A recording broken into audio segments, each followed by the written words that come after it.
Hello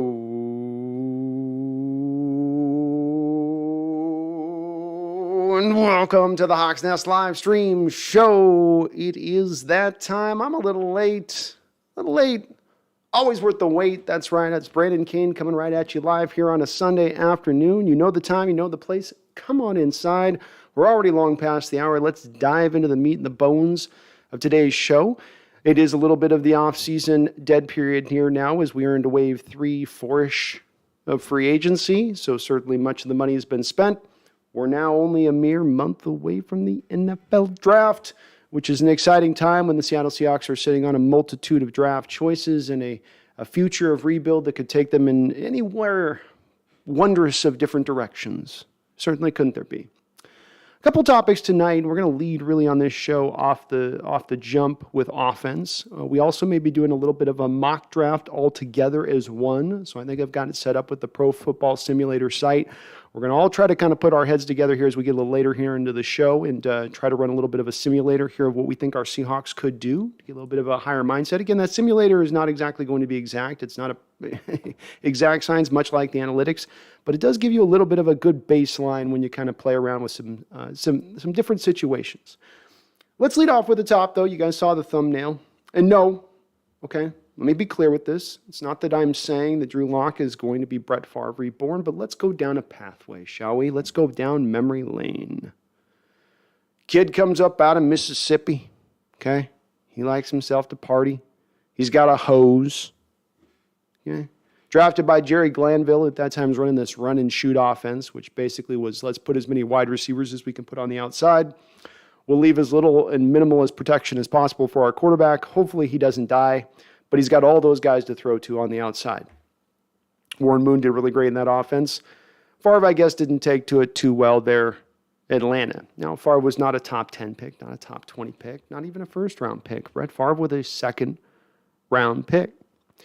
And Atlanta figured out pretty quickly. I think they had some other kid from the South with an even more Southern name that they ended up running with, some Billy Joe, Jolino, whatever. Anyway, they went with this other guy, Glanville did, so he pawned off Brett onto Green Bay. And Brett goes there. And again, we like to think of Brett arriving there and him and Holmgren meshing as one, and suddenly they take off into the universe. But it took a little bit of time.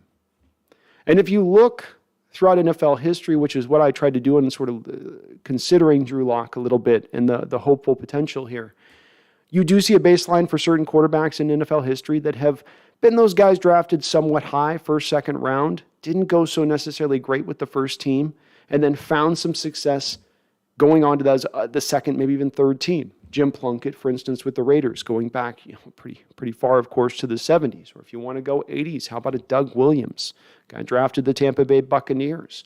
Or even if we want to go to this recent last season, and Matt Stafford, who by no means was a bust going through his time in Detroit, but he has certainly changed the narrative and the view of him based on his Super Bowl this year. He goes from a guy in some eyes who might have tried to present that argument to you in a bar prior to this year. He's stat Padford. He fills up a stat sheet. There's no chance he'll ever be looked at in history as one of the better quarterbacks. Suddenly now he's thrown for 50,000 yards and he's a Super Bowl winner. You can change your narrative like that. You really can in the NFL. It's part of the fun of this sport. And when you look at Drew Lock and the young times that he's gone along here, there are pathways for other quarterbacks who've taken this similar, tough, rugged road to finally arrive and get to where they're going to get. It sometimes isn't just that they burst when they come on the scene. We're spoiled now, I think, in that we get a lot of these quarterbacks coming out who all flash instantly.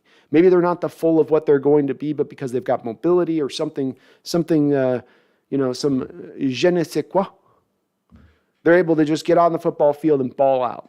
Other guys do take a little bit of time. And when you look at Favre, even in those first couple of years, still took him time with Mike Holmgren, the genius of Holmgren, the genius of the offensive mind that was Holmgren. He still had a 19 touchdown to 24 interception rate, even into his third season as a pro, did Brett Favre. And John Elway, go look at it, similar stats with him. Took him a few years to get onto his trek, just to find another Denver Bronco, if we want to look in history. So there's examples out there. While John didn't go to another team, it did take it some time for it to work between him and Dan Reeves. That was a little bit of a oil and water situation at times in their outlook for how they would like to run an offense. But there is the potentials there here with Locke. He was not a kid taken up out of college like a Mitch Trubisky, or even like maybe a Cody Pickett this season here in the draft. Being that he's a guy that, he had a lot of great college production against upper level competition. He was not just a one-year wonder.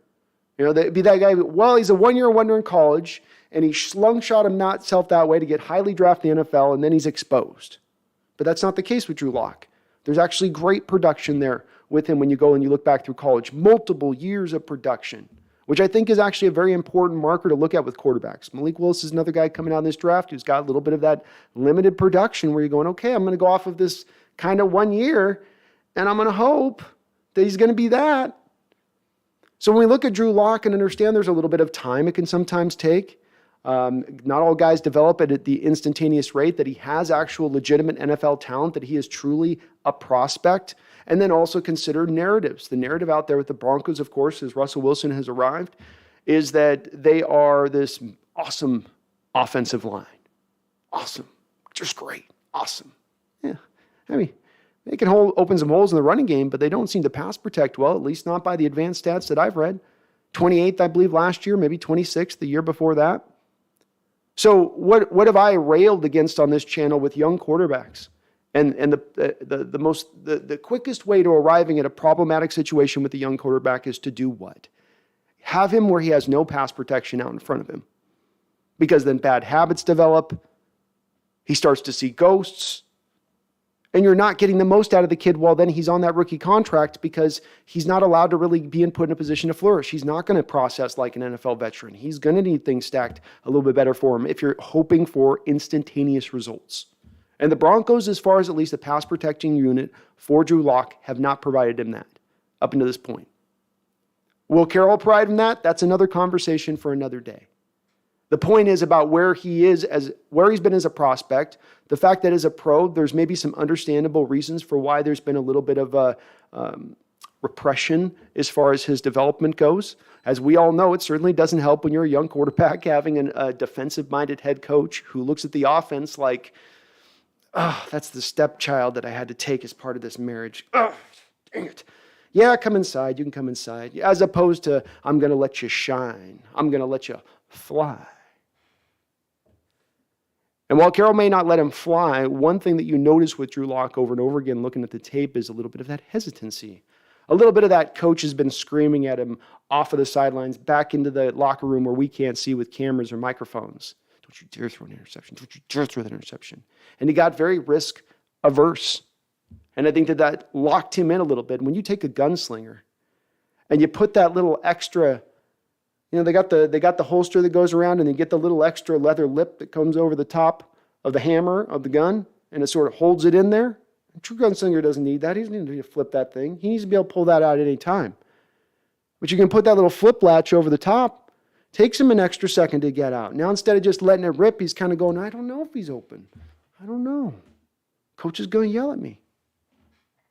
And while Coach Carroll is certainly risk averse, and again, this isn't a conversation about the way necessarily Coach Carroll will use him, because I think it's going to be a bit of a different situation here with Denver. Again, where we're arriving at as is great prospect, not the best of situation, not the greatest of offensive line, recent history and looking in the past of there being examples of guys that took a little bit of time to develop to get to their spot of being the good players they potentially could be.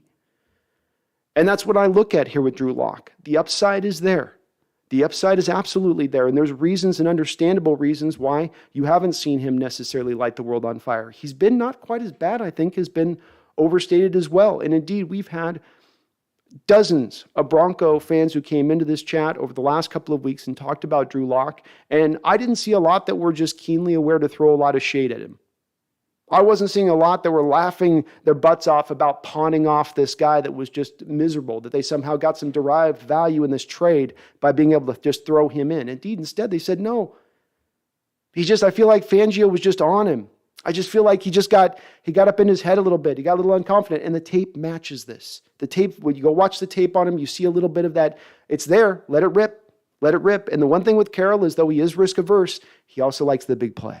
doesn't he? He also likes that big play.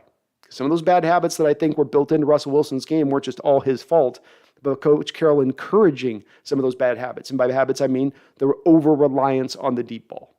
Too much of trying to hit deep shots all the time. And I don't think Carroll's going to have those same kind of, pulling back the reins with Drew Lock that Fangio was probably doing when you see the hesitancy by Drew Lock to just pull the trigger and let it go down the football field, let it rip. Are there some problems to his game he's got to clean up? Is there some issues with the turnover-prone aspect of things? Certainly. And Carroll's not going to like those. But talent there, understandable reason why he's not been where he's going to go. And again, baseline in recent history of guys, at least a few guys throughout NFL history who've been able to tap into that, including Farve, who then by the time he got into his fourth year, okay, now he's on the MVP run. But it wasn't instant MVP run from the moment he entered the league. And it wasn't instant MVP for the moment he arrived with Mike Holmgren in Green Bay. It took some time to bake in the oven. Everybody develops at different ranges, especially quarterback. It's the hardest position to play in the sport. You got the most to learn, the most to master, and maybe a little understandable why it takes a little bit of time. It'll be interesting to see what you guys think about him. The one thing I'm going to say about this too, because I know that the number one response I'm going to hear is, I don't want Drew Lock. I want next year's quarterback. And this is the part that's keeping me up at night a little bit about our future beyond the potential damage of the current administration. And I'm going to elaborate on this for you guys just a little bit. We got ourselves a little bit of a logjam problem coming up down the bend. Okay? A little bit of a logjam problem coming up around the bend. And what I mean by that is, you have teams, as we're sitting here going, well, we're going to reload. All right, here we go. Pay the price for Bryce. Lose for Levis. Suck for Stroud. Let's do it. Hey, Brandon, get the t-shirts printed. Let's roll, baby. And that sounds well and good in theory. But here's the thing we probably want to consider just a little bit. There are teams aligning themselves now to not deal with their quarterback position this offseason, whose rosters are in even more miserable shape than ours, especially considering the additions that we brought on, which, while I don't think they're going to get us over the top, will be just enough to make us a little bit better than bad. And when I talk about bad on these teams, Detroit is going to be right back in contention for that number one pick next year, and they're going to need a quarterback. The Houston Texans are going to definitely be in contention for the number one pick, and they're going to need a quarterback. The New York Giants are probably going to be in contention for the number one pick, and they're going to need a quarterback. Do you see where I'm going with this, folks? Can you see the log jam I'm talking about up around that bend? Let's say we have three legitimate, true blue. Oh, yeah. Don't have to think about it. Run to the podium and get that draft pick in. Let's say we got three true blue, number one quarterbacks, top 10 guys I'm talking, okay? Let's say that we have that.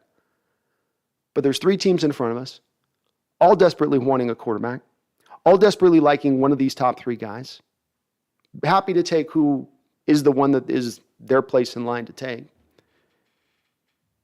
And you can't trade up. You can't trade up.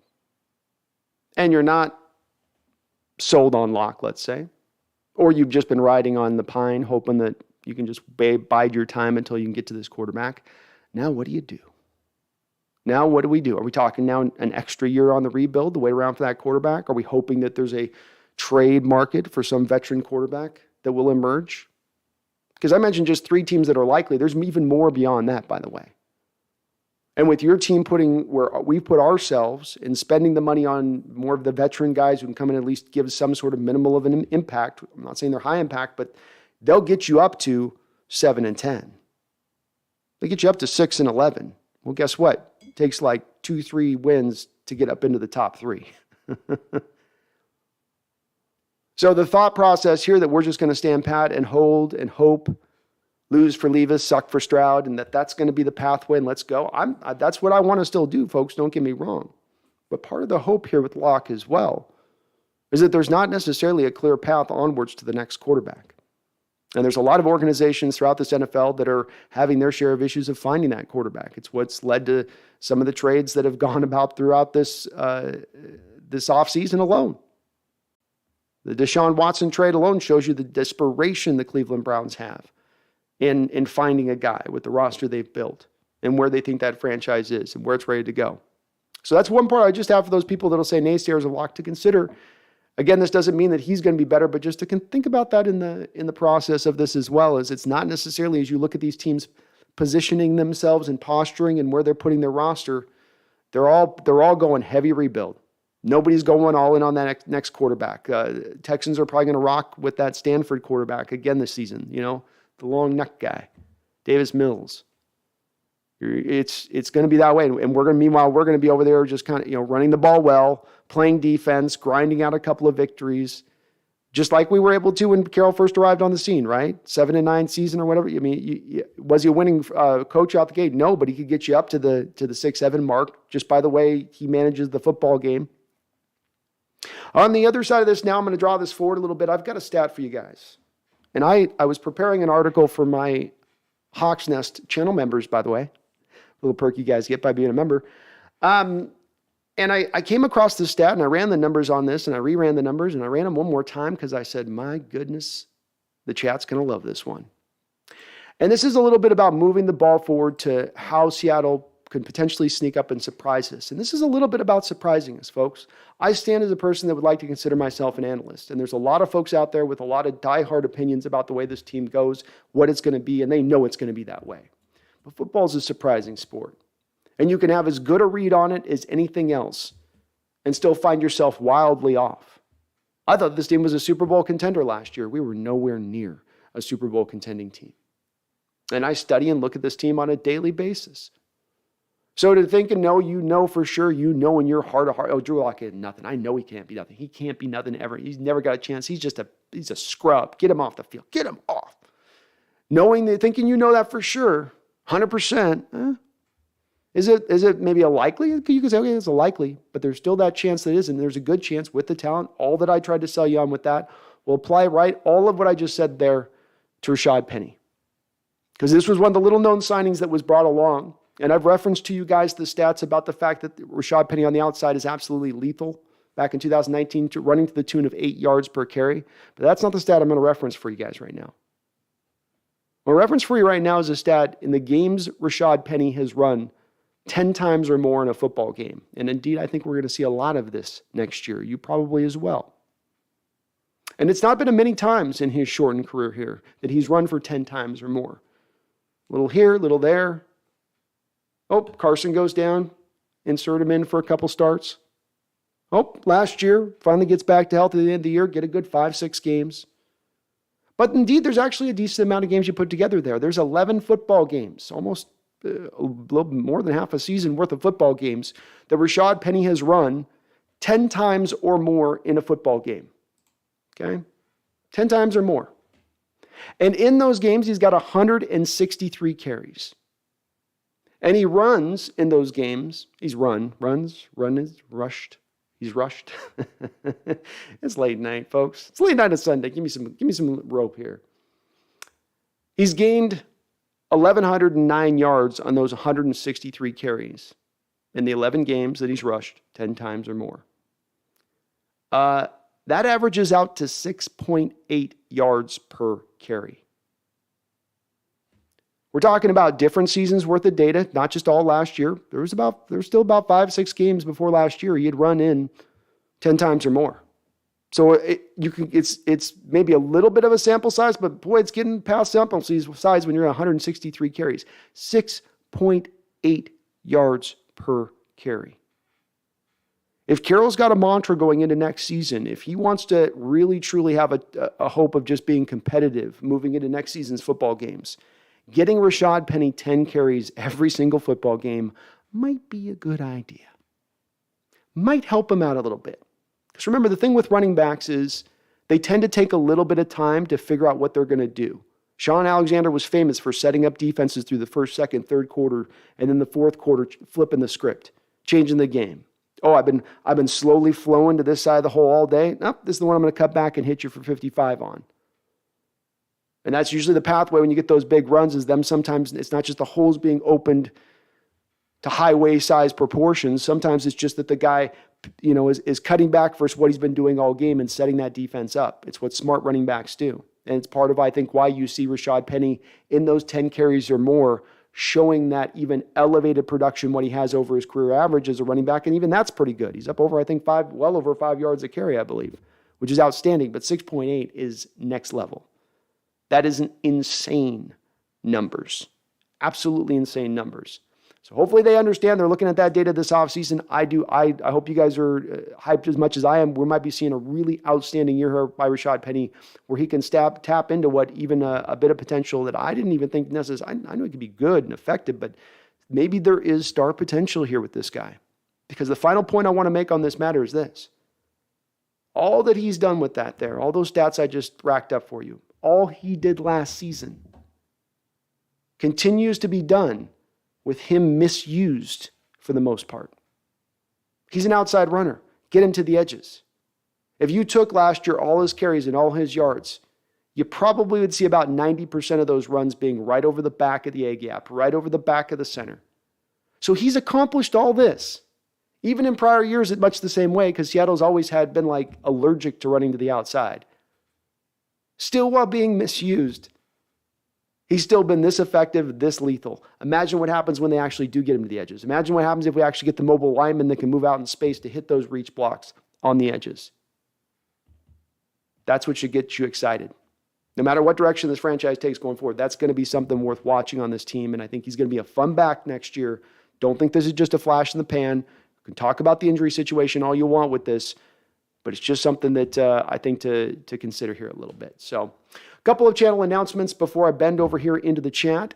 First off, right off the top, you guys have asked for it. I know this is non-football related, so I won't dive too deeply into this, but I have opened up a baseball channel here for the Seattle Mariners baseball. We're going to be doing live streams of the game. We do have to get over, I think, like 100 subscribers or something over there for me to live stream. So if you guys are interested in that, I will get that posted here into the chat or into the description section.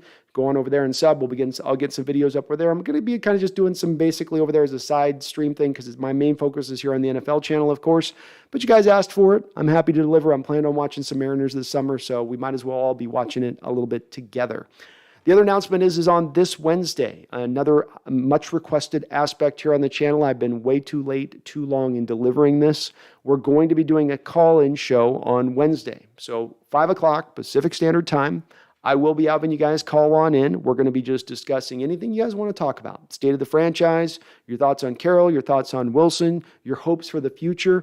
Maybe you got a prospect you want to talk with me on and do some, turn it over a little bit. I've been very late in getting this over to you guys. I know you guys have wanted to do this, much sooner than this, and hopefully this can be somewhat of a relatively normal basis type thing I'd like to do with the channel. So that will be coming on this Wednesday. If you guys want to call in, I'm going to be setting up the channel on StreamYard, not through Discord this time. So what I will be doing is probably after like Monday or Tuesday, I'll put out a notice out there. The link will be in there. You guys can have it, just follow the link through, and then I'll just be kind of, as people do on this thing, bringing people in one at a time, talking shop here a little bit. And just the only thing I ask is if you do the call-in show, have a take. Have something that you have as far as your perspective, whatever it may be, because these folks need to be entertained as much as we can. I do appreciate you guys watching tonight. Please do. And by the way, if you're looking for it on YouTube, the Mariner channel is called the Crow's Nest. So we're the Hawks Nest. The Mariners channel will be the Crow's Nest. And again, I'll get this in the description or in the chat here as well, if you guys, because I know it's going to be a little hard to find. I haven't even got a video up on the channel, so I know it makes it a little bit tougher to find. But if you do like what you're listening to, please do hit that like button for me. I do appreciate it. And let's get this rocking tonight. Let's see where your guys' head's at. Again, not a lot. Not going on. We'll go and I'll pin this message. We'll pin it. I'll pin it. That way you guys can see it. I know it'll be a thing here. So hope you guys are having a good night. Please hit that like button if you could for me, please. And let's see where you guys are at. Jose, TJ, good to see you guys. Go Oxo 5 says, I like Locke a lot as rookie. He's got talent, man. I know that the Seahawks did a meme about him having a hose here recently. And yeah, he's got a strong arm, but he's also can move. He's also got size.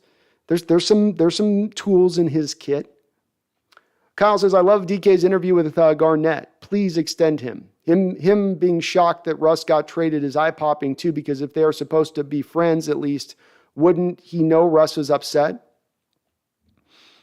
Yeah, Yeah, Kyle. I mean, I think it's also like if you say you're surprised, it sort of ends any more further questions, as opposed to if you say, well, I knew something was probably coming, then that opens up kind of a can of worms of six other questions that a guy, I don't know if Gargannett would have asked it, but a reporter might then start asking later on. So when you say I just was shocked, it's like, okay, well, he didn't know. There's nothing more to pry into that. Now you're right if it's the truth and that it does show maybe him and Russ weren't as tight, but I just don't know if it's necessarily the truth as much as it's sort of the path of least resistance in an answer. Though he did have a little bit of a different feel from what he said in his reaction to Russ going versus Bobby going. And I did sort of take note of that. I don't think DK and Russ necessarily like hated each other or had a bad relationship, but there is reason to wonder about them necessarily having let's say just the kind of chemistry that you want to have between your star quarterback and your star wide receiver. Let's put it that way. But I like the interview too, Kyle. And as well, I'm going to continue to bang the drum to sign DK Metcalf. I'm going to continue to not be worried about the money situation because I think that he's going to be worth it when it's all said and done. But as I said, it was we had some good heated discussions last week in the chat regarding this very topic. And as I said last week, I still do maintain, I understand the other side of this argument. Coaxo Vibe, Jets are sniffing around Brown, Debo, and Metcalf. So they'll end up with Jalen Reagor. That's right. That's right. They can keep their dirty hands off of DK. Keep your damn dirty New York hands off DK. Drunk Squidward, give Drew Lock a chance. Maybe with the Shane Waldron offense, he can succeed with Noah Fant in him that he has chemistry.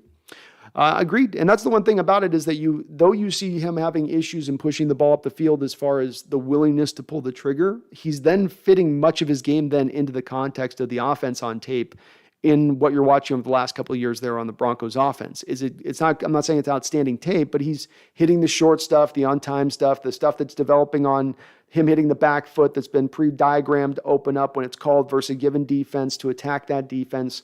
He's taking care of those things. It's the stuff where you're asking him to make a little bit more of the consistent wow throw on point and hit hit his spot with it that you're sometimes left a little bit wanting with him. Herbicide says this podcast has gotten so big so fast. Well, thank you, Herbicide. Well, it's due to you, man. Due to you and all the folks jumping on in. And yeah, we definitely continue to we get great growth there. I'm continually shocked myself and just going, man, where's the top end? I don't know because we're not even just getting started. Drunks also says let's extend DK. Love to see that. DJ Jimenez, how you doing? Good to see you. Good to see you. Del Akey, can we franchise DK? Del Akey, yeah, we absolutely can. This is one of the reasons that I say when you look at the situation with DK and you worry about the money situation and you worry about him pushing to the $30 million mark, relax. All right, chill. Because at the end of the day, what gets contracts done is always leverage. Why wasn't Jamal Adams paid $20 million a year last year when he was squawking about it for 2 years? 20 million. The reason why is because the Seattle Seahawks had leverage. They had the final year of his fifth-year option on his rookie deal, which was relatively cheap considering the cost Jamal was trying to drive towards. And then they could have franchise tagged him twice, which considering the depression of the safety market is a cheap cost indeed. So Jamal went, 17.5 ain't bad. 17.5 ain't bad. Now, did it reset the safety market? Did he get a load of cash? Yes. He got paid. Is it a bad trade? Yes, it is a bad trade. Again, let's stay on point. Let's stay on target here. DK Metcalf finds himself in a similar situation, heading into the last year of his rookie deal, which does not pay him a significant portion of cash, but gives the Seattle Seahawks club control. And since he's not been paid, there's really no chance of him at this point doing the one thing an NFL player can do. They can do two things, basically. They can retire. Hasn't made enough money to do that. Or they can do a hold in. And the hold in can only last so long under these new rules of the NFL. They can't hold out anymore. That's no longer a proposition. So the leverage game plays a factor here. Seattle has him on cheap final year of his rookie deal, and then they can franchise tag him twice, which though it's a significantly increased cost at that point, we're talking about the first franchise running probably about $23 million, and the second franchise tag probably running about $28 million. So let's run the numbers there. 3 years, $53 million. My math's probably a little wonky, but somewhere in that neighborhood. Versus DK, let's say, pushing for the 4 years, $30 million, which would be $120. right? Somewhere in that neighborhood. Well, my numbers are off on that probably. But you can get the point here. The leverage will drive this. Contracts will eventually get done one way or another. Seattle's going to have to pay a price, but I think they end up pulling the trigger on the price when it's all said and done. And I don't think DK lands into that $30 million range because he doesn't have the leverage to press it in the same way a guy like DeAndre Hopkins could press his contract situation with the Cardinals, or Devontae Adams can press his contract situation with the Raiders. This is just kind of the way it works, I feel like, in the NFL bit. Maybe I'll be surprised by this, but that's my take on it at least. Go Hawks 2022. Good to see you, man. Good to see you. Alexander Trena, dang, I had a perfect timing. Let's go. Go Hawks 05. Draft visits so far, Sauce and Hamilton, maybe my two favorite players in the draft. Both players would have me standing up and applauding. I'd be a happy man for the first time in the first round on draft day, and since 04 was the last time I was a happy man, I think. I can't remember the last. No, it was, Bruce was okay, right? Bruce was all right that night. That was a little of a head scratcher. It might be Earl was the last one that would have put a similar smile on my face that Sauce or Hamilton would put. Jose Rodriguez, what's up, Jose? Good to see my guy. I DM'd you over on Twitter, so try to set up a time. Maybe we can go up on your channel again here and do another appearance over on your side. Go Hawks on 05 says, I've done about 30 mocks so far. I've done the same, Go Hawks. I've had some that piss me off. Do you ever do the one where you get halfway into the mock and you get so angry about your picks because guys fell that you didn't think would fall, and then you're just like, F it, I'll do it again. Hit the refresh button and start re-rolling the stack once again, like, I'll do it right this time. No, this time I'll do it right. Yeah. I've had a couple of those where I've been like, ooh, this one wasn't a good one. Glad I got a few runs of this. Alexander, Broncos have Wilson, Bills have Allen, Bucks have Brady, Colts have Ryan, and we have Locke. That's right. It's all fun and games till you got the man locking it down. Go 05 says, well, Favre didn't succeed on his first team either. That's why I drive the comparisons between the two, right? There is some comparisons here. First team didn't work out. Took them more than just 1 or 2 seasons to get themselves in line and figure it out, right? Just didn't burst on the scene. Had to go to a second team to finally tap into that. But then once they did, they were finally there. And again, similar to me a little bit in their game and their playing style. And when he's really operating with confidence, Drew Lock's got a lot of Brett Farve to him and the way he likes to go out there and do his business. That's why he put up as many yards as he did in college football. So yeah, Billy Joe Tolliver, thank you, Uwe. I knew it was one Billy Joe something. I knew it was one of those Southern names. Billy Joe, Gene Johnson. Jordan Squitter just did my dynasty draft. Breece Hall is the top running back offensive player going first. Interesting. Well, he's going to be a good player. And the thing about him, too, is he can end up going to a really good team, especially if he falls, let's say, in the first round deep, and there's some team in the first round that just falls in love with him. Del Key says Drew Brees did well on his second team. Thank you, Del. What a another fantastic example. Drew Brees, of course, getting drafted by the Chargers initially, held under the lock and thumb of Marty Schottenheimer, Marty Ball, and then we've had the Schottenheimer experience, right? We've been there. And then goes to New Orleans and Sean Payton, and then finds this whole new well of untapped potential that he taps into to becoming this amazing player that he was. Great example, Del. I love it. Elijah Owen says, Drew Lock, come on, man. I'm just trying to give my people hope here. And it's not false hope, man. Like I said, do I think something's likely to happen necessarily? No, not necessarily. Would I lay bets in Vegas on it? No. But do I also have to acknowledge that there's a lot of times where I think, man, I've thought this through so hard. The numbers back me up on this. My eye test backs me up on this. There's a variety of people saying this is exactly what is what it is, and then it gets flipped on its ear, and we all get shocked by it. That's the beauty of the sport. That's the beauty of this game. It's uncertain. Every day is uncertain. Every next play is uncertain. Sometimes for a variety of different reasons. So I get the pessimism though. Arismana says, Kitty Kit. Yeah, Kitty's ready to go. I'm getting the Kitty Tower coming in, folks, here in about the next week, by the way. So we will have Kitty Tower action going soon enough, too. Jose Rodriguez says, Favre came off the bench. He did. And at that time, Jose, the Packers had like the most Wisconsin quarterback name that has ever quarterbacked a Green Bay team. I mean, it was like he was birthed out of a cow with his name. Dan Majkowski. I mean, give me a break. There's no more Wisconsin name than Majkowski. And it was like just in an alternate universe, he like took that Packer team to another level. I think too, Jose, wasn't he like a former first round pick? Who they thought he was going to be good. They sort of got surprised by Farve. Breeze, Hawk says, what do you think about DK Metcalf to the Lions for the number 2 pick? A lot of talk right now. Trayvon Walker's going number 1, folks. I don't get it. There's a lot of talk. Trayvon Walker's going number 1 right now.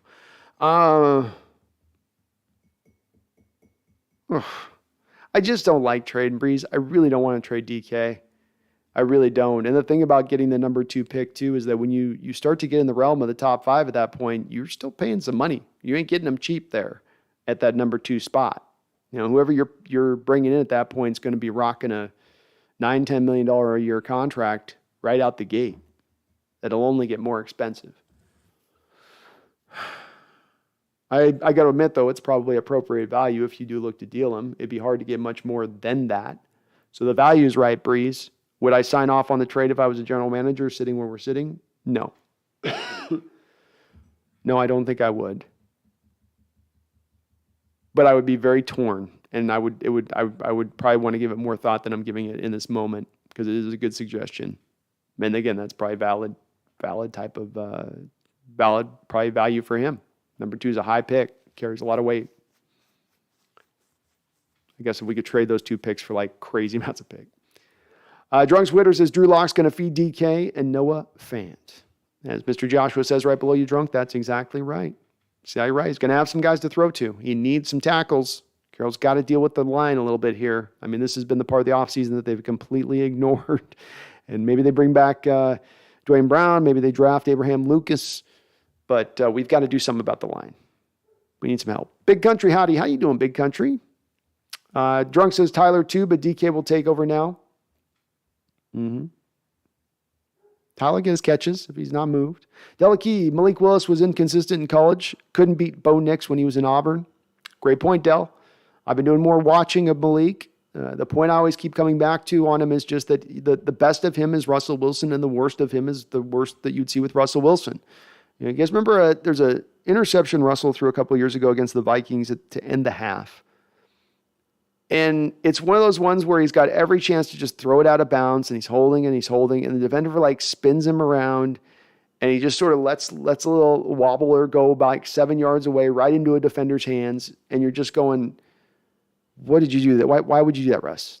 That's not even a bad read. I didn't see the safety breaking on the ball. That's just complete, like, what the hell was going on in that throw? Well, Malik's got a throw like that in college. It's just like that, where he does that at times too, where it's just he doesn't know when to, call it a day, live to see another day, and it can cause really bad turnover problems and other stuff. And again, I'm not trusting him off just this 1 year tape. He's got some talent, and I know the pro day had a lot of people wowed, but boy, I still maintain that taking Malik Willis in the top of the first round is a treacherous path for the future of the quarterback position, if that's the path you do indeed take.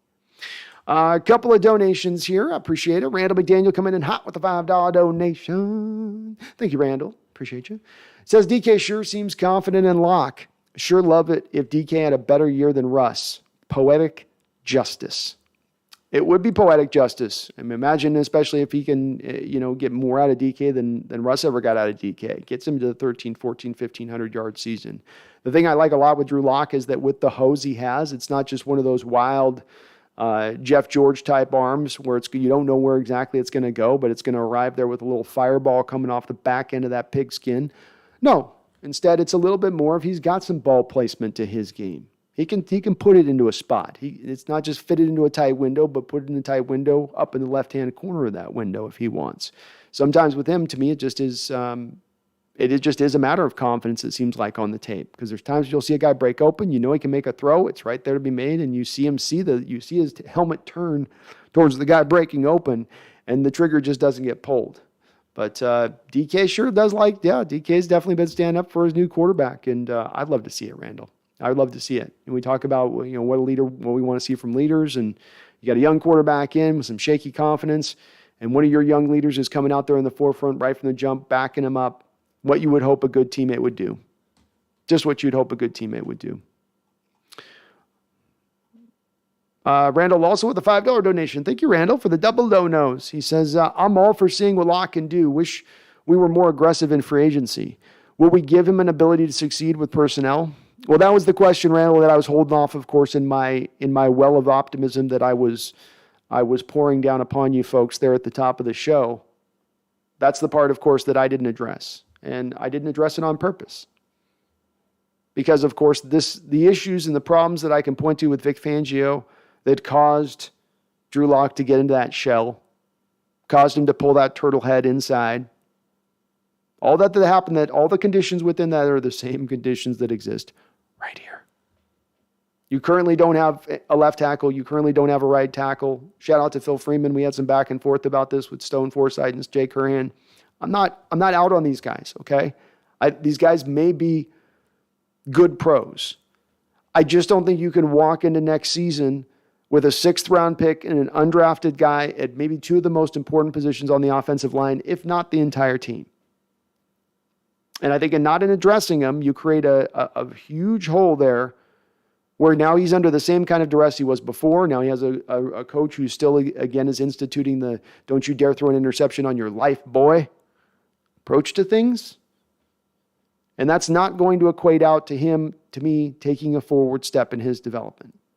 So I hope they've got some kind of plan in place for that, Randall. God only knows if they do at this point. Because I love Stone, I love Jake. I would love nothing more than those guys both ball out, and we got cheap rookie tackles on paper-thin deals. I mean, we're paying just almost league minimum both for the next 2 years. Oh, that'd be wonderful. That'd be amazing. But the lesson that we've learned in this situation, and as I like to say over and over again, learn our lessons this offseason, right? That's my theme. Learn your lesson. Well, should not a lesson have been learned here in this offseason when we look back at recent offseasons of maybe address the line a little stronger, go a little harder? You know, like last offseason when Russ was like, man, sure I'm getting hit a lot. I've been sacked more than Drew Brees, despite the fact he's played damn near 10 years more than me in my career. It's kind of hurting. Back's kind of hurting. Shoulders are kind of hurting. Fingers kind of hurting. And Carroll and Schneider were like, yeah. Oh, okay, yeah. Well, how about just Gabe Jackson then? Just Gabe? I just I'm being hurt too much. Just Gabe? Yeah, all we got's Gabe. That's all we got. They've got to learn their lesson with it. And if they ride out there with Stone and Jake, you're not learning your lesson. You're doing more of the same of what you've done. And if it's been broken in recent history, chances are it's going to replicate again here if you try out the same pattern again, an approach that's been so broken and got that quarterback sacked that often. And yeah, Russ held the ball too long. You know, that's definitely a component of his game. And yeah, sometimes in shotgun, he would set up an extra yard further back than normal quarterbacks would so that he could see over the top of the offensive lineman. Perspective, you know. But also within that, because it's not all one and it's not all the other, but also within that is that you weren't building a good pass-protecting offensive line. You want a quarterback to flourish, he's got to be kept clean a relative decent amount of the time, even if you're operating on a few amount of attempts in a ball control style nature offense, as we're likely to be doing next year. Thank you for the donos, though. And Greg D-Dirt and Message Heavy Arms, thank you for subscribing. Bree says Lions get 241 and DK Metcalf. No, I'm not giving up picks back, Breeze. I'm not doing that. No way. That would really make me not happy with it. I'm barely willing to give them up for 2. Daniel W., I went back and watched your draft reaction compilation. I loved it. I hope this year we are all much happier than in previous drafts. Yeah, Daniel, I'm hoping too. I'm not proud about it. I had to put it up because I got to keep things honest and be real with the channel. And of course, it's not one of my best moments, my first round draft reactions. And if you folks new to the channel, I live stream all 3 days of the draft. I'll be doing even more than that this year. I'm going to be really unveiling. We're hitting the draft hard this year, folks. So get ready for some live stream action wall to wall leading up to the draft this year. But I'm renowned, folks, for the last 3 years not liking the first pick. And I think history's proven out why that's been the case. By no means am I a draft prophet, but on these particular ones, I've been on the ball with it. And yeah, I hope that video, hopefully this video this year I get to add to that video. And instead this year it's me celebrating. And when you're picking number 10, top 10 overall, the good news is at least now's a much better chance than when we were picking in the 20s when there wasn't a chance in hell. So at least there's a baby chance. Alexander Tranda says Peter has seen too much with Coral or whatever. His name, Pete Carroll has seen too much with Matt Coral or whatever his name is probably going to pick him up mid if he falls. Very well. He very well may. Second round's my worry point for Coral. Number 9 is the horrific. That'd be a horrific pick. That would be, again, me. If you've thought I've lost my stuff over the last 3 drafts with the last 3 picks, I will lose my mind if we took Coral with the number 9 pick. I will lose my mind on live stream. I don't know if I will be able to talk the rest of the draft. I'll have to get through the rest of the picks that night and 2 more days of the draft, and I will be in a stupor the whole time probably. Probably. UGK says if you make an argument for Locke, then the same argument should be made for giving Baker a try as well. Seahawks should just start kissing as many frogs as they can in order to find their prince. I'd be open to bringing in Baker Mayfield, but the problem for me with Mayfield is less to do about bringing Baker, and there's 2 aspects though that I don't like that are different of Locke. Locke is costing you $2 million this year. Bringing in Baker Mayfield will cost you $18 million this year. So that's one keen difference right out the gate. The other part is, what is the cost? Is it going to take me a 5th round pick? Well, Locke doesn't cost me anything in addition right now. And as much as I'm not going to overvalue a 5th round pick, it's a high 5th round pick. I don't know if I want to pay that price for Baker. And the third aspect of this is that you have $16 million in cap space as it stands right now, Huey. You made the Baker trade right now, you wouldn't have enough cap space to fit him under your cap. Because of that $16 million, about 7.8 of it goes to draft picks. So you're really sitting on about $8.5 million in workable cap space. So now you got to come up with $10 million way to then cut players away to then get to Baker. But the problem then with that is that you've already sliced and diced with Dunlap and Hyder and Mayoa and Wagner. There's not a lot of other places to cut, restructure, return. You're sitting on $40 million of dead money space. So I'd be open to bringing Baker if it was an apples for apples situation, but it's a little different. Little different. Randall McDaniel with a $2 donation says, cut Carson, sign Melvin Gordon. Well, I think that, Randall, you touch on something I think that would be a very important part of this right now with this upcoming season, and that's why that's why I put Rashaad Penny on the back of my opening points of Drew Lock, is because for Drew Lock's success to happen, I do believe that it's going to have to be tantamount to us running the ball effectively, consistently, game in and game out. Not something that comes and goes like the wind, but something that you can rely upon to be able to overcome having a lack of star power maybe at the quarterback position. Carson saves you $3.5 million if you move on from him right now. Based on what John Robinson was saying on this channel, he had some spinal fusion neck thing go on this offseason. I don't know if any of you know somebody that's had their spinal, anywhere on their spine fused. I got a mom right now dealing with fallout issues from that. So I don't know if I trust his health going forward, especially understanding I can save on the cap hit, especially knowing in this draft there's a multitude of guys I can pick between the 3rd and 6th round that can probably come in here and give me pretty good production. Maybe they're not Chris Carson, but maybe they're not far off either. Kind of adds up like, to me, a formula that makes more sense to go in a different direction. Gordon could be interesting for me, Randall, but again, I don't want to spend money on the back I'm bringing in. Gordon's going to want to make a couple $1 million, and I think we're just better bets to go with just young backs. Get some more young backs in here. Take some of these guys in the 4th, 5th round that have some talent. I mean, I've said, Randall, you can get a guy like Hassan Haskins of Michigan who runs very similarly to Chris Carson. I mean, I think he's at the very least, he's 90% of what Chris Carson is. And if you can get that for a rookie deal and get that in the 4th, 5th round versus the $3.5 million Carson costs or the $3 million that Gordon might cost, I'd go that route with it. Paul Thirds with a GR donation also is making a case for Melvin Gordon. He says Melvin's numbers were solid behind that line. Well, the one thing that they did, Paul, is that the Broncos line does run block much better than they pass block. I'll acknowledge that. They've been a bit better in that realm of things. But and I'm not knocking Gordon with it. This is just more of a cost where I'd rather save that money and put it to other costs. Finding a way if we can make a trade in training camp for an offensive lineman or whatever that could be, a trade deadline deal. I'd almost just like to save those numbers for something else. Though I'm not completely, I know Gordon's a good back. He's better than average as a running back. But he's also had two teams that have been out on him a little bit, which has been a bit odd to see too. Thank you for the donations, guys. I appreciate you. Dylan Stalling says exactly, DK isn't going anywhere for at least this season. No. Seahawks have leverage here to where they can hold. They're not driven by anything where there's a deadline and, you have until training camp to get this done or I'm going to be a problem. He just doesn't, the more I look at NFL and contracts and the way contract situations play out, I always keep coming back to that leverage. I know I pounce on this over and over, but the leverage really drives it. Beyond what a player wants, beyond what a general manager wants, beyond what they're telling you in the media. If you just throw all that away, it's like action speaking louder than words. Who here has the leverage over whom? Who has leverage over whom? And once you determine and dictate that, you can kind of then predict a little bit better the way contract negotiations will play out.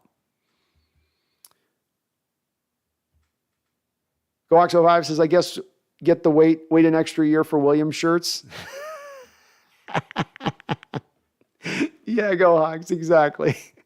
It's here, 2024, we're coming. We're just taking our time with this rebuild. We're just moving on. Forgetting about Russell because he is gone. Bree says Lions get 941 DK Metcalf. Seahawks get 232.97. That's fair because you guys ain't going to pay DK, so hand him over, please. Now, see, this is the thing. This is again why, folks, you can see why I don't want to give up DK. I've had every fan of every team come into my chat in the last 2 weeks throwing me trade proposal. I'll give you credit, Brees. I'm going to give you credit. A lot of people are lowballing us. A lot of people are seeing us on the floor kneecapped, no quarterback, and they're like, hey, let me just reach into your back pocket. Let me just grab this. Let me just check your wallet. Really. Don't reach in there. No, stop it. Hold on, I can't. Oh, I'm hurt now. Yeah, I know. It's okay. Just remain still here. Let me take that from you. You don't need that. I'll just take that wall. I'll keep it for safekeeping. Okay, till your knees heal. Okay, I can't walk. Where are you going? Don't go. That's a bit like we're getting fans coming in going, hey, DK. We'll give you 2 second rounders, back-to-back years. What do you think? So you're coming in with a legit offer. I'll give you that. We're not giving him up. He's staying here. He's ours. He's going to be a Hall of Famer here. He's going to be the next great Seahawk receiver. There's going to be some pillars here in the Seahawks history when it's all said and done. One of those pillars is going to be Steve Largent. You want to know another one of those pillars on that receiver building of Seahawk history? It's going to be DK Metcalf. Write it down. YDY says, after watching a lot of breakdowns, I agree with Chris Sims. Matt Corral is the best arm talent in the draft. He can make all the throws. He outthrew Trevor Lawrence last year with a 77-yard throw.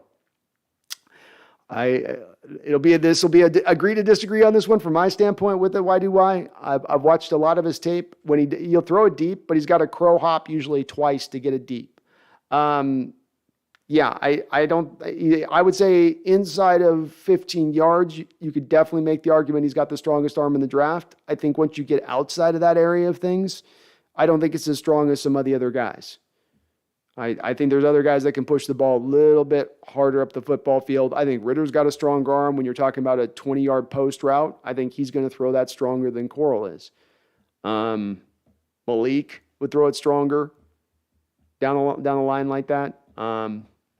But, look, I know Carl's got his share of folks who like him. As well as, why do I remember, too, part of the evaluation with him is health. And don't forget those girlish ankles of his. that will snap on contact. Alexander Trena, DK is staying for this season, most likely lock it. 2, maybe cut him for next season when dead money comes and either extend or trade DK. He's not worth over $20 million a year. He's just not. All right, you mean Tyler or DK? Tyler's definitely not worth $20 million. DK staying for this season, most likely lock him. 2, maybe cut him next season. Yeah, I mean, it's a worthy discussion of whether or not it's worthwhile to pay a receiver that type of money. I think that we are seeing value of receivers driven higher on the football field. This isn't about, let's say, cost. Let's just say about what's the value of a receiver on the football field now. Has the cost increased over, let's say, the last 20, 25 years in football? Is the cost continuing to, is the value of them continuing to increase on the football field? And I would argue yes. When you look at recent Super Bowl winners, just the last couple of years, or Super Bowl participants the last couple of years, be it the Kansas City Chiefs, Tampa Bay Buccaneers, Los Angeles Rams, Cincinnati Bengals, all stacked at wide receiver. Nobody's going light anymore at that position. And most have a couple of guys. So it seems like the market's going in the direction of saying it is worthwhile to pay them that. I think the thing to consider with this too is that $5 million in today's NFL money is not going to be $5 million in tomorrow's NFL money. And so what's $20 million today with inflation, with the salary cap increasing to God knows where, is going to look like a pretty good deal in retrospect. I'm telling you guys, we could sign DK to that $25 million deal this offseason and go 2 years down the line and come to find that that's a pittance. That's a bargain. As strange as that sounds, because you're going to see the salary cap escalate through the roof in a way that it hasn't recently due to the situations of the market and all, the vid and all that, and going down for a year and then the slow increase back up over the top. But once it kicks in, once that gambling money kicks in, Amazon buys some things, once that kicks in, you're going to be seeing receivers making $50 million a year really fast, because football is really popular and the numbers are going really high, really quick. So you gotta adjust your inflation with it a little bit. $25 million this year is really like signing 2 years ago at 18, in yesterday dollars. Vank88, thank you for your super chat of $4. Nothing to say on it, just thank you for the super chat. Mark Habercorn says, can you explain why no contract after 2024? Even if Jody sells the team, the new owner needs at least part of a team? I can't see a rebuilding a whole team in year one. Like and sub for this hard-working man. Well, thank you, Mark Habercorn. And yes, do please hit that like button. Smash it, obliterate it, destroy it, elbow it. Give it the forehead if you got to do it. Whatever it takes, just hit that like button for me. It does help me out. And if you want to subscribe, that'd be cool too. If you want to be cool, man, you want to be cool, then you subscribe because that's what cool people do. Now, why is there no money? I've got a theory on this, Mark. This is my own wayward thought process when thinking about it. I think that you have an asset of good value that should return something in the neighborhood of probably $4.5 billion by that point in time. Somewhere in that neighborhood. Pretty good return, by the way, which I think Allen bought it for like $250 million. So not a bad return. But you have a prospective buyer coming in. And I think they're thinking the new owner, and who knows, by the way, on this, Mark, with my theory on this, the owner could already be locked in. The next owner of the Seattle Seahawks could already be known in the background. They're just waiting on that contract deal that we talked about last week with the stadium to click in 2025 for the sale to officially commence. But there very well could be that it's good to go the moment it's able to be happening. And perhaps that future owner has said to her, I want the assets of the team down because I don't want bad contracts. I want to take over this thing and give it the full direction in the way I see fit and how I want to run it. I don't want to inherit the old. I want to run everything from the new. And that means inheriting nothing that I have to keep running with for a couple of years beyond when I walk in the door. So it becomes very attractive for a new owner to come in and then you say to him, okay, look, maybe the team's not in the greatest of state, but we have all this cap space for you to build the dream team in whatever way you want to build it going forward. Good draft picks. The stable shouldn't be completely empty at that point. You'll have at least a decent foundation of guys if you're not necessarily an elite team. But I think it makes sense from that standpoint of why she would take that approach. I don't agree with it. I don't like seeing it. I'm not going to like sitting waiting a couple of years as we got to watch this all play out in slow motion of pain. But to me, it makes a lot of sense why a new owner would want to tell her to take that approach. I don't want this other stuff in play because I don't care about the team.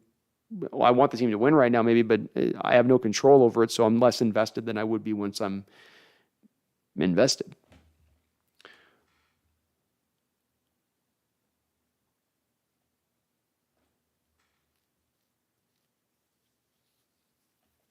Fairlack 22 says the Browns will have to pay him picks or part of Baker's salary just to get a team to take him.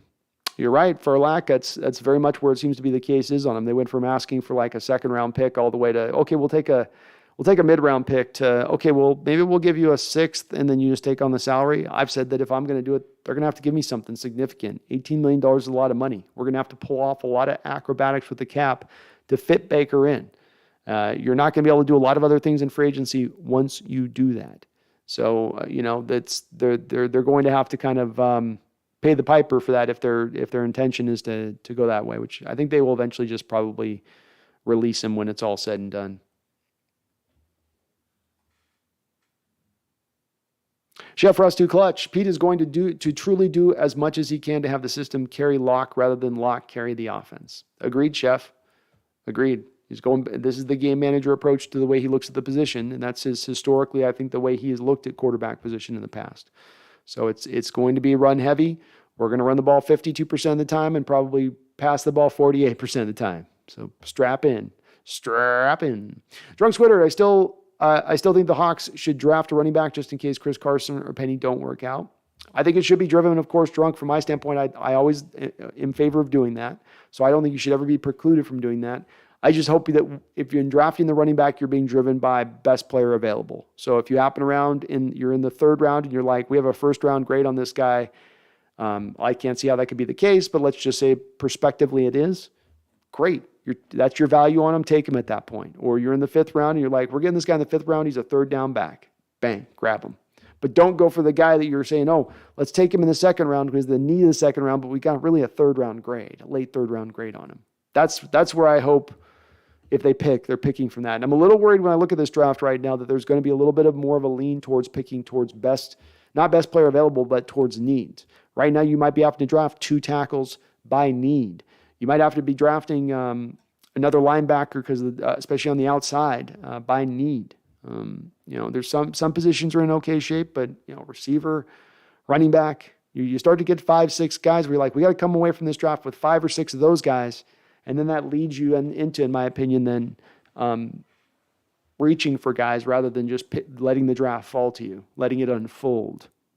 Go Hawks 05, Penny 1,600 yards, 14 scores. He's got the potential to do it. He can absolutely do it in his game. I think some of that's going to be driven, Go Hawks, by what they do with the offensive line. If they continue to go very weak on the line, even if it's more run heavy in the talent that they've assembled, I think he'll still be effective, but I think he's more in that 1,200 yards mold and like 8 touchdowns. But if they can really kind of tune it up on that outside, then certainly he can hit that mark. Bree says, why pay DK when you don't have a franchise quarterback throwing the ball to him? Well, you're saying Detroit, you're having us trade him to Breeze. You're saying trade him to Detroit. And you're saying, what? Let me turn this logic around on you, my guy. So you're saying we should trade him to a team because we don't have a franchise quarterback. And you're saying that team should be Detroit? Because they have a franchise quarterback? Is this where you're telling me Jared Goff's the man? Jared Goff's the man. He's the man. He's the man. He's the man. Lee Hinkleman says Panthers will draft Coral. God, I hope so. Carolina, please make that pick. Do it. Do it. You guys haven't known a quarterback since, I don't think their whole history. Even Cam Newton. They don't know what they're doing. They once grabbed a guy from the deep southern swamps of Cajun and forests, pulled him out of the forest. He was throwing turtles through trees. And they'd get in the shit, just whipping him out, taking him out of the swamp. And they said, hey, you, DeLome. I said, hey, now, yeah. What do you need now? Yeah. Want to come be our quarterback? I'll come be go right now. Yeah, baby. Let me go back good down there. Yeah. All right. Come on, then. Get up out of that swamp. Yeah, swamp down, yeah. That's how Carolina rocks with the quarterback. So it wouldn't surprise me in the least bit if they took Coral in the top 10. And please do it. Keep him out of Carroll's hands. That's all I ask. Keep him away from Carroll. Keep him away from Carroll. He's that bad friend who's going to lead Carroll astray, man. Okay?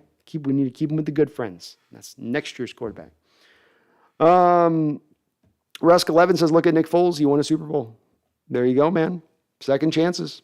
There's other guys too that, that people didn't count on doing it, that did it through the years. I mean, we can kind of expand this about even beyond second chances, but yeah, another great example. It's maybe something that doesn't happen over and over and over every year, but there's enough of it happening throughout NFL history to say that this isn't so crazy a path to go along to finding maybe in the next quarterback. You never know. Alexander Trena, hey, Mark, good call. 2025, we're going to sell and Pete will retire. That's when the true test for this franchise will begin. Very well said. Thank you, Chase, for bringing that up to Breeze. Why do I? I agree with drafting a quarterback. I agree with drafting a quarterback this year, just not with the number 9 pick. I would love Matt Corral in the second. Seattle can also draft quarterback 2023 too. Best way to fill the most important position in the games. It certainly is a pathway that analytics are telling you should go because the quarterback position is so valuable. And even though they're making the amount of money they're making, the analytics still tells you it's if you can go find the guy, it's truly such a difference maker for the position. So this backs up what you're saying in the approach of being open to drafting quarterbacks, of course, in back-to-back years. I'm a little hesitant of that approach because of the fact your roster is in such disarray as it stands right now from having enough elite top-end level talent. You have guys.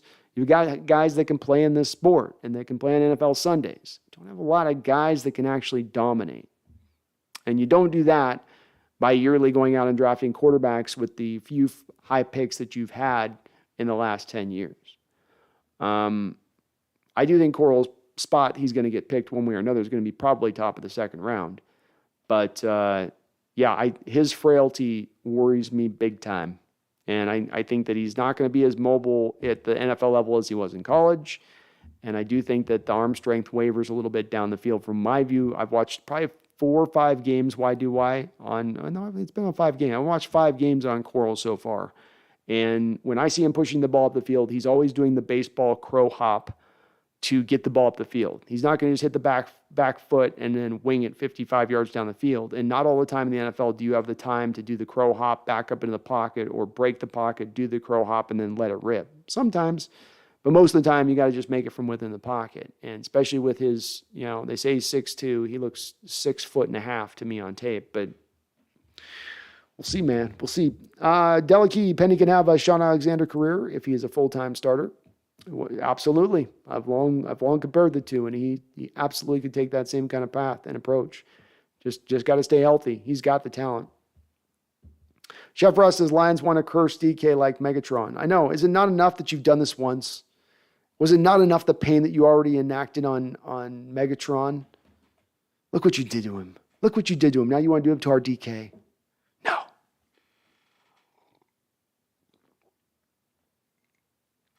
UE2 cases, I'm just saying whatever optimism there is about Locke, there should be for Baker. More even. He at least proved he could lead a team to the playoffs. Locke sure hasn't looked half as good as Baker. I'm. It's not that I'm not optimistic for Baker, Huey. No, it's not. It's just that these decisions aren't apples for apples as far as that goes. And, salary cap space is finite. And if I am bringing him in and I've got to start cutting guys and moving things down for a 1-year situation, to me, that doesn't make a lot of sense with it. I would also offer that Baker had probably a little bit more to work with, especially in the trenches, than Locke did. But he's played better, to your point. So there's optimism there, but just not when I've got to factor in, I got to give up draft pick. I got to pay $18 million a year. That's a road too far for me. Jackson Shore says, yo, what's up, Brando and my Hawks family? What's up, Jackson? Furlack, no, if the Browns paid part of Baker's contract, he would not cost full amount or any team who would get him. That's true. But then we come back to now what's the draft pick we got to pay back, Furlack? And if it's a 3rd round pick, I got to go then pay back for a half season of Baker Mayfield. I don't know if I'm in favor of that. If it's maybe a mid-round pick and they pay half the salary, I could be talked into that. I'm not as down on it at that point. Alexander Trena, I can see Penny going off. I feel like when he gets over 20 carries, he gets almost 200 yards, which is nuts. I thought he was going to be a bust, but he's a killer. He is a killer, Alexander. I've been a long benefactor of Rashaad Penny and saying, just wait, guys, just wait. I think he got a little bit in the coaching doghouse beyond the injuries a little bit and them giving a chance because of Carroll's fondness for that Marshawn mold of running back, which is just not Rashaad Penny's game. It never will be. But running backs come in all shapes and sizes and different stylings. And just because he's not a Marshawn Lynch type styling doesn't mean he can't be a really, really great back in this league. And his ability to bust off big gains, that burst of speed he has for the guy that's 225 pounds at his size you don't find it very often. You don't find it in this draft. Go look at Rashaad Penny's metrics coming out of college, the combine scores, all that, and then go match it up with the running backs coming out of this draft. And you might find guys that run faster than him, but I'm guaranteed they're about weighing 15 pounds lighter. My tie line, Penny is much bigger now than when he came in the league, so he should, in theory, be more durable as well. He should, my tie line. I think, too, part of it that came on with the injury was you had him have 2 injury situations go on. First was the broken hand when he first came into camp. That's random. It's going to happen. The other one was then the torn ACL. And from the torn ACL, because it happened late in the season in 2019, he really wasn't all the way good through the next year because he had sustained the injury so late. And then when he started to come back last year, those small tissue injuries that come when they have to re-put those ligaments back together again, you get the muscles will stretch and you'll get these weird kind of small tissue pulls. That stuff doesn't always linger and last years on end after the surgery. Sometimes it's just that year or two afterwards where it just takes a while for the leg to relearn sort of almost how to walk with the ligament in the new spot it's in, so to speak. So he should be better going forward. Obviously, he's got to prove it and stay healthy out there, but I think there's a lot of reason to believe that he can, being that it wasn't like he had the Carson thing where if you go look at Carson's injury list over his career, just in the NFL, and you did like that doctor chart they'll do with a player sometimes, they'll show an overlay and then it's like little lines coming off showing you all the little injuries they had. With Carson, it would be all over the place. It'd be, neck, leg, ankle, hip, it's a variety of things. Jackson Shore says, gut feeling, Brando, what are we doing with the 9th pick? Gut feeling, 9th pick.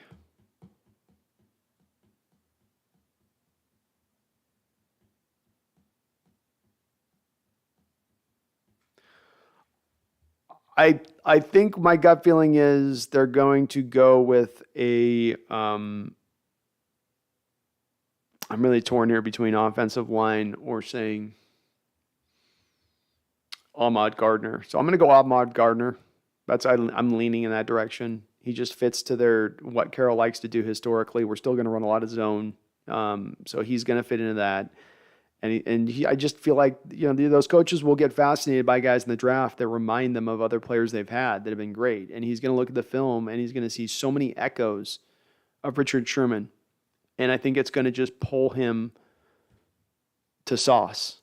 It's going to pull him to the sauce. It's going to make him dip those wings. You know what I mean? And can't blame him. Tape is awesome to watch. It's awesome to watch. The amazing Alexia Show. Thank you for subscribing. I do appreciate it. Sorry, I'm behind on the super chats a little bit here. Let me catch on up here. Life and Sports Talk with Jake with the $2 donation. I appreciate you. Says there will be a lot of drunks this next year watching. Yeah, I'm guessing that there's going to be.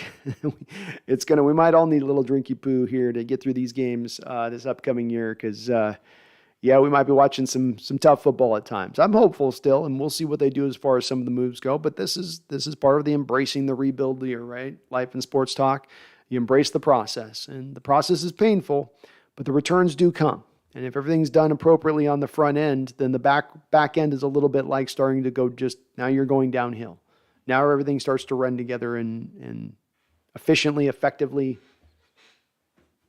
Hopefully. We'll see. Live in Sports Talk. Thank you for the $2 donation.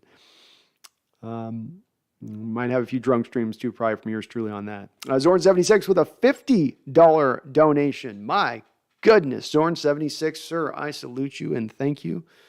You're a gentleman, a scholar, and appreciated by the channel. So thank you so much, my man. He says, Pete and John need to be fired or franchised to move forward. For the franchise, sorry, let me reread this right. Zorn76, $50 donation. At least I can do is read it right. It says, Pete and John need to be fired for the franchise to move forward. Trade DK and cut ties with Adams. Terrible trade. And let the new regime rebuild the team. Locke will get partial credit for getting Pete canned. well said. It'd be funny if Locke ends up carrying the brunt of the blame somehow. If Carroll was like, and Locke was the one that got him out. That was the one. And I'm not disagreeing with you, by the way, but it would just be. I would find it funny, with all the stuff that we talk about that Carroll went wrong with and chose wrong with.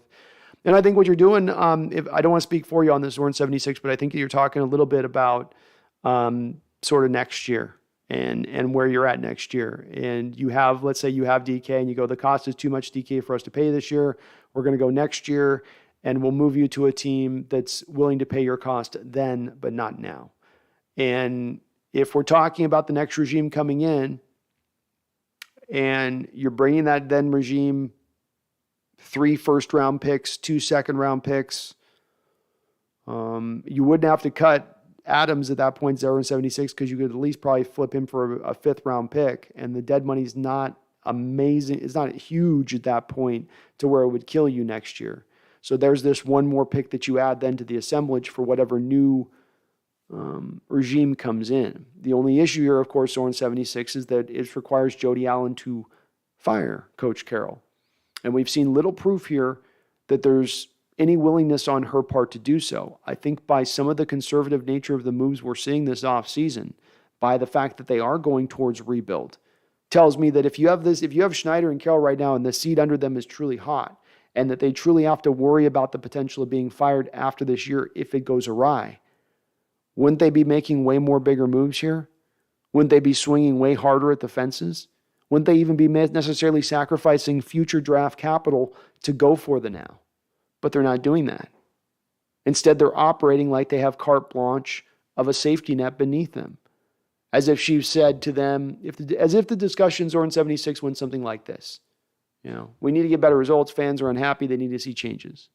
And Carroll said, okay, what we'll do is I'll take away my vice president role, give Schneider more control. We're going to have to move Russell Wilson because there's this disconnect there. It's part of what's causing our problems. If we move on from him, we can start to get all the ships aligned in the same direction. No discord at that point, or no dissidence. I guess the word I was trying to use. And sells her on that, and he says, "But here's the thing about that. That's going to take a little bit of time for me to get that right. If I'm going to tap back into that old blueprint, I can't return to that prominence in one season, Jody. You're going to have to give me some time." And Jody's looking at the clock, and she's looking at the contract deals in the middle of the night that say, you can't sell the team until 2025. She goes, well, that's right about the same time Carroll's contract comes up naturally. So I don't have to pay the $40 million to move on from Carroll or Schneider. So let it be somebody else's problem to deal with. I don't have to be thrown in the bus for some future hire, because here's the other part of this, Zorn, is that she has to hire the next person too. And if she's not even invested in the first place to fire him, how invested is she going to be in hiring the right one in here? Or just hiring a guy? So I agree with everything you said. Everything you said is the direction I would have taken this offseason to begin things off, and my approach and all that, Zorn. The problem comes down, and the problem remains to be, in my opinion, until I see proof otherwise, that Jody Allen is just not enough in on this team at its current space, and her plans for the future of this team don't include being a part of the organization going forward. Or maybe it is, and she's looking to sell just a huge swath of her thing at some point. Who knows what it is? They're certainly not being honest with us about whatever approach is happening in the background, and that's frustrating. But again, I do agree with you, at least on the face of it, as far as that should be where this should go. And you never know. Maybe Zorn, when the fans boo from the first quarter through the fourth quarter like they did last year in the Cardinal game, every single home game, or you have half the stadium not showing up at that point on game days, maybe that will be enough at that point to drive home the point that real change needs to happen. Not rearranging the deck chairs on the Titanic type change. Real change. Like actually an honest to good approach of trying to truly fix it. But thank you again for the $50 donation. Really kind of you. I do appreciate it. Coming hot with the donation there, Zorn. Ryan Wilson, good evening, Hawks Nest. Love your take on the team. Go Hawks. Thank you, Ryan. I appreciate it, man. I was giving this some thought today. I was watching some tape on Locke and just sort of thinking about the situation a little bit and thinking about historically how this has sort of fit up recently. I'm hopeful. Alexander Trainer says, differences, Sean Alexander, other than Penny, had 2 Hall of Fame linemen on the left side. It is still kind of helpful. It is, isn't it, Alexander? And I mean, that's one of the reasons I want to build my offensive line. You can take a guy that's an average running back behind a brilliant offensive line, and he's going to look like a Pro Bowler. Take a awesome offensive line and a brilliant running back, and now you got lightning in a bottle. Now you're playing with house money. And that's a good way to build a very strong offense, especially when you have a coach who is very smitten with operating an offense just that way. Why do I draft a quarterback second? Keep driving. This is the way. You're right. Why do I? That's the new way of drafting quarterbacks every year. It's what analytics tell you. You're 100% right. That's what they're telling you should be doing. I may come around to this side of it in agreeing with that approach. And in a lot of cases, I would be. If my roster was just in a little bit better shape, I would be. But I think no matter whatever talented quarterback you put, for instance, behind this offensive line, they're getting the ever-loving snot beat out of them. And that's not going to help anybody's development. I don't care how talented they are. I think you got to get one thing fixed over the other first there. Grudy Dog, thank you for subscribing, Grudy. I appreciate you. Randall McDaniel with a $5 donation. Says, thank you, Randall. Says, let's say Cross, Thibodeau, and Sauce are all available at number 9. Oh my God, Randall, you're giving me the Sophie's choice, huh? I'm going to do the Sophie's choice now. Okay, Randall. Okay, let's do this. Let's do this, Randall. I'm ready. Which kid's got to go? Which kid's got to go, baby? Here we go. It says, who are you taking? Who are you taking, and who would team take? Okay. Who would I take, and then who would the team take is what Randall's asking. If the 3 players that are available are Charles Cross, Kayvon Thibodeau, and Ahmad Sauce Gardner. Okay. Who am I taking with those 3 picks being there? And Randall, let's acknowledge this. I'm going to take for granted that this is built within your question. We have not addressed the left tackle position in free agency leading into this draft at this point, because this would change my answer, and I'll try to give you 2 different components of the answer, but that's the one part of this to consider, is that we don't know that this will drive my choice. I like better both of the upsides of Thibodeau and Sauce, but if I've got no left tackle but a Stone Forsythe on the left side, I'm going to have to be driven to take Charles Cross. What would the team do on this, Randall? The team would still probably go between Thibodeau and Sauce at that point, because they don't necessarily value tackles like I do. But there's also that part that I think about as well, is they took, with the highest pick that this team has ever had at number 7 or 8, they took Russell Okung. So when they were this high before, when a similarly talented tackle was sitting in front of them at that point, although I'll give you that Cross has probably not quite got the explosion strength scores. He wasn't necessarily as clean a prospect as Okung was, as far as upside goes. It is a conundrum, Randall. I do think Sauce ends up driving, though, Pete to pick him, even though he's never picked a corner that high. I think there's just something about Sauce's game that just... And I've seen so many coaches in the past pick players that just remind them of somebody else that they think fondly of. And it'll drive them towards just, and who knows, though, maybe Schneider's got the say in that room. If Schneider's got the say, it's probably Thibodeau. If Carroll's still got some say in that room, it's Sauce. Now, if they have addressed the tackle position, what would I do, Randall? I would go for Sauce, because I think that Thibodeau may have some more upside, but I don't like him versus Sauce. The bust rate, I think, so maybe, I don't know. God, Randall, it's such a good question, man. I'm sorry, folks. I'm saying this. I'm sort of thinking this out loud, because it's a tough question. It's a real tough question. I'll go with Thibodeau. I think the team goes with Sauce, Randall, if the left tackle position was addressed. And thank you for the $5 donation. It took me a while to get around there, but I think this stuff through, Jackson Shores of the AFC West is crazy. Poor Russ is going to get eaten alive. On a positive note, we could get a good draft pick if the Broncos suck. There's no guarantee that Russ is going to light it up over there. That division is going to be probably the best division in football. I love the Chargers' moves. The problems that you could point to with the Chargers defense last year, doing some research today on our defense we're bringing in, and there are echoes of Brandon Staley's defense within what Seattle's doing with the Fangio scheme. And the thing that held them back was getting the players of impact to the positions that they needed to make the defensive scheme work. And I think they've started to really get that done now. You can see some similarities, let's say, with the Rams defense this last year with Leonard Floyd and Von Miller, with what they're going to have in place with Bosa and Khalil Mack. And then you go get J.C. Jackson as the shutdown corner. The Raiders have matched it almost beat for beat.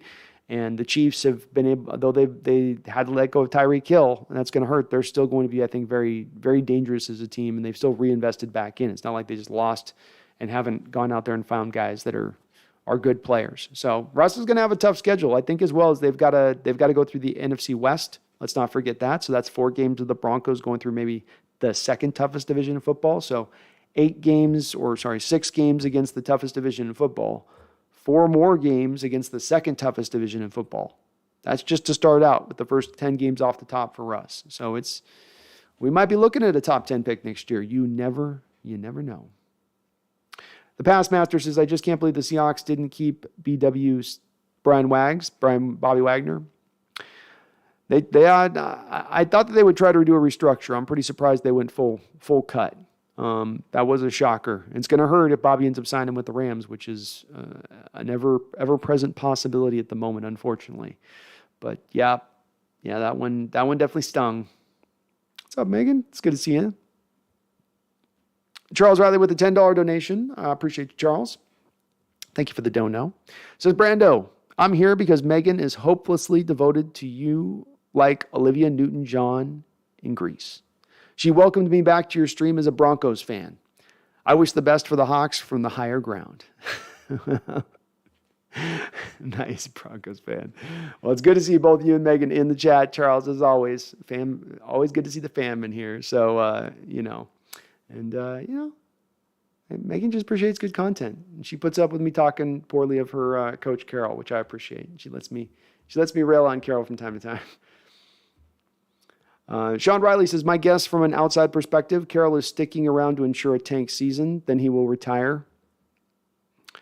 It's an interesting conspiracy theory, Sean, and I love myself those kind of theories, I'll tell you that. Look, it's been eye-opening to me watching them take the approach they've taken with the contracts they've doled out.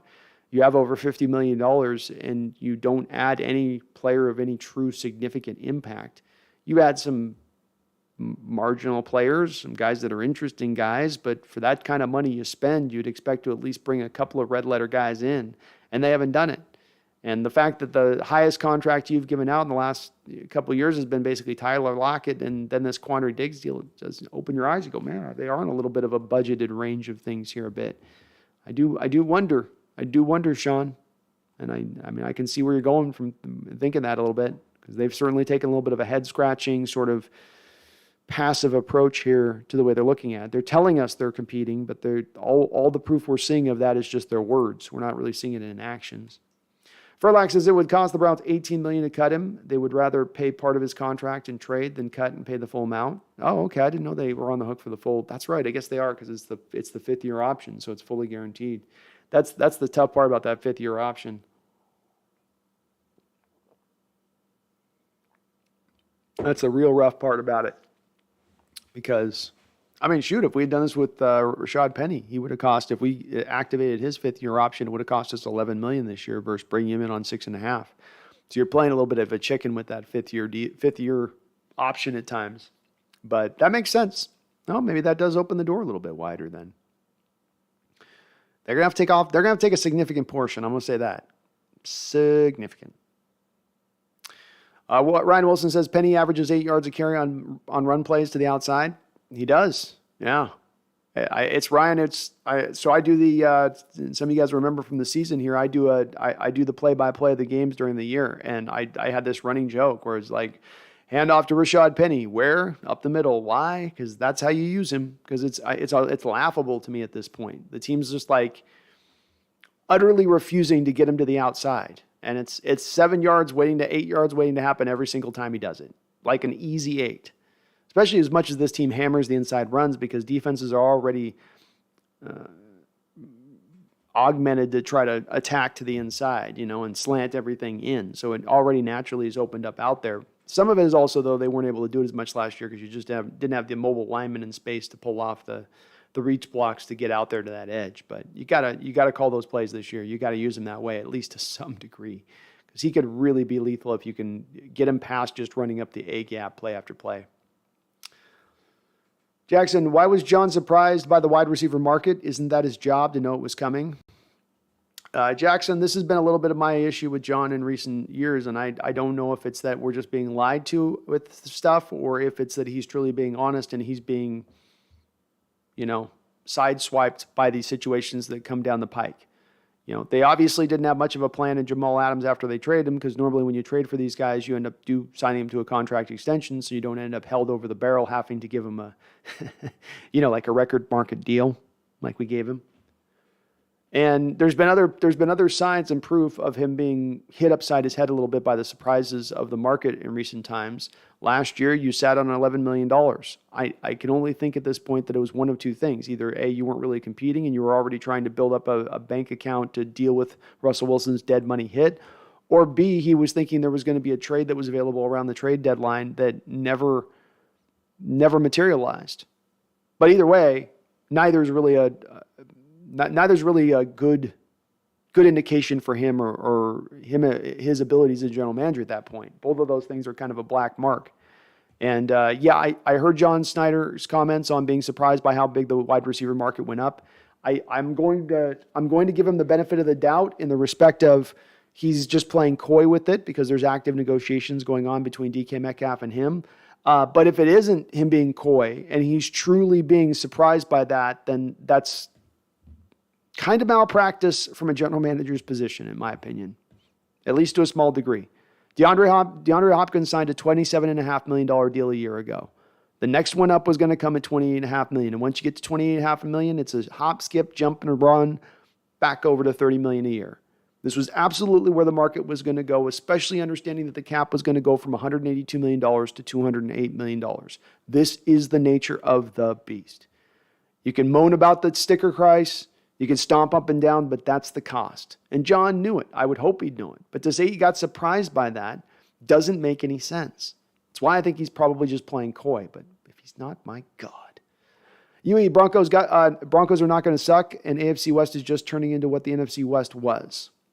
I don't know. It's hard to say, man. The division's tough. They've got a very hard schedule. I think some of what people have talked about with their roster is a little bit overstated. Not saying Russell's going to fall on his face. But we saw what happened with Mile High Stadium here this last week, right? Russ has already started trying to cook with the receivers, and the stadium literally lit on fire. If that's not an act of God telling us a prophetic message, I don't know what is. Drunk Twitter, build up the defense. Drunk says, build up the defense, draft Sauce Gardner, and get offensive line help. Sauce Gardner, number one, go into second round, and go back-to-back on your second-round picks. Get yourself Nicholas Petit or Tyler Smith, then get yourself Abraham Lucas back-to-back. Boom, done, go. Wouldn't be the worst approach. Jumping Beam, how about we trade for Baker and draft Malik Willis? Have another Matt Ryan and Russell Wilson thing going on. You definitely would have a lot of quarterbacks at that point. That's a lot of guys. It's a lot of QBs. That's fine, I guess. I wouldn't like to drive Malik unless you can trade back in the first round and do it, which I don't think he's going to be available at that point because of the dearth of quarterbacks. Jumping Mean, I'm not big on Malik. If we were talking about picking him where Lamar Jackson was picked, you could sign me up. But when we're talking about picking him where Patrick Mahomes was picked, I can't do that. Breeze, the Lions are building a culture and guys are buying in and believing in it. Well, I've lived many a moon, Breeze, and I've heard many a stories come out of Lionland, and many of those stories were built on the back of positivity about the culture that was being built from the ashes of nothing. So I'm a little skeptical, but you guys are chewing kneecaps. We'll see what's up. We'll see what's up. I would love to see Lions do good, by the way. I would, but let's face it here now. When you're making the point, Breeze, about DK not having a franchise quarterback to throw to, and you guys are sitting on Jared Goff. It's not the best point to bring up that's the reason we should be trading him to you. You can do you bring up the point of we're going to throw a boatload of picks to you, the likes of which you've never seen. I've yet to see one fan come in and do that. How about you come in and give us a Herschel Walker trade? How about that? Money where your mouth is. If you really like DK Metcalf, if you really value DK Metcalf, why don't you show us that you're valuing him rather than making me feel like the buzzards are picking on my rib cage? They're getting into my liver here a little bit. So I want to see a fan come in and come hard with it. Come hard with it. I want to see a fan come in here from another team and say, hey, here's 2 first-round picks and a third-round pick. Turn that down and mean it. Because then I know you really want him. Right now, I don't think you want. Right now, I think you want a night with him. I think you want a little Sunday weekend with DK, but you don't want the full DK meal deal. Okay, you don't want the only fan DK. You just want the partial fan. So, let's bring it a little bit harder with the offers, a little bit more.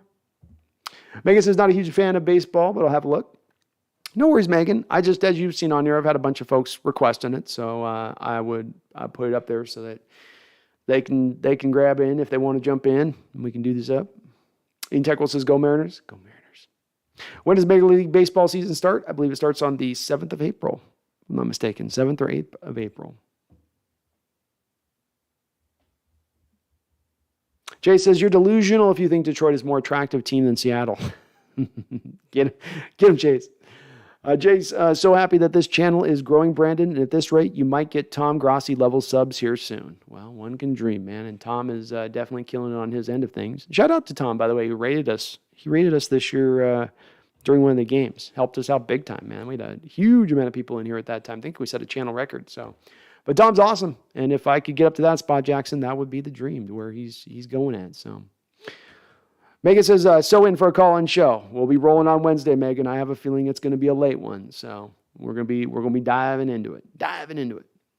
Jose Garcia says, rest in peace, Taylor Hawkins. Rest in peace, man. Boy, poor Dave Grohl. He's definitely felt his share of loss. Some of his boys on that tough one. Drunk Squidder, Mariners have a good team, and now they have to perform to win. They do, Drunk. Now's the time, man. They will at least be, I think, very, very fun to watch this year. Megan says, you know how I feel, B. Bring it on. Megan says, nice, you went with the crow's nest. Yeah, the crow's nest, the suggestion was a good one. That was a solid suggestion. I had to admit, Hawk's nest, crow's nest, they go together very well. That's a peanut butter jelly type situation right there. Cody Arielanas. I can't roll my R's, Cody. I cannot roll my R's for the life of me. I just cannot. But thank you for subscribing. I do appreciate you. Arielanas. I'm so close to being able to pronounce it. Just about there. Dean Duckett says, let's go. I'm in Hawaii. Fly home tonight. I'm locked in. Good. Get locked in. He's about to show you Farve 2.0. Ryan Wilson. Yo, what's up, Megan? Oh, what's up, Ryan? Alexander says, I draft a quarterback. Re-sign Geno since he knows the system. Bring in Cap. I don't care. Let them all compete. Throw it at the wall, man. One of them's going to be good, right, Alexander? Somebody's going to get there.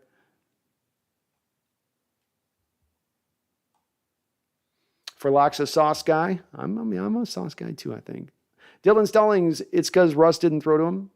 Yeah, I think DK and Russ had a little bit of, let's just call it professional rift, at least on the field, as far as the chemistry just wasn't there with them in the same way you see with sometimes number one quarterbacks, number one receivers. Not throwing shade at Russ with this. Maybe it was two, takes two to tango type situation where there's a variety of reasons for the issues with it. But certainly there was times where Russ just kind of forgot about him. Jackson Shore, I think Tua has no excuses now that the Dolphins gave him everything. You agree? He's definitely been put a little bit closer into that position of things. Yeah, I think so, especially with the more even just the coach they're bringing in, because I think that he's going to be doing a lot of what Shanahan does with the 49er offense, which is protect the quarterback through the running game. And that's also going to aid Tua. I mean, he's got two guys that he can throw 5-yard bubble screens to all day, and they're going to go get him yards. So things have been made pretty easy on him. They're going to accentuate the good parts of Tua's game and, limit the stuff that's more glaring. But yeah, he's got everything he should need at this point to succeed and show what he is. Which, if you're looking for a comp, to me, Tua, Matt Corral, I can find some very similarities between those two guys as far as their games, especially with the way that they operate inside 15 yards and stuff. So he's got a couple of receivers that'll fit good with that. Why? For those of us that have been telling people the last couple of years Penny is good, felt much redemption in 2021 with the end of his season. He just had to stay healthy and get at least 10 to 12 reps. He's a stud. For sure, why? I've been I was with you on this boat for a long period of time, and I'm a guy that doesn't like seeing first-round running backs drafted, but you could see with Penny why they've made him the first round pick, even if you disagree with selecting a guy that high. His talent earned being picked at that spot of things. But then you saw that the team, with their predilection towards misusing guys, not putting them in the appropriate positions to succeed, was playing out very much the same way with Rashaad Penny here in recent years. And then the injury thing at the wrong time of year, just as he was really starting to scratch the surface on what he could become. So you start to go, man, it's still there. There's still something there that if things can just break a little bit more right in his way, one or two breaks right, you've got not just a guy that'll be a decent running back, but one of the best running backs in the league as far as at least production goes. He may not have the stylings that jumps off the film like a Derrick Henry. He may not be as sudden as guys like Kamara or McCaffrey, but he's got his own little styling that is a special styling. And that burst, man, that first 8-9 yards, which you could say with the running back, the most important thing for a running back to have, above size, above, jukey moves and Madden button moves that he can tap into. It's that first 8 or 9 yards of burst as he's not getting from when he gets the ball in his hands and the quarterback in his gut to when he's then 2 steps through that hole. And if he can be a difference maker on the football field where he's faster than everybody else, almost that in itself as a running back, you're walking in with just that skill alone. You can be a difference maker in football. And when I'm talking about other professionals that are also fast, you're faster than them. And he's got that. Seahawks Gaming says top 3 players you want Seattle to draft at number 9.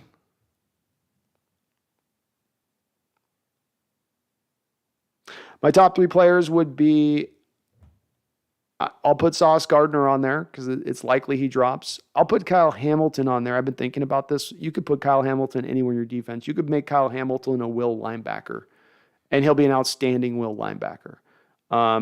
You can move him all over the football field. He'd just be a puzzle piece, and I like him too much. I like him too much to not, if he's sitting at our pick and there's a possibility we could select him, then that's just a guy I like a lot. There's no chance you're getting Aiden Hutchinson. Thinking about my third guy here.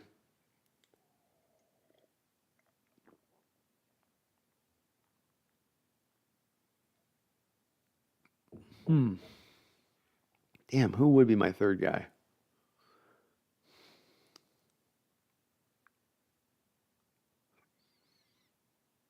Yeah, I guess it'd be Thibodeau. Because I do like Thibodeau. I'm not completely out on him. But he would probably be my guy then at that point.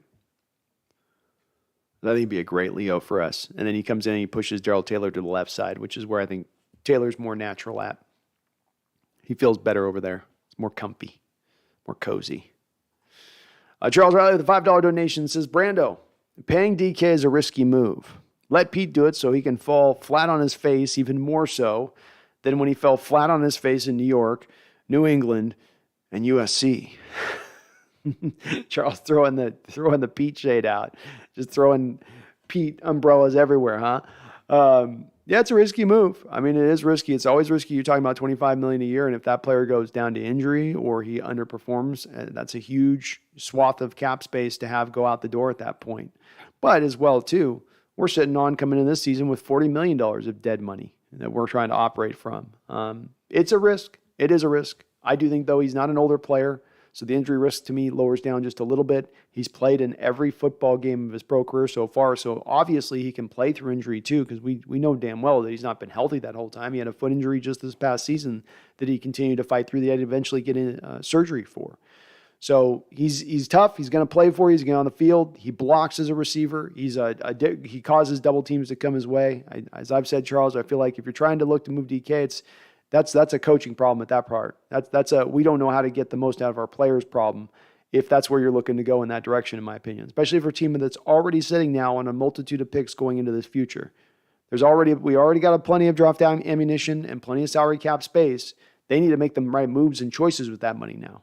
And none of that should be built within to trade DK. Just my opinion on it.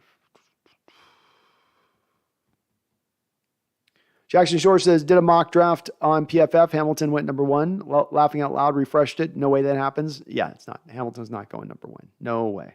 If he had blown up the combine, maybe. But even that, there's never been a safety taken number 1 overall. So, not that I can think of. Even Sean Taylor didn't go that high. Yui says Dolphins not building for Tua. They don't really believe he's the answer. They're building in spite of him. Truly think he's a bridge quarterback. I don't think they've married themselves to him, Yui. I mean, they can definitely go a different direction into the future. I do think that some of bringing in with Waddle and Tyreek and what those guys can do on short stuff that doesn't require Tua to have to push the ball up the football field consistently does help him, along with bringing Gesicki back, who's the big tight end that's worked really well with Tua. But I don't think that they're married to him. They're going to give it a try, though, and those guys do fit well with Tua. Bree says Tyler Lockett should request a trade, too. Well, I don't know if he can request a trade, Breeze. We just signed him to a contract extension, so I don't know if he can come in the front office and expect that they're going to do that for him. Go Hawks out 2022 says Seahawks have the 9th pick, and I'm the 9th sub on the Crow's Nest. Well, welcome to the Crow's Nest, man. Thank you, Go Hawks 2022. Appreciate you. We'll be getting some content over there. Flacco Jody, lap my ass off. Lock ceiling is Carson Wentz. Could be Flacco. I tried to make a strong case for his potential, but I understand that that's definitely where his trajectory seems to be going at the current moment. Jackson Shore, did you see Cancer Culture trying to start a petition to have the Browns back out of the Watson deal? Laughing out loud, why even bother? I don't know. There's some people that were really emotionally charged on it, I guess, with it. I could see it in my chat with a few folks saying, they would rescind their fandom. So just to draw out that reaction in certain folks. Hawks Eye View says, what do you think of drafting Eric Barry in the 6th round? I'd have to look up Eric Barry. So let me write down his name. If you mentioned that before, I'm sorry, I must not have written it down, but I'll get him in here now, and I'll let you know on the next stream. For sure. Let me see that spelling you had here.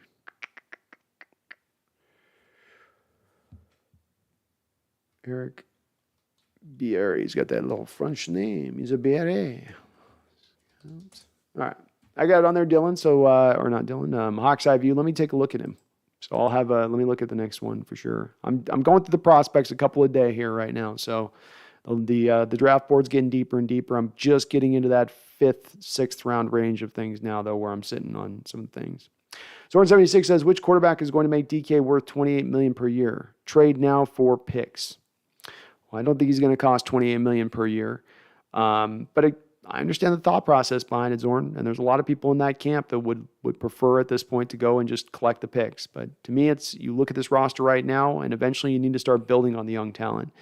And the worth $25 million a year, you could end up arriving that thing saying no receiver should ever make more than $13 million a year on our roster. Nobody should. But then you may end up at that point having a lot of decent receivers, but no real game changer receivers. You pay for what you get in the NFL. And while it's a lot of money to pay for DK, I think he's going to give you a lot of returns. And to me, you don't make a payment of DK based on whether you have the quarterback who can throw to him. You pay DK on whether or not you think he's a special talent and he's just coming into his own. And then you take care of the quarterback problem. To me, if you're led in that direction of making your choices based upon your own front office ineptitude or your own front office's ability to have any confidence in your ability to find the next quarterback, then that should not be driving you towards a trade. That should be driving you towards looking from within and fixing that glaring issue that's causing you to be landing in that stage in the first place. But again, like I said to Zorn, as much as I'm against doing this, I completely understand that there's people on the other side of this, and you are operating from a logical and reasonable point to say, hey, his value is at its highest, and you can get a boatload of picks for him. Understand. And it's not wrong. Alexander, I wouldn't be mad if he traded with the Eagles or something and got an extra 2nd or 3rd if our guys get picked early. I wouldn't either, Alexander. I'd love trading back. The best part of this draft is tier 2. Late 1st round all the way deep into probably like just the barely top of 4th round. That's the meaty part of this draft. Forlax says Stingley Jr. if Sauce is gone. So I'd be okay with Stingley. I'd be okay. Gary Fire says draft Carson Strong. Well, Strong might have the strongest arm in this entire draft from any of the quarterbacks that are in it. He's got a cannon, that's for sure. A little bit of worries with his knee, but you might be able to get him in the 3rd round, and sign me up on that, Gary. I'm good with taking him in the 3rd round. That's not a tremendous You're not giving up the best of your draft capital in this draft. Your fourth pick now goes to a quarterback. Okay. Wide do wide. I'm a believer Pete will not draft a quarterback until after the 9th pick. Signing Seattle has not made so far telling. No offensive tackle, no top cornerback, no top defensive lineman. There will be some franchise players at those spots at 9. Well said, why do I? Agreed, man. They are showing your hand a little bit in where they're going to look towards this draft, which does frustrate me. I sure don't like seeing my team having a collection of positions they have to then target in the draft.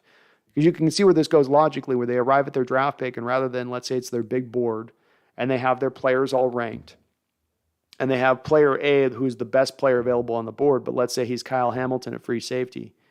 Well, we just signed Quandre Diggs. We can't take Kyle Hamilton. But we really need a tackle. But then you look, and it's maybe Charles Cross, who's your 23rd best player on your board, and there's 10 other guys ahead of him. And you go, well, we really need the tackle, but there's the other guys we have even higher. It's like, to me, that's the path wrought with bad drafting.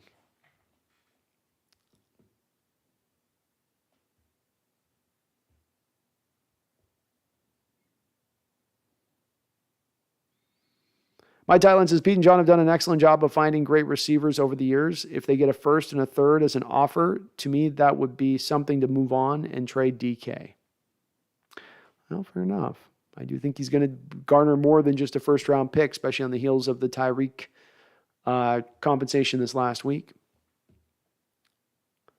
Alexander Trina says, by the way, thanks for always saying my last name right, laughing out loud. I do try to. I hate butchering people's names. So that's one of my things I like to try to land. And I know it can drive people crazy when they hear their name misspoken, especially if I say it a lot, because I always have to say everybody's full name.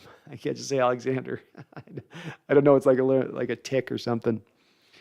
Why do I players you want Seattle to pick with 9 if they drop to that spot? So I think the guys that I think are likely to drop or that would be available, like I said, the Kyle Hamilton certainly stands out. There's no way Hutch is going to drop. I think Evan Neal and Ike Akawanu are going to be off the board by the time we pick as well. So you can't really reasonably say those guys are going to be there. Double check my big board here. Thibodeau, Sauce Gardner.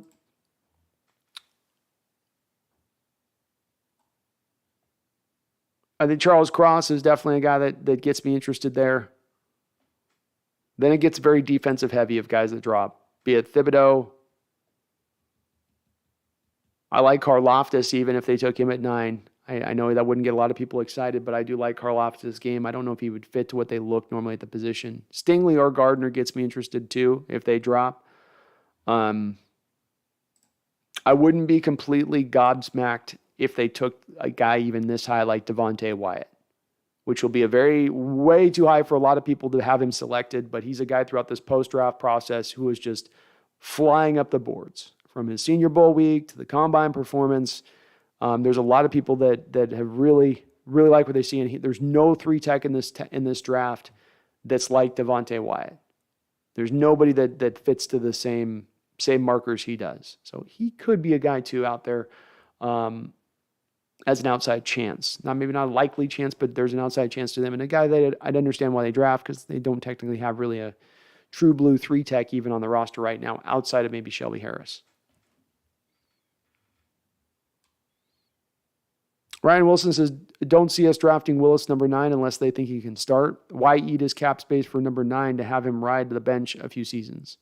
I don't think they would either, Ryan. I think if they go for Willis, it's to try to replicate the blueprint from 2012, which is having a rookie quarterback on his rookie deal playing right out the gate and then trying to build the super team up around him, essentially. So I think that would probably have them pushing Willis to go out there. The one thing, though, that I might counter with that, though, Ryan, is that Willis is in a significantly different state as far as his game and his pro readiness than where Russell Wilson was with Wisconsin, that was running a lot of pro concepts with Wilson under center, West Coast type offense. Willis is coming from something that's more structured around him and protects him a little bit more. That might prevent him a bit from being able to get on the field as fast. Jackson Shore says, imagine we take Coral with the 9th pick. If Willis goes number 2 and we panic, your reaction will be amazing content. Yeah, I'm gonna prepare myself. I think I'm gonna have a whiskey bottle on camera, just always sitting in the front for the view as the draft's beginning and unwinding to that 9th pick, just so that I can prepare myself truly if it goes that way, because I'm going to be an angry elf. I'm going to be a very, very angry elf if it breaks down that way. I'm not going to be able to. There's not really another player in this draft. Even Malik Wilson 9, though, I think you're overdrafting for where he should be, and I'm not big on the pick. And there's really only one guy at 9 that would really light me on fire, and that would be Coral. I just have my certain guys every year where I'm just like, nope, no,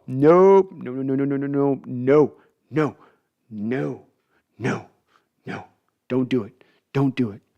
Brian A. Wilson is my guy because he says hashtag Desmond Ridder in the 2nd round, and I like me some Desmond Ridder. QB1 in this draft for me. Paul Third, Denver had one decent lineman last year. Seattle had a better rated line. I'm not expecting better than 2021 from Wilson or Locke at this point. Can only expect so much improvement from the rookie class. Well said, Paul. And I agree with you, man. I think Denver's offensive line gets overstated to how good people were trying to say it was right around the time of Russell Wilson's trade. It's got some talent. It's got some okay guys, but it's also got some rough edges to it. And there's no guarantee that they've got a pathway to, by the way, hewn out those rough edges. No 1st-round pick in this draft. No 2nd-round pick in this draft. They don't have really money to go out there and get a significant free agent, much less there isn't a free agent available out there for them to go get to help out that offensive line. This puts them in a position that's kind of precarious at this point as far as where you're going to get the 3rd or 4th rounder. You're hoping to better upgrade that, or you're in the same position you were the prior year where you were miserable in pass protection as a unit. And as I've said, Paul, if we know with Russell Wilson, he's got that inclination to already hold the ball for too long, and then you put him behind an offensive line that can't pass protect at all. That's not two good combinations that go together. That's not that cookie's not going to bake right in the oven. Katie Burns says, the only thing I'm going to say is based on real basic psychology. No matter who you are and how old you get, a positive narrative and reinforcement goes so far. I'm going to get behind Locke.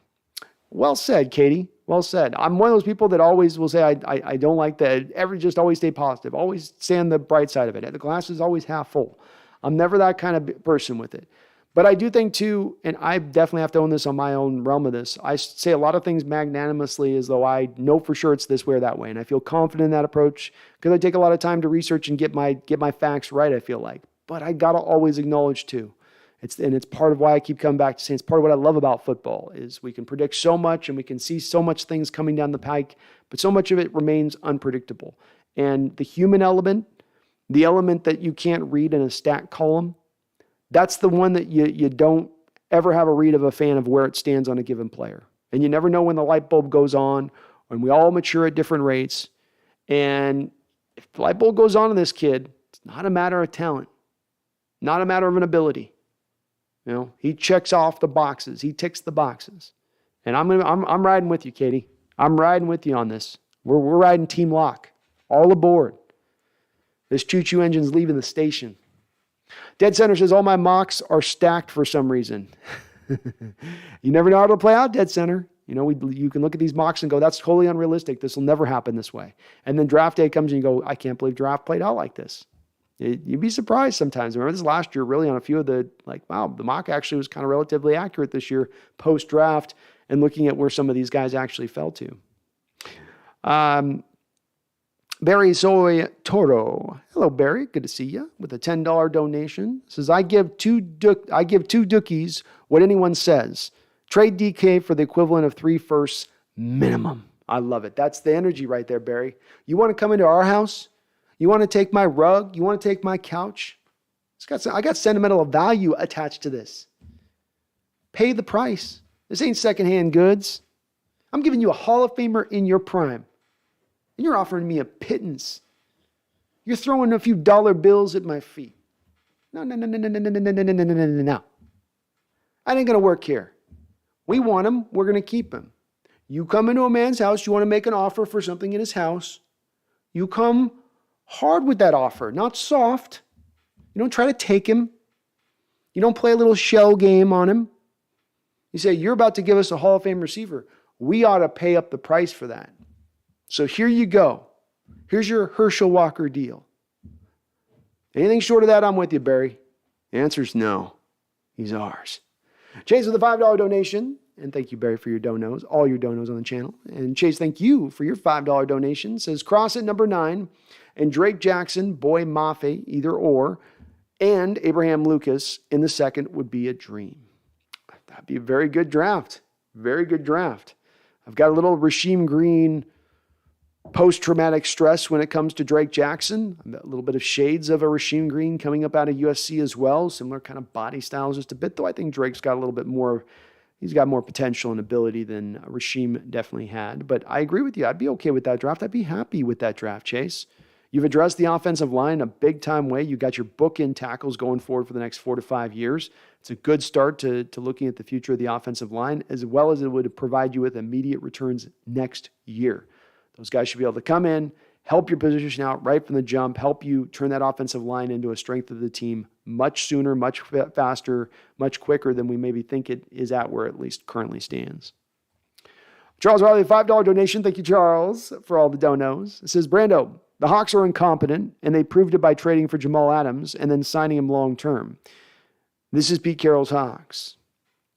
It's certainly not a great move. It's incompetent is a great way to put it.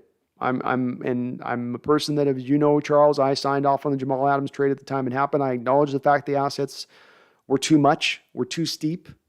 But at the end of the day, you were also bringing in a guy that was an all-pro and a guy that was just tapping into that same place as far as his career that we see with a guy like even DK Metcalf.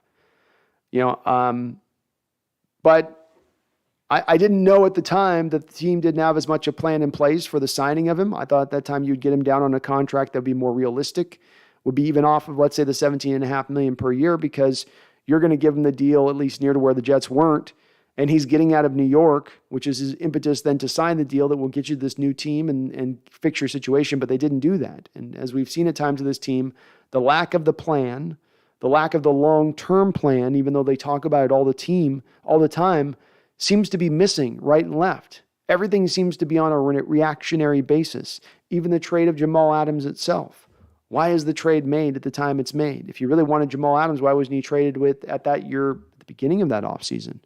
Was the price really that much higher than 2 first-round picks and a third-round pick at the beginning of that offseason for Jamal Adams? Why did it have to happen in the 12th hour, 25th hour of training camp when you couldn't really bring him in and get him into the system appropriately in the way that you wanted to? Because you were driven out of desperation by doing it. Once again, back to the reactive mindset. And when you're reacting in football, you're always chasing your tail. It's that, you guys remember this is an old arcade game. I don't know if they barely have any arcades, and it's the whack-a-mole game, right? I know many old heads will remember this. It's in every amusement park you ever went to. Disneyland had them. They all had them. It's the whack-a-mole. So, there's holes in this for you young kids who maybe don't know. There's holes in this game, right? Real holes just like this, and you got little puppets coming up out of the holes, and they're little little moles coming out. Little mole heads pop up and down, and they got little sensors on their nose, and you would whack the moles.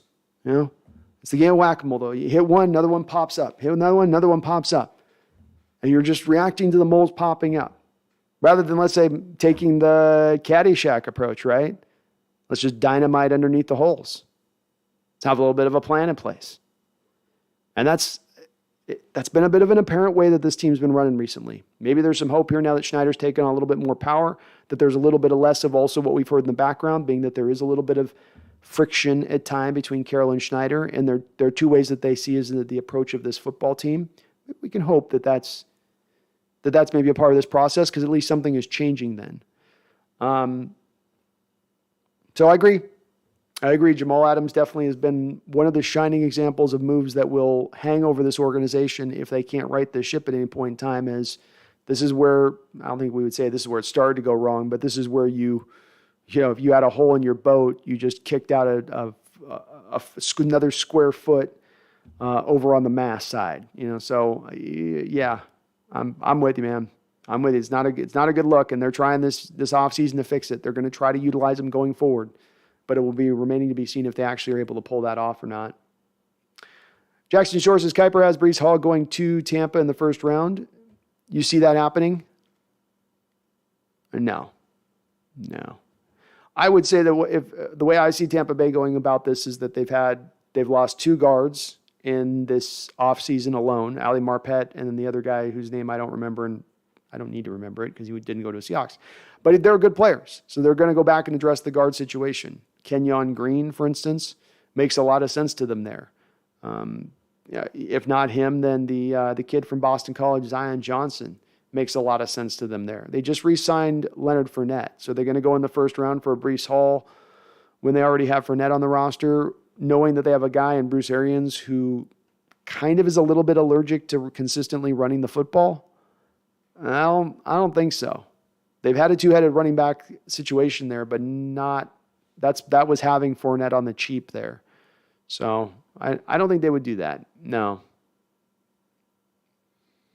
Kuiper's pulling something out. I don't think Hall goes in the first round unless his stock just keeps skyrocketing. Dwayne Nowak says, would you address the offense or the defense with the number 9 pick this year, and would it be in the trenches? Great question, Dwayne. I'm a best player available on the board guy. I want my draft board to be pushed that way as often and as many picks throughout the draft as possible, because I think that's a pathway to a more successful draft rather than reaching for need. With that said, we're walking into this draft with a monstrous need, the tackle position.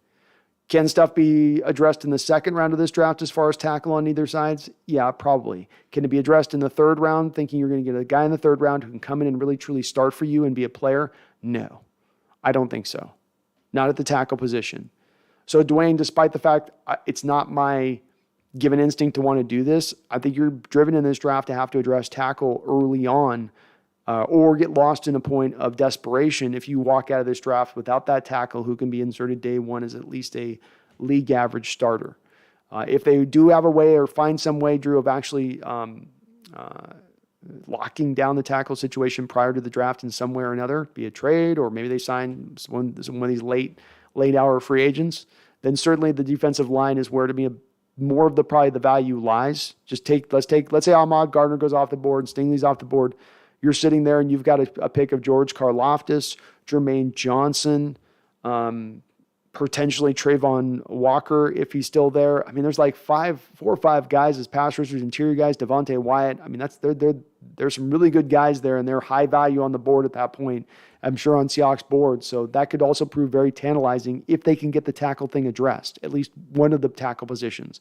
Because if you get one addressed prior to the draft, like left tackle, you go get an Eric Fisher guy, or you bring back Dwayne Brown, then you can go, okay, we'll go get the Daniel Fa'alele in the second round, or Abraham Lucas in the second round, or one of those guys that'll be still good players at the top end of the second round at the right tackle position. So I would like to see the defensive line's got some interesting guys you could add if they wanted to go that route of it, but they may be driven a little more to need. Zorn76, Pete and John have made one decent pick in the last 3 years. Track record's not been good, Zorn. Agreed. Yeah. Agree, 100% agreed. Sam Z says, Sauce's top speed concerns me. How so, Sam? I mean, he ran a 4.4. He's got Richard Sherman's size, and he runs a 4.4 40. I didn't see him getting beat by guys running past him on tape. He'll give up maybe some short stuff underneath from time to time, but I think he's got enough. 4.4, you're running. I mean, shoot, Sherman at that same size was running like a 4.6. Don Pritchard says, why do people not like Locke? I think some of it goes to his personality. He's got a little bit of the goober face going on, right? Got a little bit of that, just like, you know, he just looks like, you know, just, he's like the little brother, just you want to slap the stupid look off his face. Like, quit making that face. So I think it's a little bit of that, Don. People also don't have a lot of patience for guys and letting them develop, give them some time. They think what they see initially is what they are. As opposed to maybe that's the case sometimes, maybe other times it's not, especially when it's at a position that's a little bit of a slower developing position, be it quarterback or pass rusher. But I think that's what I trace it to, Don, myself. And I got to admit too, he's not exactly lit when he's been on the football field. He also hasn't lit it up, so you gotta earn some optimism too. Zorn says, how can anyone be enthusiastic about Pete and John drafting? Their overall classes stink. I'm not enthusiastic about it outside of the fact, Zorn, they're getting to pick higher than they've been able to recently pick And that's the only thing that's providing me a lot of optimism. Because you're right, I can't take it off the track record. Breeze says DK is going to the Lions, man. There's no way they would do DK dirty like that, Breeze. We would never do him dirty like that. He's been too good a soldier for us to send him off to Siberia of the NFL.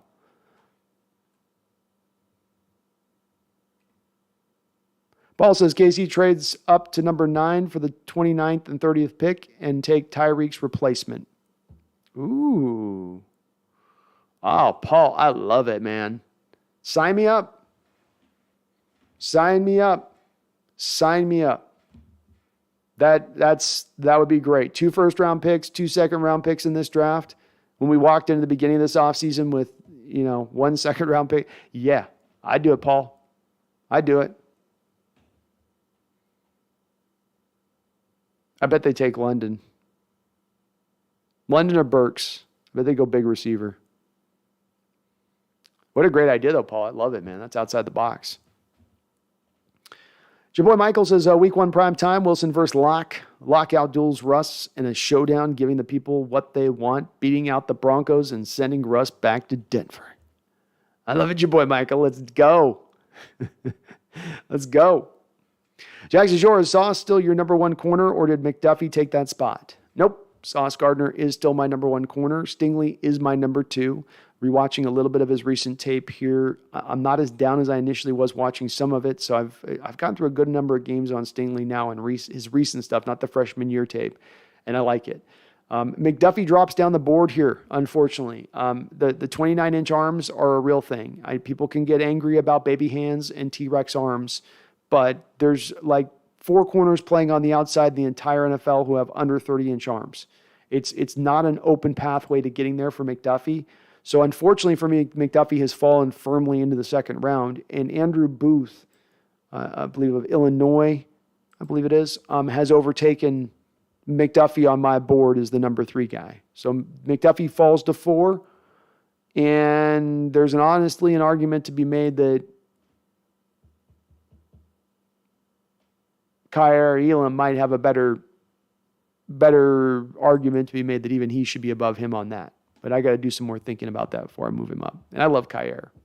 The moment of truth mangler.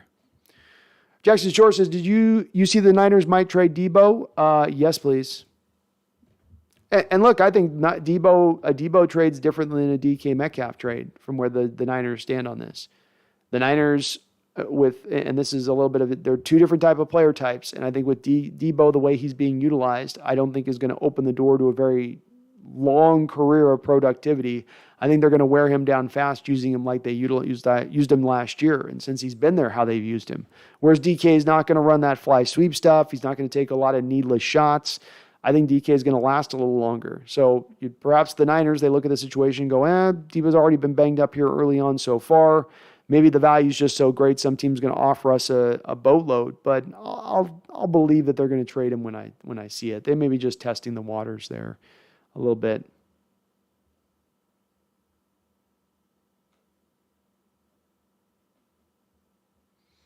The rumor is a 2nd round pick for Debo. I don't buy that. That would be what it is.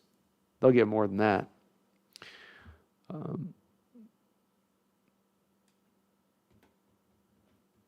Herbicide says go Chargers. That's right, go Chargers. Why do I see Bronco fans comparing DK Lockett to Sutton and Judy? I'm saying pump your brakes. They might be better. They might be better. They might be much better with Russ, but they haven't done jack in the league yet.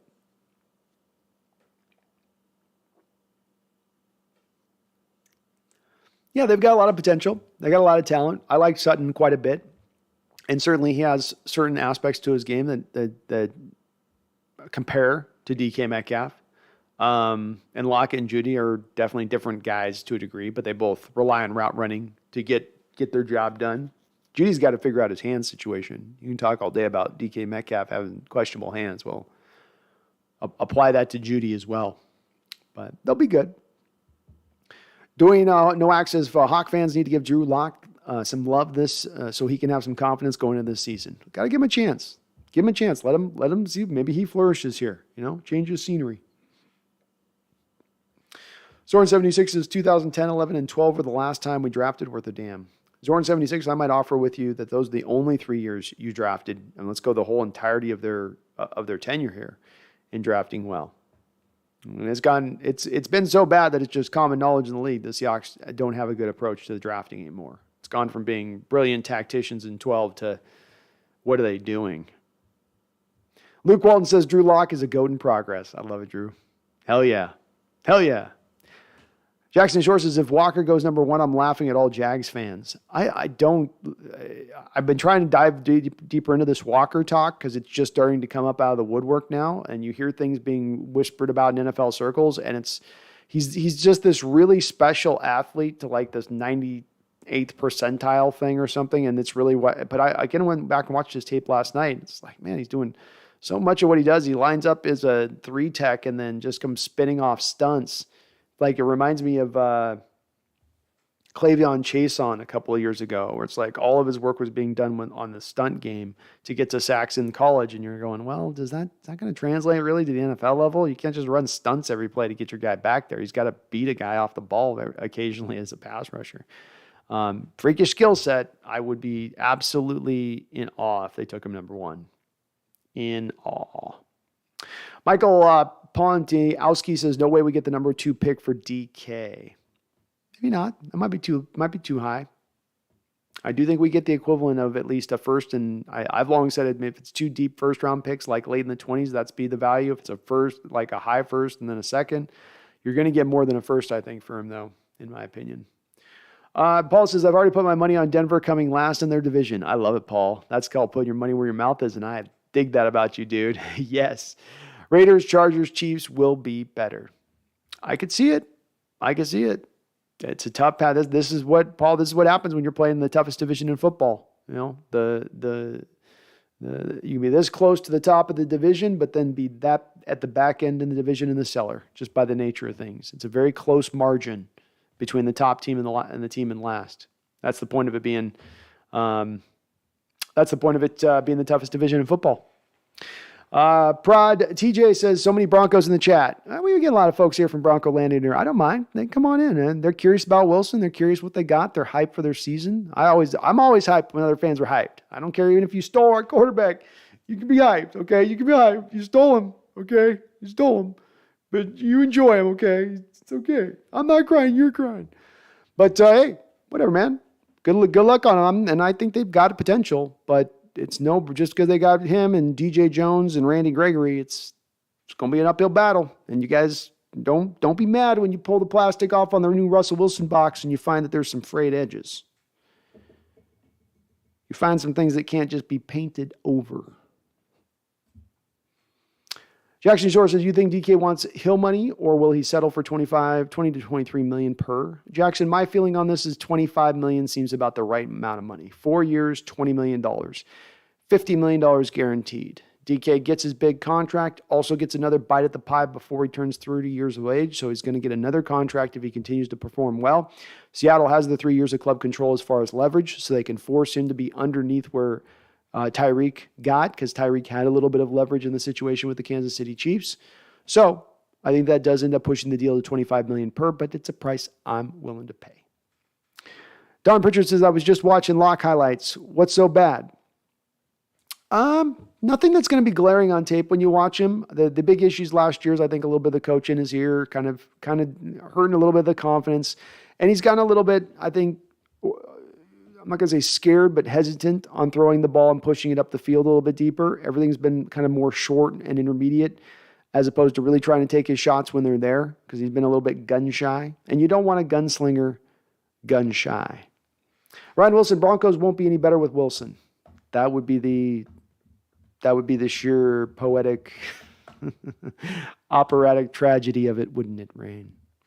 Kyle, I wouldn't be surprised if we got DK cheaper than the market value. He seems really loyal. He committed to Ole Miss in 9th grade.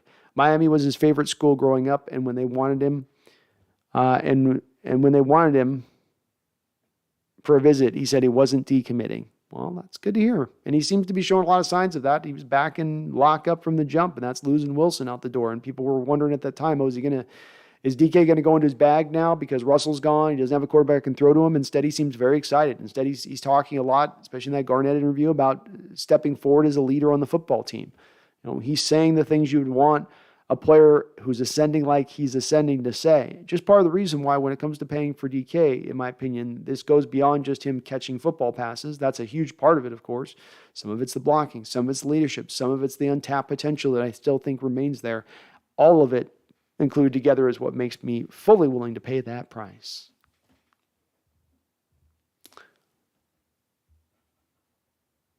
Jackson says, love Noah Fant coming out of the draft. Bummed he didn't fall to us. He was kind of overpicked at the time. He had that great combine. I think it really drove his value up big time. Donnie Clark says, defense round 1, second round, backed offense of O-line picks. I love it, Donnie. There's definitely going to be some guys on both ends of the scale there that are going to look really good. So you could go both routes on that and you'd be all right. Josh Alonso says, we're going to suck until Jody sells the team. Well, Josh, I'm not going to talk you out of that talk because I'm hopeful that we're not, but I can also understand thinking that might be the case. If you don't have strong leadership in place as far as ownership is concerned, you are a ship without a captain.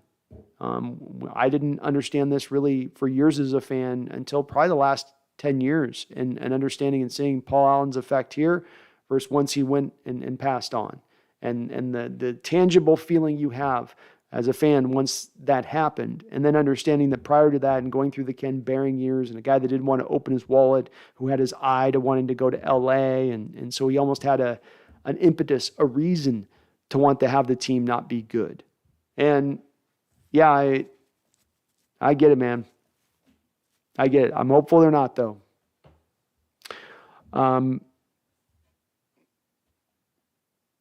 Thank you, Max Shermet. Thank you for becoming a member. I appreciate you, Max. You're awesome for doing so. Keep an eye as a member on my channel for, I've got Hawks Nest articles that I'm putting out there on a weekly basis. So keep an eye on your community posts because I'll be posting up under there for members of the channel. So thank you, Max. You're awesome for becoming a member. Welcome aboard. Zorn 76 Broncos 2022 is a 10 wins and a one and done in the playoffs. There we go, Zorn. That would also be a little bit poetic. Hashtag villain for life. It says, personally, I would love to have Thibodeau. He's a beast. But out of those three, if we really want to build the defense, we should go with Gardner. If offense are focused, should be more than on Cross. It's a tough one, isn't it? Hashtag. I mean, it was a great question posed by Randall on those three guys because you can see why each of them you can make a strong case why you should bring them aboard. Thibodeau's got the potential that surpasses both of the two guys, probably in my opinion. If he can get into it, if he can tap into it, he can be a Von Miller. Can he get to be that spot? Is he got it in him? Does he have the hunger? Does he love football enough? It's a question there. I think with Gardner, you've got a guy that he's got probably the highest floor of the three. And you've never had a guy like him and his size running 4-4 in this defense that fits him like hand to glove. And then Cross, meat and potatoes. Just meat and potatoes.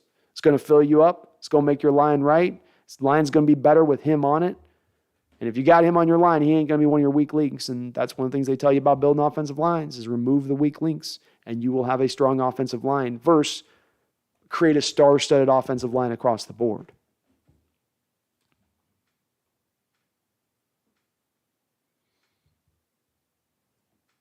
Nick Curtis says, the Broncos and Raiders will battle for the cellar. I love it, Nick.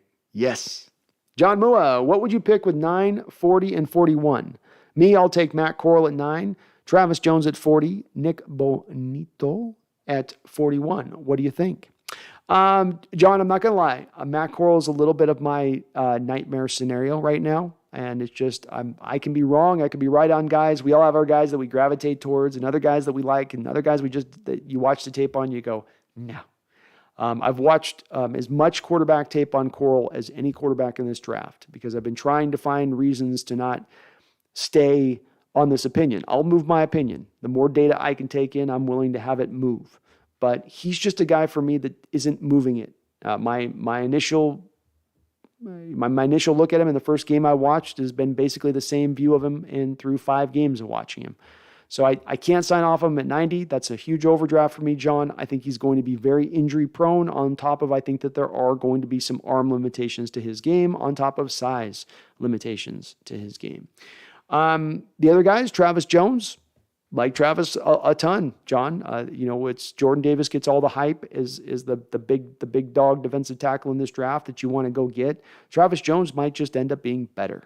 He comes from Connecticut, not Georgia. He wasn't playing for national titles this year, so he doesn't get as much hype and pub, but he had a great combine. He was the best rated defensive lineman throughout Senior Bowl week.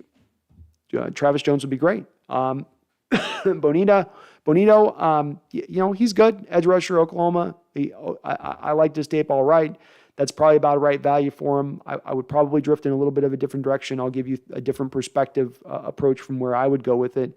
But I like Bonito's tape too. So let me get my notes here really quick on Bonito. But I liked him. I did. He was solid. Of that Oklahoma defense, I would probably go with Perry and Winfrey a little bit more. So I do see Bonito as being able to do the 3-4 stuff, and he could be a Sam linebacker for you. So he could do a bit of both. He sets the edge really good. Above average get off. Good bend. Nice little spin move to his game. Nothing next level about him, though, which is what would be hesitant for me picking him at 41.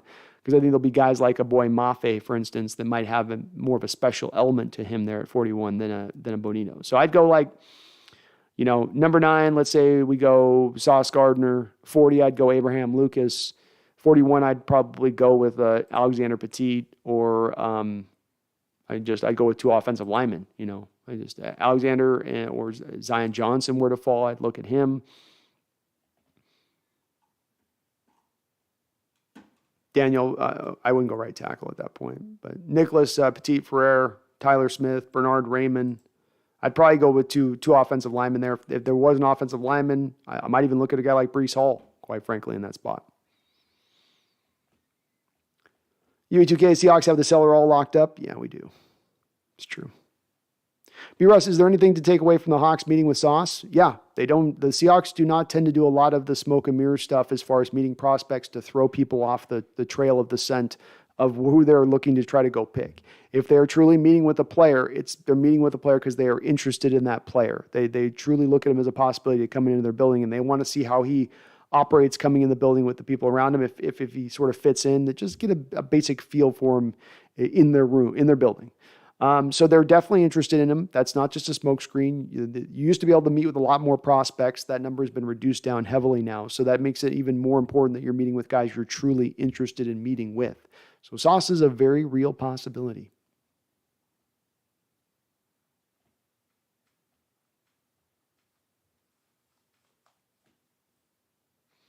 B-Rod says Rashaad Penny only ran a 4.46 40, I think. When I see him hit an open hole, it looks more like 4.40. Maybe he just had a bad testing day. Did he? I thought he was 4.4 at the combine. Let me take a look.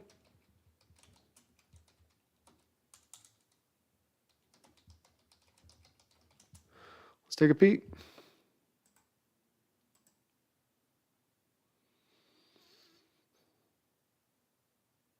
Oh, you're right, 4.446. I thought he was faster than that too.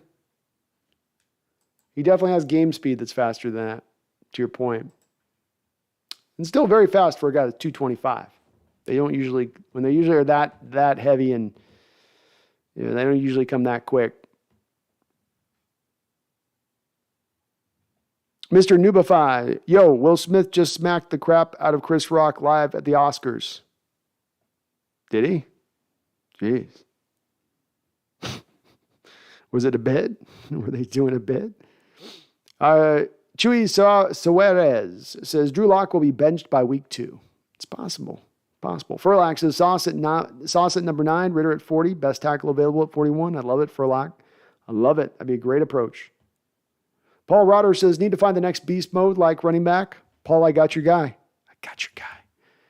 2 different guys. You want to go second round? You want to go high? Breece Hall. You want to go a little bit later? You don't like picking running backs that high? Hassan Haskins. Hell, I mean, there's a bunch of guys that have a little bit of that Marshawn Lynch mold to their game at the running back position as you get a little bit deeper in the draft. Jerome Ford's got a little bit of that to his game. Abram Smith's got a little bit of that to his game. Zamir White's got a little bit of that to his game. There's a couple guys out there you'll like, Paul, if they go for it. My Thailand, if you were to speculate which teams would offer a trade to Seattle to move up to number 9 to grab a quarterback, who would these teams be? Oh, great question. Very good question. Let's take a look at...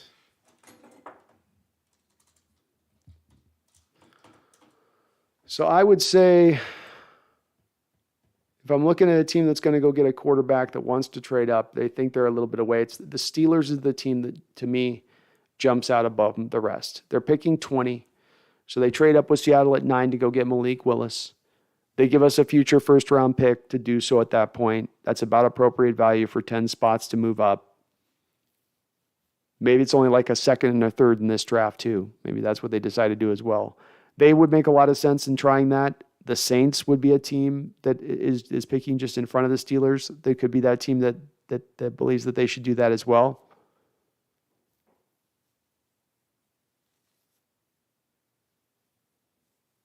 I think that that's just about it. That would be just about it. Maybe the Ravens, if they're not intending to sign Lamar, or Washington and picking it like 11. But then you're only trading back 2 picks at that point, and Washington would probably know you're not selecting. So really, I'd lock into the Saints and the Steelers. Pick 18 and pick 20 as the ones that would be trading back.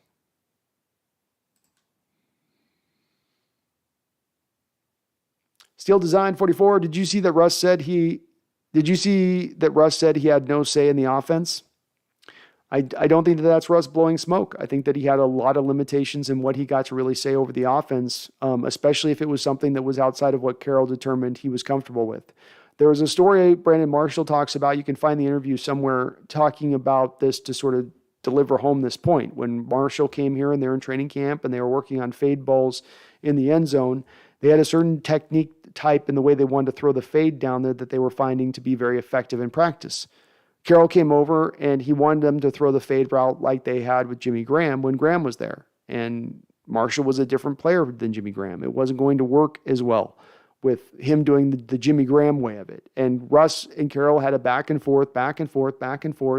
And the bottom line from Marshall at the time was that Russ basically got overruled. Carroll was like, yeah, I hear you. I'm taking into account and I'm still going to do what I'm telling you to do. And I think that this has also been backed up, for instance, when you go back to the Let Russ Cook year, where Russ is balling out, having his best start of his career at any point in time. He has one kind of subpar week there with the Buffalo Bills, comes into Carroll's office that week with some ideas about some adjustments they can make, and Carroll basically puts the full kibosh on letting Russ cook going forward at that point. So, last offseason, asked to stop being hit as much, right? It'd be nice if we got some people who could basically pass protect for me here. I mean, he's basically saying that. Do they go out there and get him that? No, they don't. So there's a lot of evidence to show that they weren't really doing that. We're going to let you have a say on this. And it's part of the reason Russell wanted out the door. And no, it's not crazy for a star quarterback to want some of this say. And they can have a good effect in giving him some of that say. Has Brady not aided along Tampa Bay in some of their decision-making on players and getting guys brought in by telling him to go get this guy, target this guy? Nobody wanted Leonard Fournette. Brady said, go get me that Leonard Fournette. He's going to help us out. And the front office did it. We'd like to think always the front office knows best on every little thing. And, sometimes they do, sometimes they don't. Sometimes having different perspectives on the matter can help you out. Mr. 05 Chuck says, no Malik. That's right, Mr. 05 Chuck, no Malik. Ryan says, DK Lockett, fan versus Judy Patrick Sutton. I do not think Denver's receivers are better than ours. They got the Hamler kid, too, who's pretty good. Don't forget Hamler. He's not bad. But, they're close. Sean Hines, didn't Austin Blythe play Gurley in his prime? So he should help Penny and the run game. Yep. Blythe was the main center for them during that prime of Gurley, and he was decent through that time period. So it should be helpful. He's more of a scheme fit to what you've had in the past with Posick, right, Sean? He's more of a mover in space, which is what you desperately need in the run scheme to work right, and he can give you that. So to your point, should be a better fit. Good point. Joy, the boss 2000 says, if Malik is still on the board come the second or third round, do you think we try to get him then? Yeah, I think if he were to last in the second round, the team would jump all over him. But I don't think Joey the Boss, he's going to last outside the top 15 picks. I think there's even talk right now he could go as high as number 2. Usually if you're going to hear a rumor about a guy going this deep into the drafting process, combines finished, pro days are basically wrapped up, and you're hearing talk of him going top 5, that guy's not going to be falling into the second round unless he does the Laramie Tunsil, gas mask bong video right before the draft.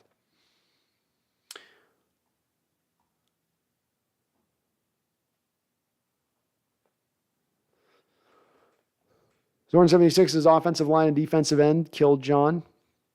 I'll give you one more, Zorn. I think safety killed him. Like, even beyond, it says something, Zorn, that we can point out 3 positions that they've absolutely been brutal in the draft with.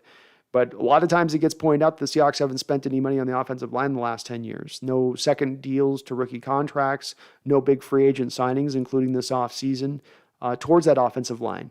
But it doesn't get talked about as well as that they drafted as many offensive linemen over a 7-8 year period as anybody in the NFL. They just missed. And you're right, defensive end has been another one of those positions that's been kind of a miss for them over recent years. Guys from Malik McDowell to LJ Collier to even I would offer you Rasheem Green, who through 4 years, his production has been at best middling. But I got even a bigger problem position for you during this span, Zorn 76. What about safety? 3rd round pick on Lano Hill in 2017, and then a 4th round pick in 2017 on Tedrick Thompson. You got the 2nd round pick on Marquise Blair. The 5th round pick you had to flip for Quandre Diggs and then spent the money on him. 2 first round picks and a 3rd round pick for Jamal Adams. Also dumped a bunch into that position too. And it hasn't exactly given him the best results. We don't have a pathway for Marquise Blair on the football field right now next season. Wouldn't be surprised if he ends up getting moved, quite frankly. My Thailand says Holmgren traded Joey Galloway for 2 first rounders, if I remember correctly. That's a situation that will make you think when it comes to trading Metcalf. It is. It is indeed. And Metcalf and Galloway are in similar places and stages of their career when that trade did occur. I think Holmgren also at that time got a little bit of an opportunity to take advantage of Jerry Jones at his worst, most invasive point in the Cowboys' recent history, where he was running buck wild and roughshod. It was very shortly after Jimmy Johnson walked out the door, and Jerry, I'm motivated. I don't need Jerry Johnson. I need Jimmy Johnson. I got me. I got my son, Steven. You got me, Daddy. I'm here. That's right, Steven. That's right. I got you. We're going to be general managers together, Steven. Me and you. Yeah, Daddy. We're going to get back to the Super Bowl like you did with Jimmy Johnson. Don't you talk about Jimmy Johnson. Don't you speak that name here. I don't want to know about Jimmy Johnson. I want to talk about Super Bowls. We're the Cowboys. We're going to win. Okay? You hear me, Jimmy? You hear me, Steven? Whatever your name is, I don't care. Shut up, boy. But that was a little bit of you being able to take advantage of the Cowboys' ineptitude as a general managership at that time. I don't know if that same low-hanging fruit is out there to go take advantage of this upcoming offseason. But that's why that's part of the reason why I said there is a baseline here to 2 first-round picks being the going rate.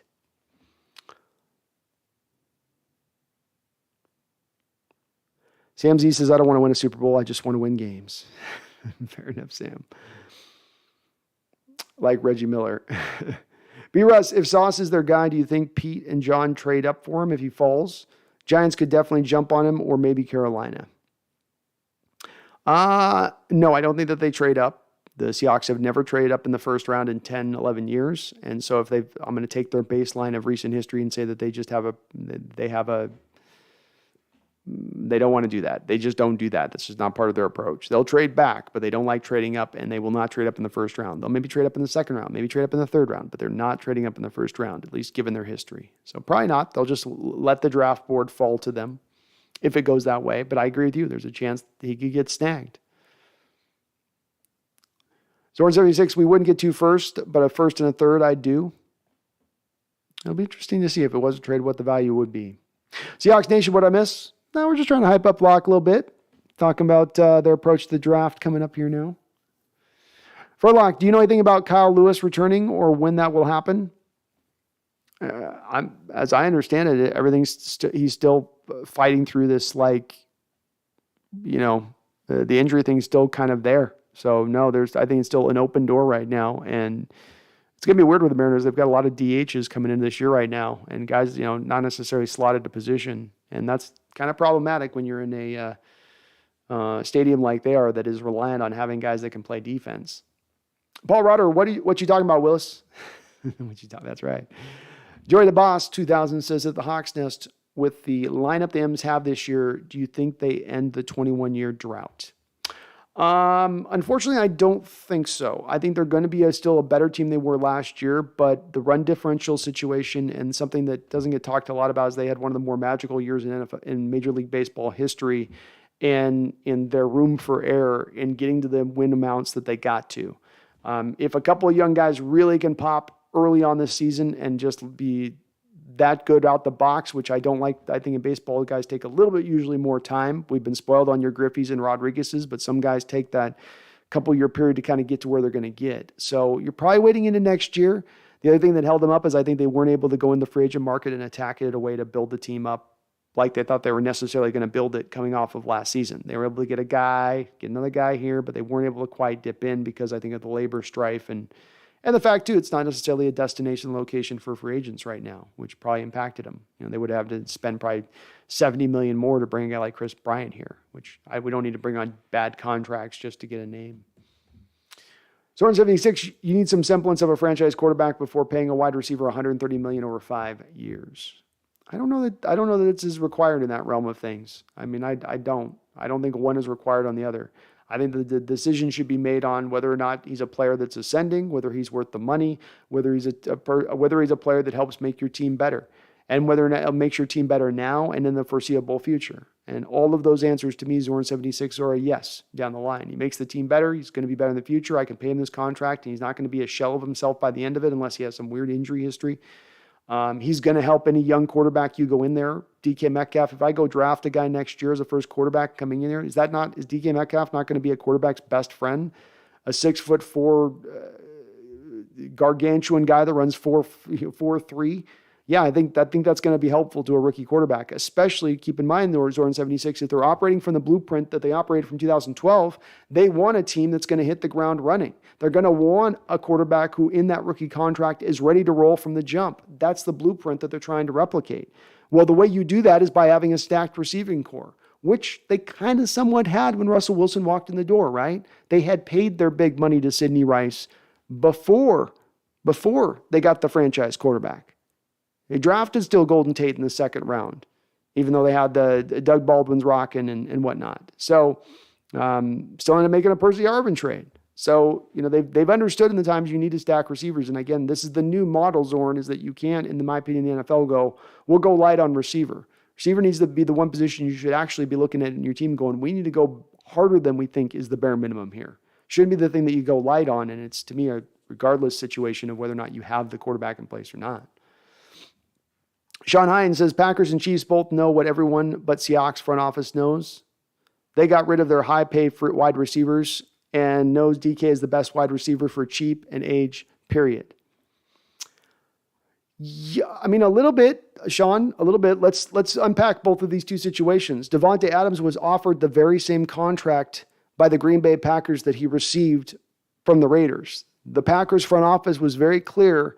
And then the way they talked about this, because they knew people were going to be very mad at them, that there'd be this thought process the Packers were somehow cheap in regards to Davante Adams because they had just spent the money on Aaron Rodgers. That was not the case. So the Packers were willing to pay Davante Adams the money he got paid by the Raiders. Davante Adams wanted to go to the Raiders, wanted to play with Derek Carr. They seem to be somewhat in love. I'm not going to unpack it. It just seems to be what it is. And now let's look at Tyreek Hill. Tyreek Hill was in negotiations with the Chiefs. It wasn't that the Chiefs reached a point, we're just not willing to pay Tyreek Hill anymore. They were willing to pay him and pay him big money. They just didn't want to reach up to $30 million a year that he got paid. It just went too beyond the price of what they wanted to get. Now, to your point on this, Sean, they look at maybe the Tyreek situation. They go, let's trade him, get the equivalent of 2 first-round picks for Tyreek in the totality of the picks.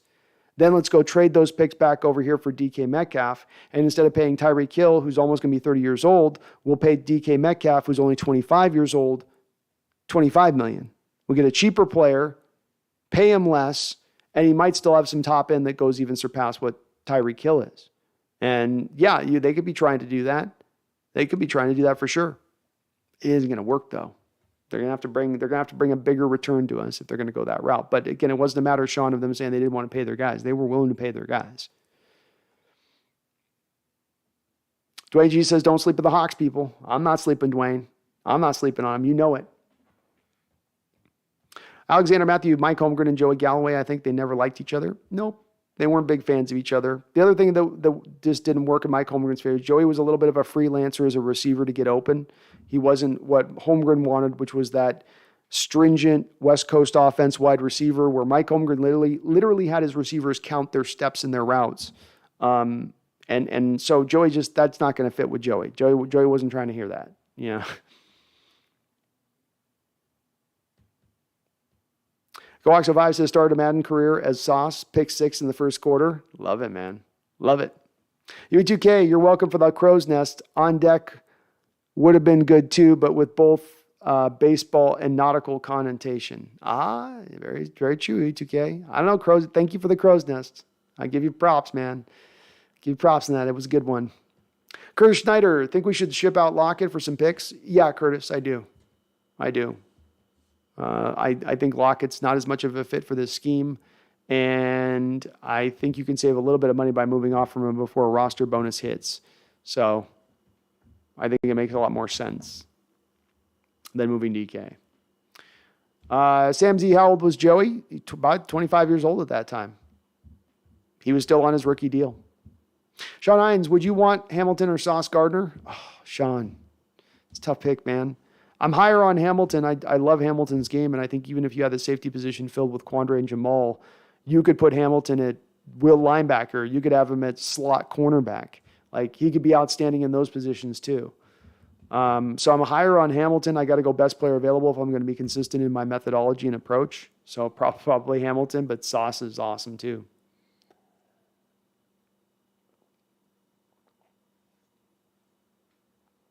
Seahawks Nation says Seahawks have signed Baker Mayfield to a 2-year contract for $1. Well, that's an odd deal. Max Sherman, thanks for becoming a member again. Appreciate you, man. My Thailand, Holmgren traded Galloway and drafted Steve Hutchinson and Chris McIntosh out of Wisconsin. Had McIntosh not injured his neck, along with Walter Jones and Robbie Tobeck at center. Could have been that's what's pretty crazy about it, isn't it, my Thailand, is that devastating 2005 line could have been even more devastating if McIntosh had just been having a chance to play. Brutal on him in that neck injury. First round pick, never saw the field for our Seahawks. That was tough. And Holmgren was really setting his pieces in the stage for that offensive line to become even more than what it was, which, wow, that would have been you talk about a vicious offensive line if McIntosh could have tapped into even being a little bit better than an average player. Jeffrey Thistle says, good evening, Brando. I'm excited to lose a lot for once. Nice. Sean Hines, Hamilton or Sauce more? I like Sauce. I like Hamilton more, Sean, but you probably would be driven more to taking Sauce because it's more of a need. But, boy, I like Hamilton's game. He's my number 2 player on my board. Sauce is probably like my number 5, 6 guy. So they're close. Zoran76 says, Galloway got into Holmgren's general manager doghouse, and so head coach Holmgren held a grudge. He did. Yeah. Holmgren definitely came in and wanted to drop the hammer when he first came in. Jeffrey says, tank for picks. Let's effing go. Jeffrey says, I'm scared S-list that our number 9 pick is going to be one of these crappy quarterbacks. I am too. Yeah, me too, man. I as well. Nick Reeder, you don't fall down at USC and get a head coaching gig with full power like the Seahawks have him. Don't fall down on this. I think he was more referring, Nick, to how he left and the sanctions stuff that was coming down. It's kind of like, he's sort of leaving the burning building as it was going down, and sort of like, how'd that happen? Jay says, I don't think Hamilton drops to 9, but if he does, I'd like the Seahawks to take him. Me too, Jay. Hamilton's a special player. Go5, bro, my Madden roster got Wusu in 54. I'm going to have to fix that. Yeah, you got to change that, man. It's different number there. Jeffrey Thistle says, let's go get Bill B's son for the head coach. Mullet brings magical powers. The mullet power is underrated in coaching circles. It's whispered about. It's talking about in near mythic terms at this point. Sean Hines, would you trade number 40 and 41 to move back up into the first round to grab another player, and who would you grab? I wouldn't do that, Sean. I wouldn't do that. The way I look at this draft is I think let's just take the first two tiers of this draft of talent. Your top 13, 14 picks is tier 1. These are guys that should be upper-level starters in this league to slash the good potential they could become stars. Now, when I go from about pick 15 all the way into about the first probably 10 picks of the 4th round, all of those players picked in that period have a very similar upside to them. Different reasons for why they're knocked down. Some maybe it's injuries. Some maybe it's off the field concerns. Some maybe it is that they have a little bit of rough tape in regards to one or two certain things, but still very upper talented players. So I want as many picks in that deep range of this draft in that tier 2, because usually tier 2 is like, 22 to maybe midway through the 3rd round. But that it's more bigger means I want more picks in that area. I don't want less picks. So there's really no occasion I can think of, Sean, that would make me want to trade up in this draft, especially this particular draft, the way the talent falls. Because the player that I get at, let's say, 25 to move up, because you're trading 2 second-round picks, you're not getting up top 10. The player I'm getting at 25 is very similar in talent to the players that I get at number 40 and 41.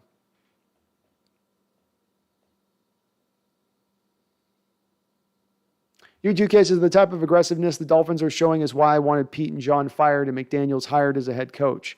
Building another 49er type squad in Miami, and that's the soundest model. Well said, man. Agreed.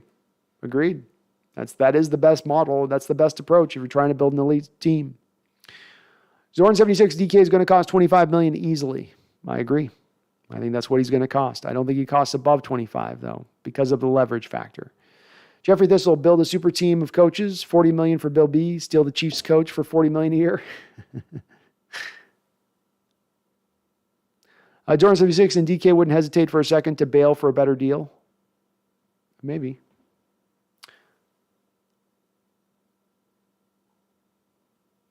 Plague says, what are your thoughts on Will Smith smack Chris Rock?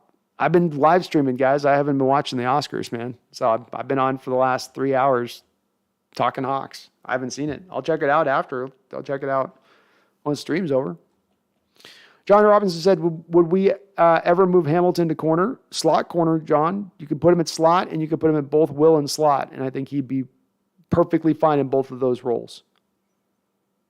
I really do. There's a lot to his game. It's very well-rounded. Zorn, and the timing thing isn't good to spend a fortune on a receiver who has nobody to throw to him. Again, I just don't think I can have it driven to me by what we're doing at the quarterback position, Zorn. I don't think that you can go, well, our ineptitude has made it so that we can't sign this amazing player because we just aren't good at this other thing and getting it done. At that point, then you need to alter your structure and approach and fix the thing that's then if you're not able to get there with it. Hashtag villain for life says Sauce Gardner at 9 would be a beautiful pick. I can't lie. At least we know at this point if they did that, we're going for a defense and it's something to get behind. A good offense takes time to build. Very well said. And hashtag, I think even before them making this pick, I think we can say this is where they're trying to build. They're trying to build the super defense up in a league full of offenses, offensive driven everywhere. They're trying to zig when everybody else is zagging. Don't know if it's going to bring about the fruits that they think it's going to bring about, but it is a different approach than other people are taking. UE2K says, I say trade DK because I think this team is a long way from contention. But if Seahawks are bad next season, DK will have a great numbers based on volume alone. He'll command even more next season. Could be the case. I do think that's a good reason why you want to get the deal done right now is that you get this deal done, and within a couple of years with the raising of the cap, the deal could look like very much a bargain rate to a certain degree. Just one reason I would be driven in that direction of it. But, I also think that if price got too high, this is why we don't have to make a decision this offseason, is if you want to hold on to him for a year and you have the threat of the franchise tag and you can just move him for picks next offseason if we're really dead set on taking that approach. Hoodie Jew, what's up, Hoodie? Good to see you on in the chat with $2 donation. Says only 120 like in a 200 chat. Spam that like. I'm live too. Well, awesome, Hoodie. Hope you're doing well tonight, man. Thank you for the dono. And yeah, do please hit that like button. We got 200 people in the chat. Let's smash that like button. Get this bopped up a bit. Helps the channel grow. Helps me show up on other YouTube searches of Seahawks fans and whatnot. So, and I do appreciate it. Michael Collins says Jamal Adams will be an edge rusher. I don't think full-time he'll be an edge rusher, Michael, but I think they'll put him in more of a position that he's coming downhill and playing more often in the box than he has since he's arrived here in Seattle. Jeffrey Sithel says more and more wide receiver talent, top tier, come out every year. I don't care about DK either way. All right.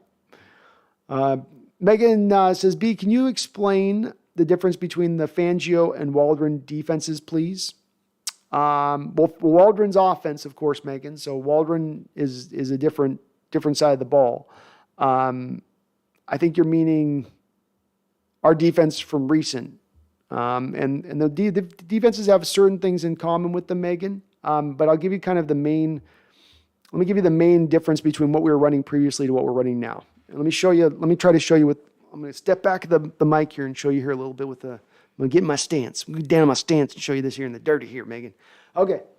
I'm a defensive tackle, Megan, okay? So I'm coming off the ball, and I'm in a Pete Carroll defense in the year of 2021. Ken Norton is my defensive coordinator, and here are my jobs usually as that defensive lineman. I can be a defensive tackle. I can be a defensive end.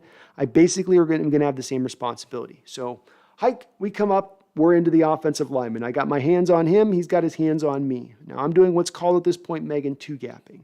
So I'm locked up, and I have a gap on my left, and I have a gap on my right. It's my job to maintain my eyes on the running back and control both of my gaps, meaning that running back cannot come through either of my gaps. And if he does, I'm going to be standing there to stop him. Now what you're doing in the new defense is you're going to what's called a gap and a half. And so if you're one gapping, for instance, Megan, right? If I'm coming off the ball, I'm lined up in my stance, and if I'm one gapping, I'm going to come up and I'm going to attack one of those gaps. Instead of holding the line on a two gap and controlling it, I'm attacking up into one gap. Well, in Seattle's new scheme, it's a gap and a half under the Fangio system. And so what this means is I come off the ball and I'm attacking that one gap initially, okay? But I'm also sort of side-eyeing and reeing. I'm keeping it open in my technique and ability to break back into the other gap if I happen to just get totally, if I happen to come off the snap and recognize the running back's coming there. Normally, when you're one gapping, you're just going to have them shoot the gap. They're going. They're not going to come back into that other gap. But that's why they call it gap and a halving, because you're not fully two gapping. You're not fully controlling. You are shooting a gap at the snap, but you're also opening that door back up to come back into the other side of the gap. Should you need to do it. The other part of this is the cover two high shell stuff, Megan, which is you take your safeties and they're both going to be aligned deep at the snap. And then they're both going to do different things post snap. So I got myself out of breath with that one. So sometimes you're going to have a strong safety doing free safety duties, and sometimes you're going to have a free safety doing strong safety duties. They're almost positionless. They're just safeties at that point, rather than being kind of one or the other. So you're a lot more of a misdirection on the back end. On the front end, it's a little bit more of an attacking scheme. You're oftentimes bringing an extra safety down into the box post snap, being it can change, but you're bringing the safety in there to kind of bring a numbers game at play at that point. Because when you are one gapping, you of course open the door. At that point, you're not controlling that back door gap a lot. And even if you're gap and halving, you're at least leaving the door cracked open for a big play to hit. So you want a little bit of redundancy in there to cover that up if you can. So those are the two main differences you're going to see defensively from what you've seen prior. Where prior, Megan, if we showed you a cover two high shell, you were at about a 94% rate going to then see a cover two defense, right? If we showed you a single high look and Jamal Adams came down in the box and you only had one safety high, we were going to be a cover three post snap. So what you're showing post snap is what you were, what you're showing pre snap is what you were post snap. That will absolutely change now.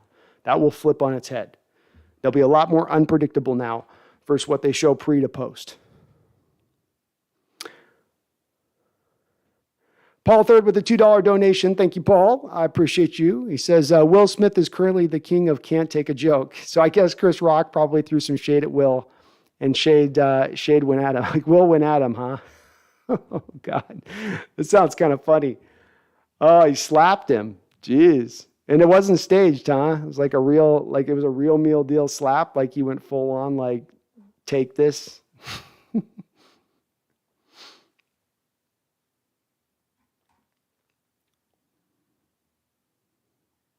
But I guess, I haven't seen the Will Smith Chris Rock slap, so I'll have to give you guys a breakdown, my breakdown on that one in next stream. And thank you, Paul, for the $2 donation. That's hilarious. I bet I know what Chris probably joked about. Like, you're letting your wife hit 19-year-old man. What are you doing? What are you doing, Will? Was it something like that?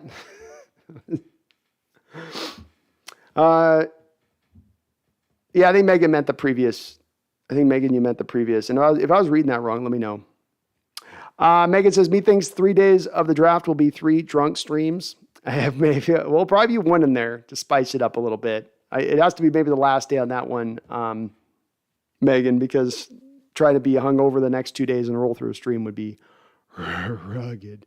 But maybe the last day to celebrate the outstanding draft that Carroll and Schneider are about to undertake in this upcoming draft 30 days from now, Megan. Maybe it'll be a celebration drunk stream, you know, celebrating the new greatness of the foundational building blocks we've just added. Zorn 76, I don't know why people are shocked about either Russell Wilson or Bobby. Oh, you know me, I'm not shocked on it, Zorn.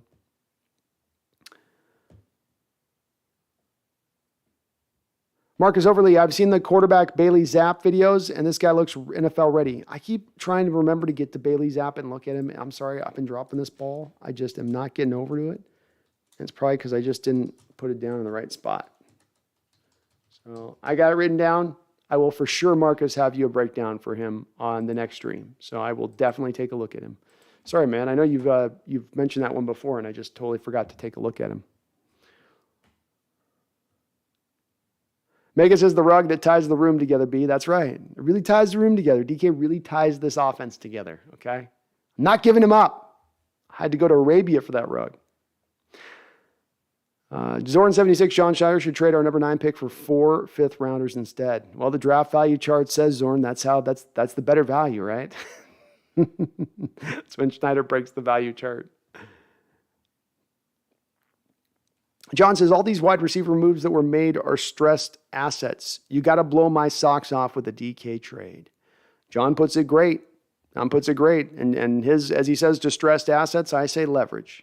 You know, and that's what should drive some of this situation as much as anything. You don't have to offload. You don't have to give something away that's of tremendous value. You can wait until somebody makes the offer that is what you're looking for. You know, and sometimes you get it then by waiting. Certainly the Texans probably got a better deal for Deshaun Watson at the end of the day than they were being offered last year, despite him going through all he went through because of the desperation of the Cleveland Browns. Zorn says, I botch my own punchline. I botch my own punchline all the time, Zorn. So,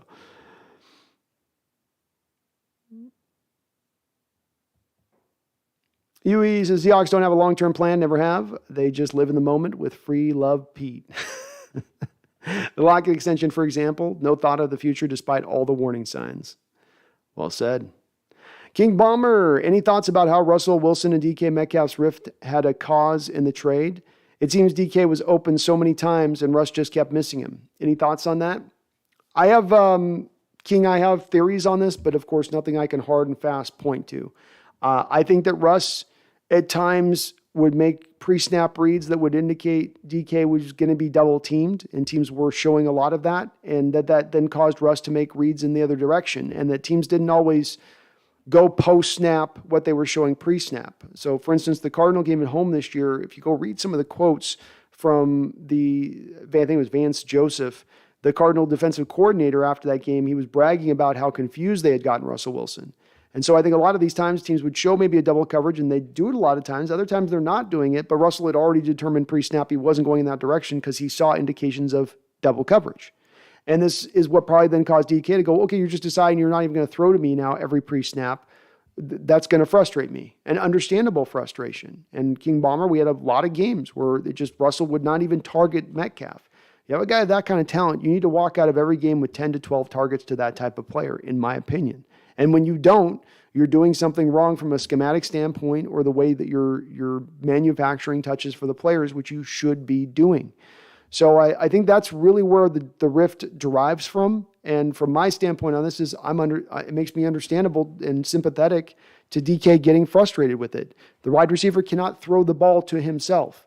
And when there are times that the telecast is showing all 22 type shots, which are from the back and over the top of the offense and defense, and you're seeing DK breaking wide open and Russ not even looking his direction, you're going, what is your process telling you, Russell, to lead you to not make that throw there or even to look in his direction? So, yep, I absolutely think it was a factor. I don't know if it was what pushed the trade. I think the trade was pushed by some other things that went beyond that. But I think that this is part of why King Bomber, you see DK backing Drew Lock out the gate as hard as he is and talking about becoming a leader, and that it didn't necessarily mean that the second Russ was traded, DK wanted to be traded then and it was demanding a trade. Indeed, he seems to be pretty sold on the Seattle experience. Hashtag Villain for Life says, if we could take Thibodeau or Sauce Gardner at 9, I would be okay with whoever they put at quarterback. At least I would know where they have the plan, build the defense. I could get behind a plan. I can get behind a plan too, hashtag. As somebody was speaking above, you was speaking about throwing stuff at a wall or just having this random approach of we'll live in the moment.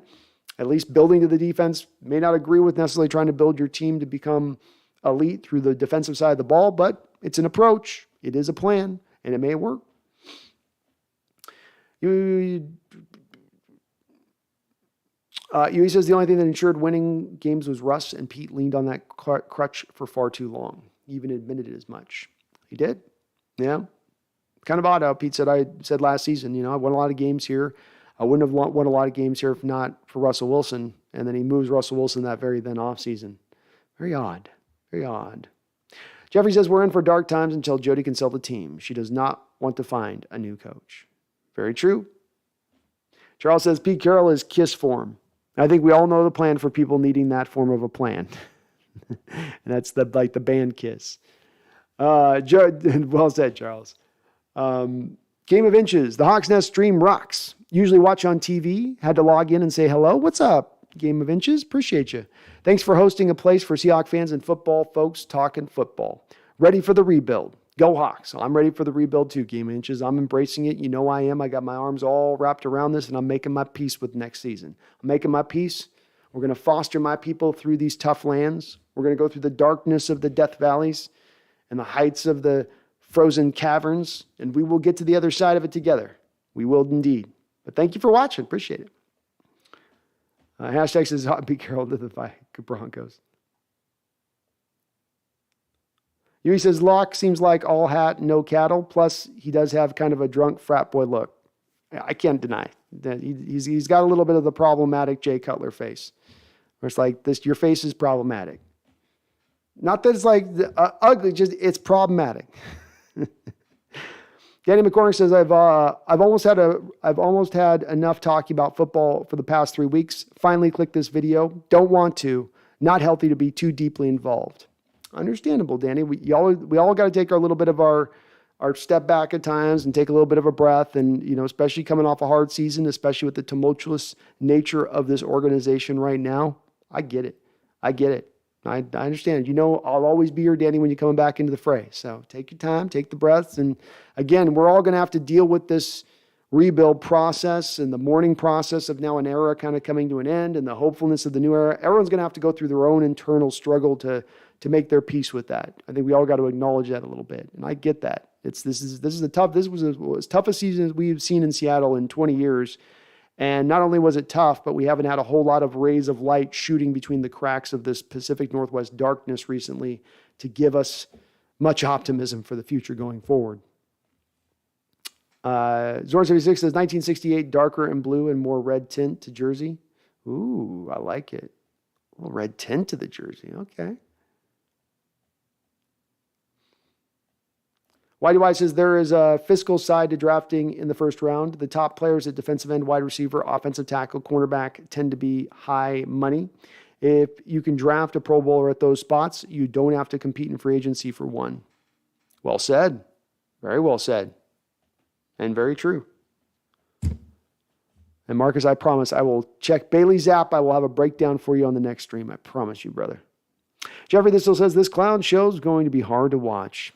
Even harder than the normal Heart Attack Hawks football games. Very true. Max Shermet says, what are the odds of getting Sauce Gardner? Damn, he's good. You're right. He is good, Max. I haven't seen a player come through since Richard Sherman. Obviously Richard Sherman was a new model of cornerback kind of, right?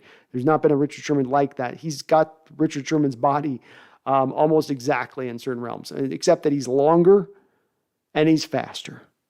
But he's very much got echoes of Sherman's game to him. And you ask about the chances of it, well, really comes down to this a little bit.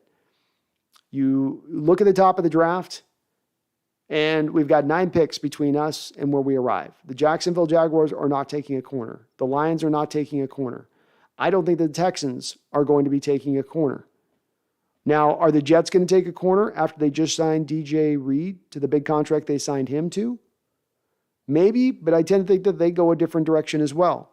Giants have talked about trying to put a team in front of Daniel Jones, that they've sold him short, that they've done not right by Daniel Jones, that they've not protected him properly or put him in that position to succeed, like I harp on you guys about with rookie quarterbacks and getting the cart before the horse, not getting the offensive line first. What does that mean they probably do?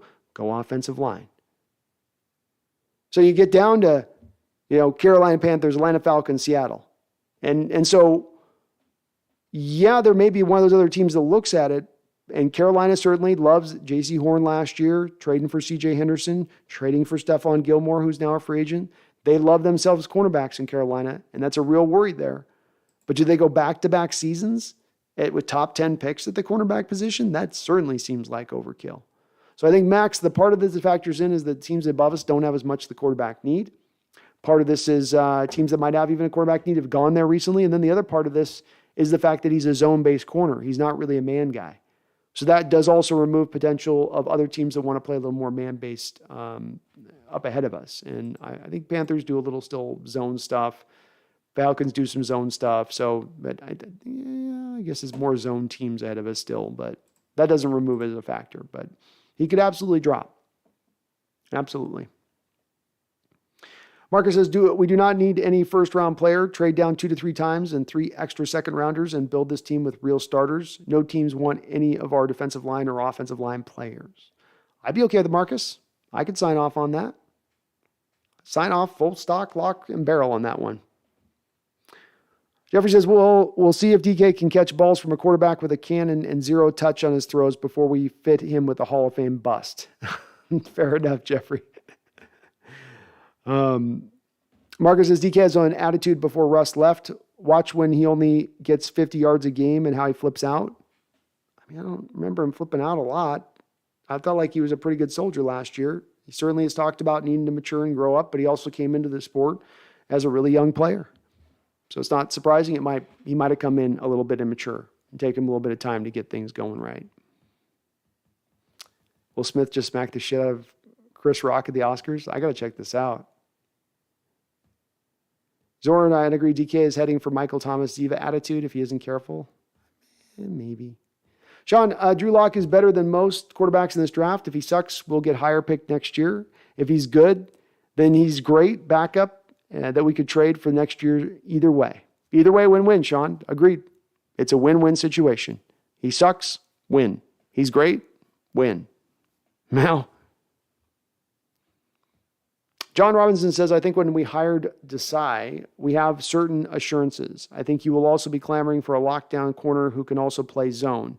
Isn't Stingley this? He's also a physical freak. Why was he bad? Yes, I do think that there's maybe an indication here we're going to maybe try to run a little more man, John. And if we do, as I was speaking about with the Ahmad, that's not really his game. It is more of Stingley's game. He wasn't god-awful necessarily. In the last couple of years, John, it's been a tiny bit overstated in that respect. He just wasn't as dominant as he was in his freshman year. And some of this is a little bit of, he's not getting targeted. Some of this also, John, has to do with the fact that the LSU team has been crap the last couple of years. Since they win their national title and then they fall off a cliff. And so you're playing on a bad team around you now. Talent bled out in that year of their national title. It was a little bit like the Georgia Bulldogs this year, where their team is just losing so many good players across the board. And that happened. So that's a little bit as well as that your team's not as good as it was in its shape. Doesn't let you maybe shine as brightly. Certainly the other corner opposite him is probably getting targeted a whole lot more than Stingley at that point. And this matches my eyes where you get quarterbacks sometimes just ignoring him, which then opens its own box of a player starting to get a little bit bored and then maybe doesn't look as engaged. But the talent is there. The talent is there with the kid. And if we end up taking him in the first round, that's not a bad selection at all. Soren76 says the point system for the draft is fascinating. I agree. I like how they get their chart put together. It certainly isn't an exact science, but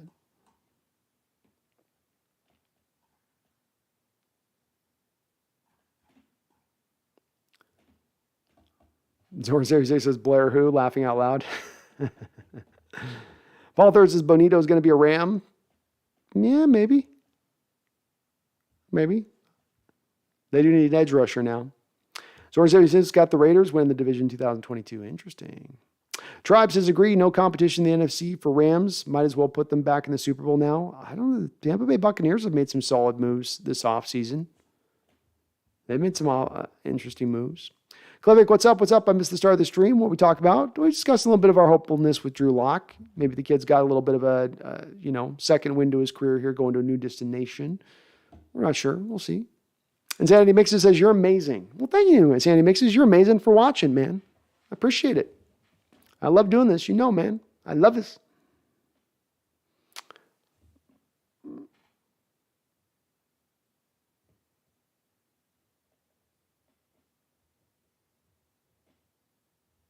He says, unlike the Seahawks, Broncos won't assume having Russ is good enough and actually build a solid team around him. Sure, he'll find that a refreshing change. I agree.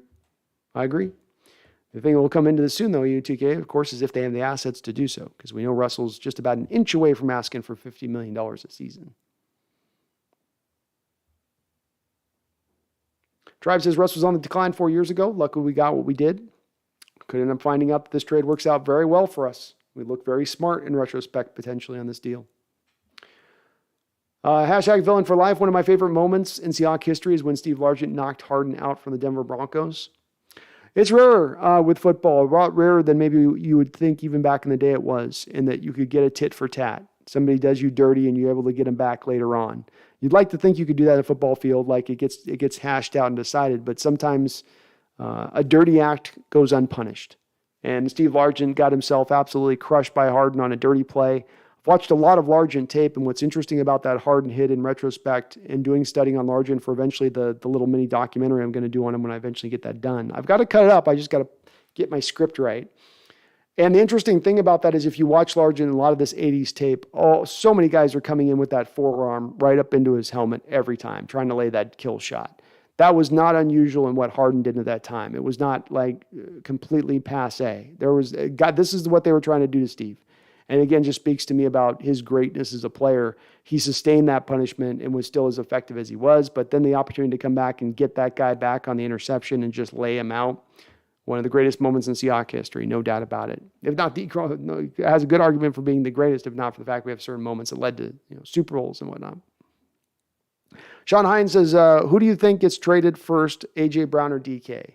I think A.J. Brown gets traded, but a little bit of a different reason. Not because the Titans wouldn't want to pay A.J. Brown, but because the Titans found themselves this offseason in bad cap space, bad cap situation.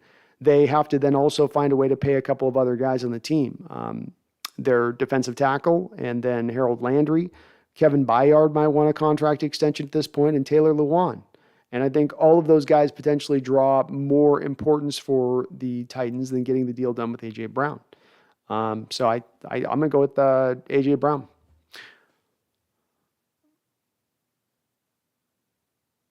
Hashtag villain for life says, in my opinion, Steve Atwater is the most overrated safety of all time. Really? Why? I don't think so. I thought that Steve Atwater was a really good player.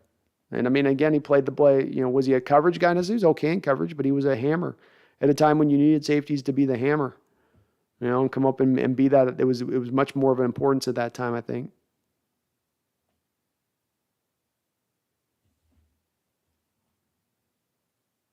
T-Law's an Ole Miss Matt Corral guy.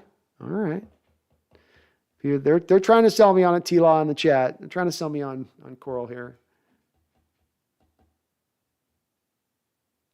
Zoran76 says, I'm watching JT Sullivan's great pod discussion on Bailey's app now. Let's take a look at him, Zoran76. I love JT O'Sullivan's stuff. He does great quarterback breakdowns, and he gets you into the nuts and bolts of playing the position, and especially these guys coming out. His flaws, what they do well in their game. It's nice to see.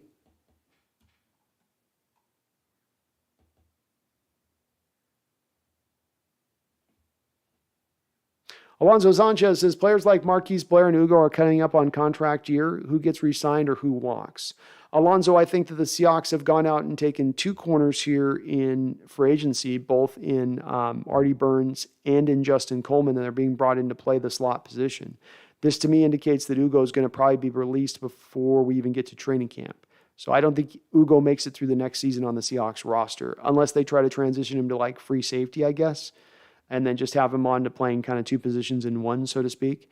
Marquise Blair probably plays through next year as your main backup to both Jamal Adams and Marquise Blair, and a backup option to the slot cornerback role, but he does not have a position that he's earmarked for, so he will probably reach free agency next year, or Seattle will trade him this offseason for not very good value in return. I don't think there's any value for him in the trade, so they probably just hold on to him and ride it out, but he ends up becoming a free agent and walks. Clivic, I watched your last stream with Brendan Nelson. I remember you were talking about who is more likely to be taken at number 9 in the draft. I'd like to hear who you'd like to see. I don't know if you answered this on air. Oh, so no worries, Clivic. At number 9, who would I like to see?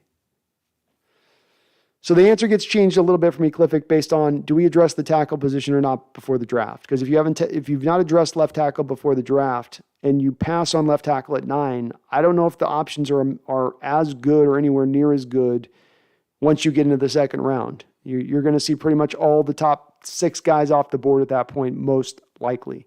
So that's probably going to be driven to have me taking a tackle at that point by need as much as anything else. If I get to just pick the player that I just would like to take and that I would just be fascinated to take, who I think is going to be a great player who has a good chance to fall, I think Kyle Hamilton is a guy that would excite me.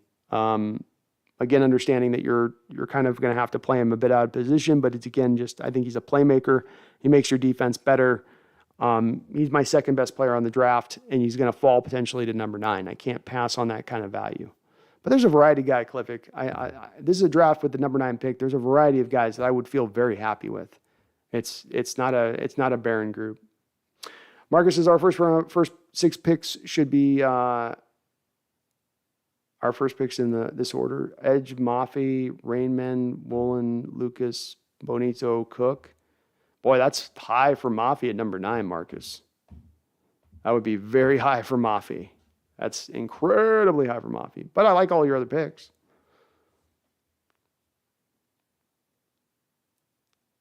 Bree says, Hawks Nest, what are my thoughts on Bobby Wagner signing with the Rams? I mean, it's a little bit of like Sherman signing with the Niners, right? It's a little bit of, oh, the hell, you're going to let me go. I'm going to come back and beat you up now twice a year for doing that to me. So there's a little bit of that built into it. Obviously, he's not going for what's going to pay him the most money, and he's trying to go get another ring. I can't hate Bobby. It's not his fault on it, so good for him. I'm also not scared off by the specter of playing Bobby Wagner for the next couple of years. I support why the team had to make the decision they had to make in that respect. Is he better than Troy Reeder is for them? Their current middle linebacker who's been their current yeah, he is better than that. So it's an improvement even at his advanced stage than what they've had there. So good on them for pulling that off. And good on Bobby. Best of luck to him. Sean Hines, do you think Sauce can be a lockdown corner like Ramsey? No, not the same kind of corner. He can be locked down, but it's like, was Richard Sherman like what Ramsey's been? No, because they're both asked to do 2 separate things. Ramsey's asked to play a lot of man coverage, follow the best receiver all over the formation, and stay sticky in that realm. We ask our corners more often than not to play more of a zone-based scheme. And whenever you're asking a cornerback to play more zone, you're never really going to have a corner in position to necessarily be a lockdown per se by the definition of what a lockdown is. Can they still be dominant? Can they still cause a quarterback to ignore a whole half of the football field and try to go somewhere else? Yeah, right? Because we've seen that with Richard Sherman and him be able to pull that off. So sure, we've seen it before. We've seen that happen before, but it's by the letter of the law, by the letter of what is considered a lockdown cornerback and that definition. I think I'd be playing it with a little bit loose and free by saying a zone-based corner can technically be a lockdown, just because it is so easy for that point a quarterback to go away from that corner. It's easy for that corner to give up a lot of easy completions in front of them at that point because they're staying clean over the top. Just gets harder to make that sort of same assessment. Hashtag Villain for Life says, Sean Kemp is the greatest big man of all time. Changed my mind. Even Kevin Durant is supposed to be a supersonic. Well, I love Sean Kemp. Don't get me wrong. I love Sean Kemp, but I think there's some, I think Tim Duncan. I think there's so many guys. Will Chamberlain. There's quite a few I think that might have something to say about that.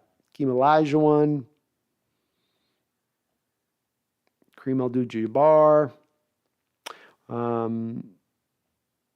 Why do I? The running back draft is deep enough. I could see Seattle drafting 2 on a day. I like the kid from Florida. Oh, yeah. Dameon Pierce is great. Why do I? He's great. I like him in like the 4th round, though. 4th, 5th round, I think he's got a little bit pushed up some certain boards by people early on in the process. Didn't have the greatest of combines. I think he's a 4th round guy. He's a grinder. He's a meat grinder type back. 3 yards in a cloud of dust guy. Megan says, not a bit. B. Rock said something about Smith's wife he didn't like, so he decked him. Jeez. Will getting raw with it. Okay. This is going to be interesting to check out. Rawana Swag 29 says, y'all need to draft Malik. If he falls in the draft, maybe. Falls in the draft. Like Cliffick said, I'd rather stick with Drew Lock this year and have a higher pick in next year's draft. I'm with Cliffick on this one. Rawana. TJ Singh says, percentage chance of starting quarterback week 1 for Lock, Mayfield, or someone from the draft. I think that there's a 60% chance. There's a 65% chance. All right, let me break this down. Okay. I have 3 numbers here, TJ, so I got to split it up evenly. So I think there's a 50% chance that Lock starts. I think there's a 30% chance Mayfield starts, and I think there's a 20% chance that it's a rookie quarterback or someone from the draft, which would be a rookie quarterback. That's redundant. So, there's your break. There's your scientific numbers. And I compilated that all on the fly, by the way.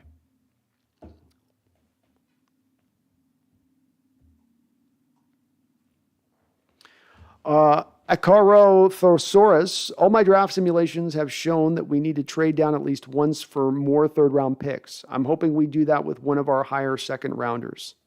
Very well said and very smartly noticed by you. I've seen the same thing in my draft simulations, and this is why I will continue to harp for the next month with folks on this subject and telling you, tier 2 is where it's at. You know, tier 1 is for all those hipsters, okay, with the hipster beards and wearing their ironic hats, okay? Tier 2 is where you really want to be. That's where the action's at. That's where the real party's happening, okay? Tier 1 is the stifling affair with everybody wearing the black tie. Tier 2 is where it's popping off, okay? So more tier 2 picks you can get, the more swings you can get, the more bites of that bobbing apple in that barrel, the better. The better. Marcus says, I'm a firm believer that a 1st and a 2nd rounders are equal. 3rd and 4th rounders are equal. 5th is hopeful round. 6th and 7th are projects and maybe make it to starters. Kind of agree with that, Marcus, for the most part. I do tend to more fall into that tier 1, tier 2 realm because that then slides year to year for me. And this year it's tier 1 is 1 through 14. Tier 2 is 15 through whatever the first 10 picks into the 4th round would be about when I looked at my list and run my simulations on this. That's where I land. In normal years, it doesn't tend to be that wide, that many of a guys. It's a little more shrunken down, but we're in the same territory. Clivick says, I don't know about a Baker Mayfield trade. Baker Mayfield let Jarvis Landry and Odell leave the Browns. If our team ever trade for him, I don't know where I would go from there. Me neither, man. I'm not a big Baker guy either. He says, there's a chance the Earth is hit by a planet-killing asteroid next week, too, compared to the chance Seahawks nail this upcoming draft. My money is on the asteroid. Oh, would you really, Yui? If you had to put money down, would you really put it on the asteroid? It's called near miss. Marcus says, by the way, there are blue chippers in every round. It just decreases as the rounds increase. The 7th round has 1 to 2 blue chippers every year. Yeah. But then also some of the blue chippers and the rounds they go in also is determined by scheme you run and scheme fits. You might have a blue chipper who comes up to your pick that you like a lot, and you might even be willing to pull the trigger if you were running the type of scheme that could work for him. You get an offensive guard in this upcoming draft of the guard positions, this big, huge, we got a bunch of these guys, by the way, just big road grader guys that can't move, and it's amazing value for you in the 7th round, and there's only 2 of those guys, to your point, that go every year, but you're trying to go for more mobile offensive linemen, so you would end up passing on that guy, you know. But yeah, again, basically agree. Isaac Looper, hey, Hawks Nest, do you remember Winston Guy? What a bust he was. I'm remembering Winston Guy. Let Let me see what I remember on Winston Guy. I didn't know. I think am I not mistaken? Where did he? The 6th round pick guy? I was thinking I would remember that right. I don't think he's a bust. 6th round's hard to call him a bust. Marcus says, put nose tackle Tayland Humphrey in your video and watch this dude go off. He's projected 7th round in climbing. I will put him on my list. Let me see here. Thailand Humphrey. I like that name. You can call me Thailand Humphrey. Nose tackle, huh? Is he a big boy? Is he a big boy? Is he eating them flapjacks?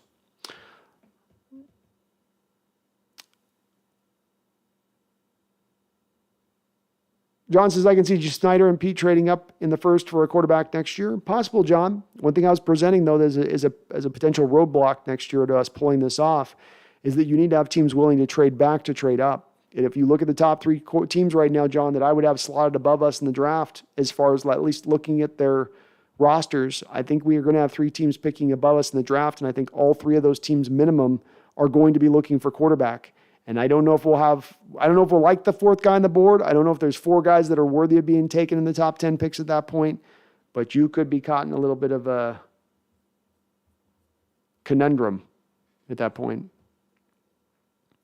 Marcus says, my blue chipper analogy is held true via the NFL Hall of Famers inside. How many Hall of Famers are 4th round and later equals blue chipper that was overlooked? Okay. Yeah. Makes sense. Sean says, do you think with the playoffs expanded to 12 teams on the Major League Baseball that the Mariners make the playoffs? I think that they have a little bit of what we call this is of course a very used baseball term, and that is regression to the mean. I think that you sometimes play that game of low run differential and you can sometimes get on top of it, and they got on top of it at a level that was historic in baseball last year. You're probably not going to get on as much on top of it this year, especially since I don't know cumulatively that they've really added a lot to the team that so pushed them forward in improvement that they're really more relying upon the young guys stepping up, or that Kyle Lewis can eventually get over his injury situation. And it's a lot of what ifs. And when you're led with a lot of what ifs, I don't have a lot of certainty towards playoffs. But they will continue to build on the back of what they've done and look good. The second, hello. How you doing, second?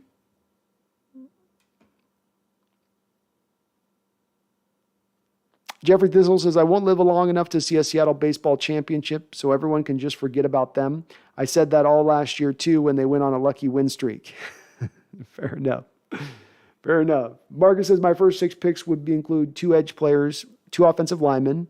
This instantly rebuilds both sides of the line. Games are won at the line of scrimmage. Games are won at the line of scrimmage. Sign me up, Marcus. You'll never have to talk me into putting resources into the offense or defensive line. I will stand up and clap on that all the time. Marcus Overley says, Leo Chanel is now projected to go before Quay Walker. Leo's a badass. He is. And I got questions in Quay Walker's game. I don't have a lot of questions with Chanel. I do think that he's a middle linebacker when it's said and done. He could play a little bit of outside stuff, but I think you want to keep him in the middle. But he's a badass. He's absolutely a badass. Is it Len or Leo? That's Leo Chanel. Sam says, I wouldn't trade DK. Sam Z, I wouldn't trade DK either. I'm with you, buddy. We're riding together on this one. John says, God, Stingley's freshman tape and Spark scores are ridiculous. What the hell is his ceiling and were his struggles injury related? Highest rated quarterback to come out of the draft, I would say going back probably 5 or 6 years, John, as far as if you went off that freshman tape. We just didn't have the next 2 years and just that freshman tape and just his scores and all that. About as high as you're going to get. But the dinging of the last couple of years hits him a little bit on that. Nothing that I've heard. I haven't heard anything as far as being injury related with him.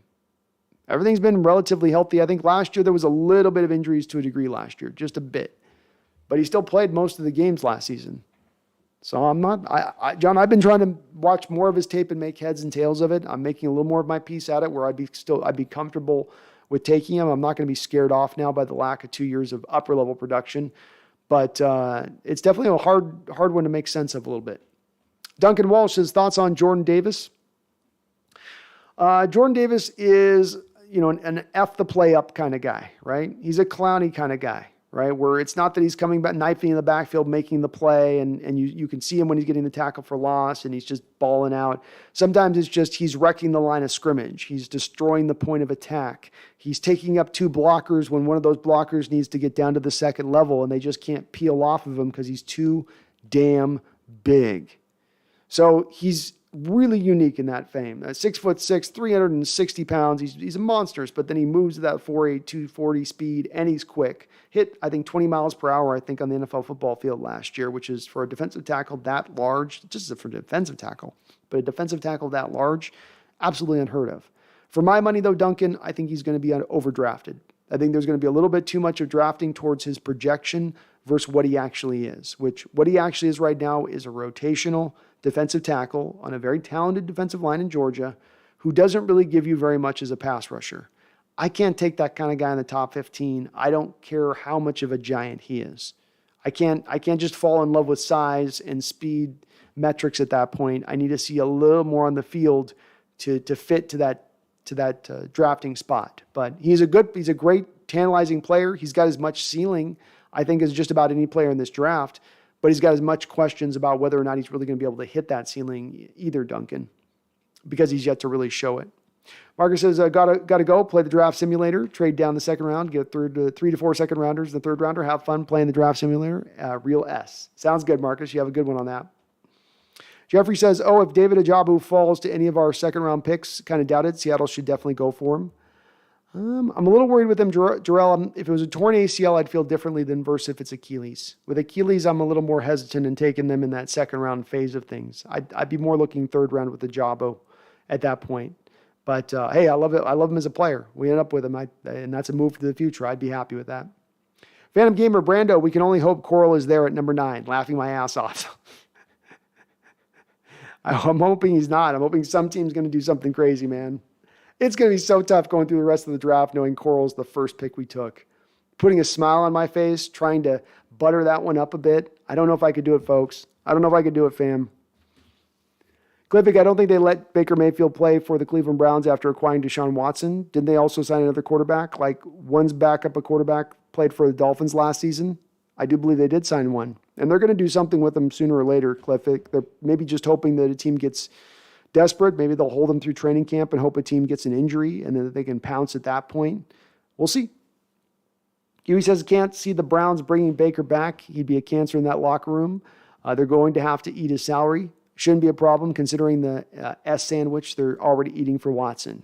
Yeah, and it would be a very Cleveland Brown move, wouldn't it, Huey? The Cleveland Browns doing a Brown move. Ominous Jerry, what if Thibodeau falls to 9? Him or Gardner?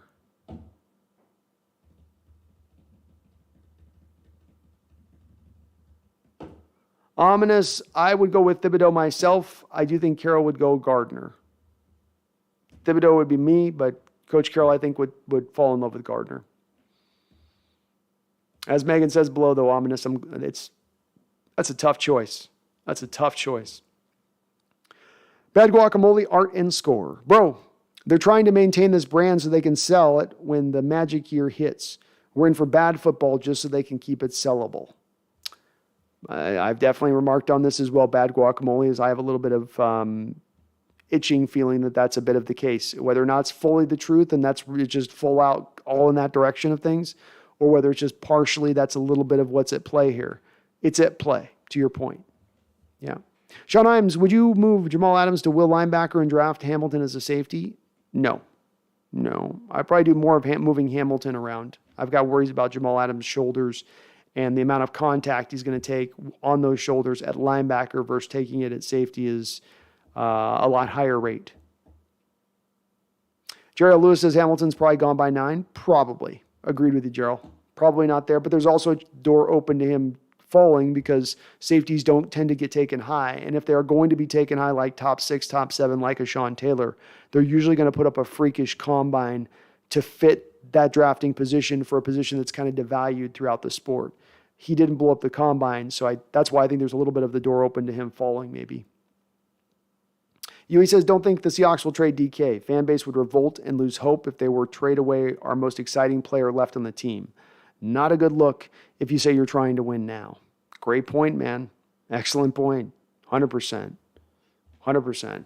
Man, after you've given everybody a crap sandwich to eat, and then you end up in another crap sandwich to eat, and then another crap sandwich to eat this offseason between the trades of Russell and the release of Bobby and the ineffectual way they utilized the cap space that they had to spend. Now you're going to give them another sandwich, another crap sandwich at DK Metcalf. Have this too. I'm still digesting the first 3 crap sandwiches, man. Don't give me another one.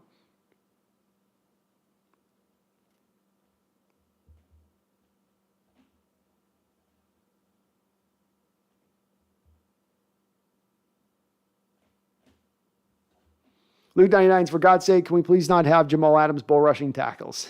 Yeah, that might not be a good look.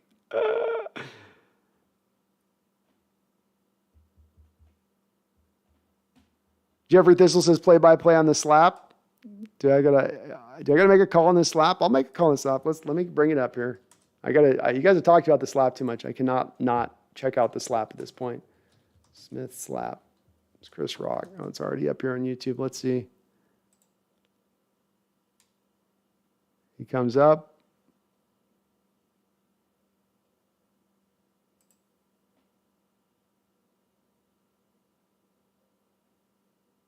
I don't know. Chris is moving pretty quickly. Chris reacts pretty quickly. Like Will doesn't even set it up that it's coming, and he reacts real fast. Will comes walking up, and Rock turns that head very quick. Very quick. And Locke with his hands behind his back as well. I don't know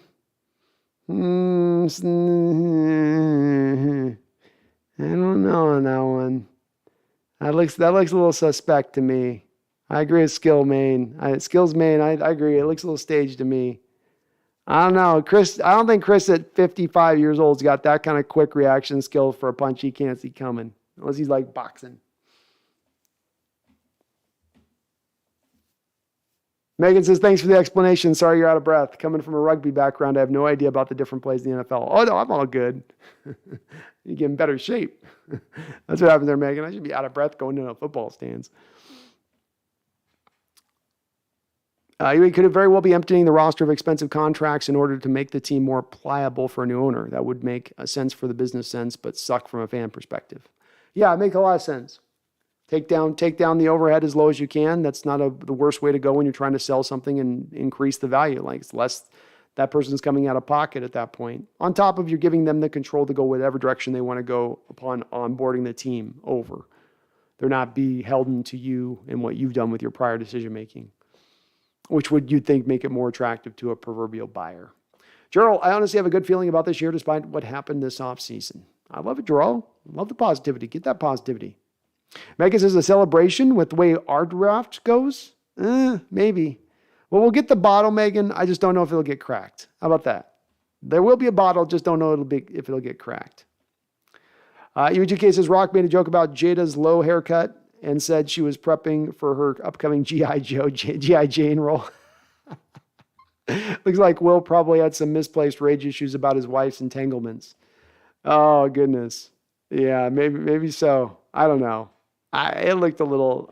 Chris moved way too quick, like he was expecting. He's got both his hands behind his back, like, okay, go ahead, take your swing.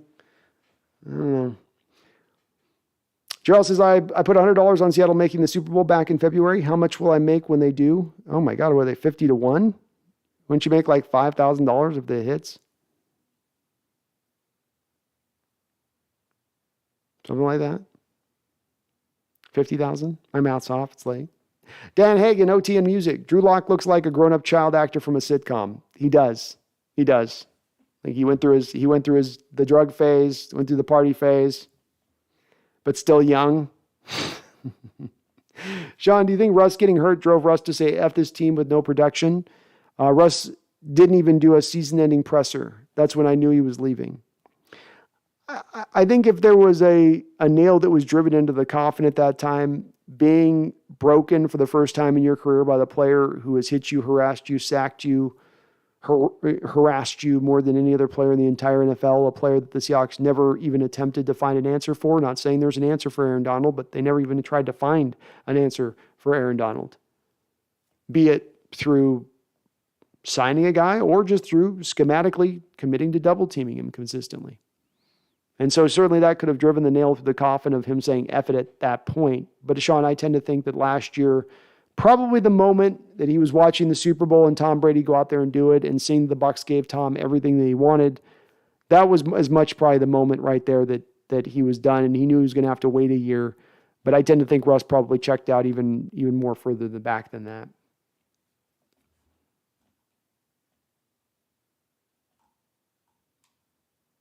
Oh, I missed a couple donos here. I'm sorry.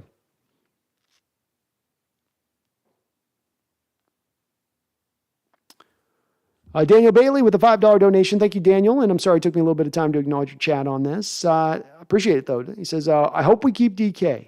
I do as well, Daniel. I'm in this camp firmly. The only trade I would consider is for the Giants' 2 top 10 picks. Would you? If so, who would you hope to get to make it worth it? I couldn't turn down 2 top 10 picks for DK Metcalf, and that's wanting to hold DK almost at all costs. So that there does become there's always a line for me where if you go past that line, I just can't deny that level of return. And 2 top 10 picks would be pretty awesome. I would go top 10 picks. Holy crap, you'd have 3 top 10 picks at that point. Can you guys imagine what you could do with 2-3 top 10 picks? I'd probably walk away with it like Sauce Gardner, an offensive lineman. And I might do like a Thibodeau, Gardner, and Cross, and then second round go wide receiver back to back with like Alex Pierce, like an Alex Pierce and a George Pickens, back to back in the second round. But very interesting, Daniel. I love it, man. I don't think they'd ever offer it, but if they would, I think I'd have to bite. That's too good. That's just too juicy. Thank you for the donation, though. Chase with a $5 donation. Thank you, Chase. Appreciate you, my guy. Says people say trade DK because we don't have a quarterback. No, pay DK and get a quarterback. Chase, this is exactly the logic I apply to this. I don't think you should be driven on your roster building by your own deficiencies in regards to whether a player's earned a contract with you or not, or whether it's right to pay him or not. And I think with a guy like DK, he's earned the deal. He's a young player, just tapping into his future potential.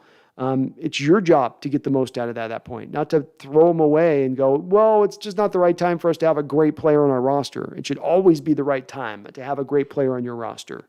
You don't want to throw those away, especially when they're 24 years old. So I'm with you, Chase. Like I said, Daniel's got me thinking with the 2 first-round picks. I think that's way no team would ever offer that, but I'm holding on to DK. I'm riding with DK. I'm riding here. I like him. I like what he's saying. I like his maturity. I like how he's continuing to come along. I'm not leaving this one. Jason Tudor with a $5 donation. Thank you, Jason. I appreciate you, sir. He says, can you imagine trading DK and watching him get 1,500 yards, 10 touchdowns, seasons for another decade, and then go to the Hall of Fame? Makes me want to barf. Yeah, it makes me want to barf too, Jason. You know, I'm with you. This is not the pathway to how great organizations build themselves up. And I'm not saying he's the perfect player. I'm not saying that he is unassailable. I'm not saying that there isn't some worry or concerns there with the diva issues to a degree. I think they get overstated, but it's a concern and a worry, and I understand that. At the end of the day, though, I've done all the math on this, and I don't want to watch DK going somewhere else and being great. I want him to be great right here. And if I got a player in my roster who is basically the most double-teamed wide receiver in the entire sport, I should be able to build off that offensively.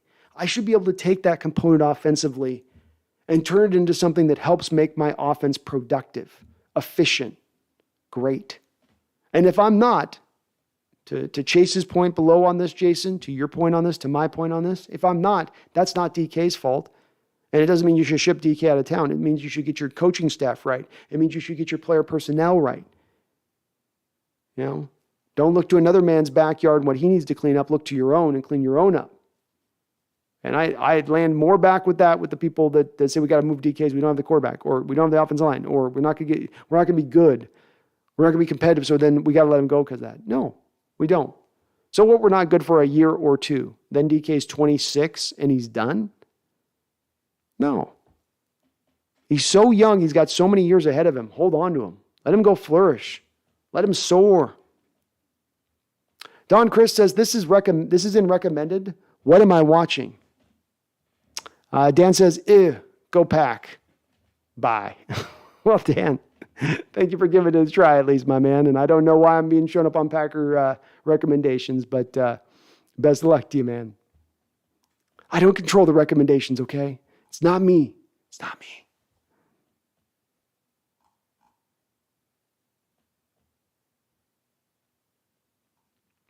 What's up, Joel Bateman? Good to see you on in here. Youngt says, long-time lurker. Appreciate the time you put into the stream and love the duo between you and Brendan. My favorite Seahawks YouTubers. Thanks, Brandon, and go Hawks. Well, Youngt, thank you so much, man. Very kind of you to say. I love working with Brendan on these streams we're doing, man. We're going to keep doing them in the future, keep expanding on them in the future, and appreciate you, man. Welcome on the chat. Good to have a long-time lurker popping on in.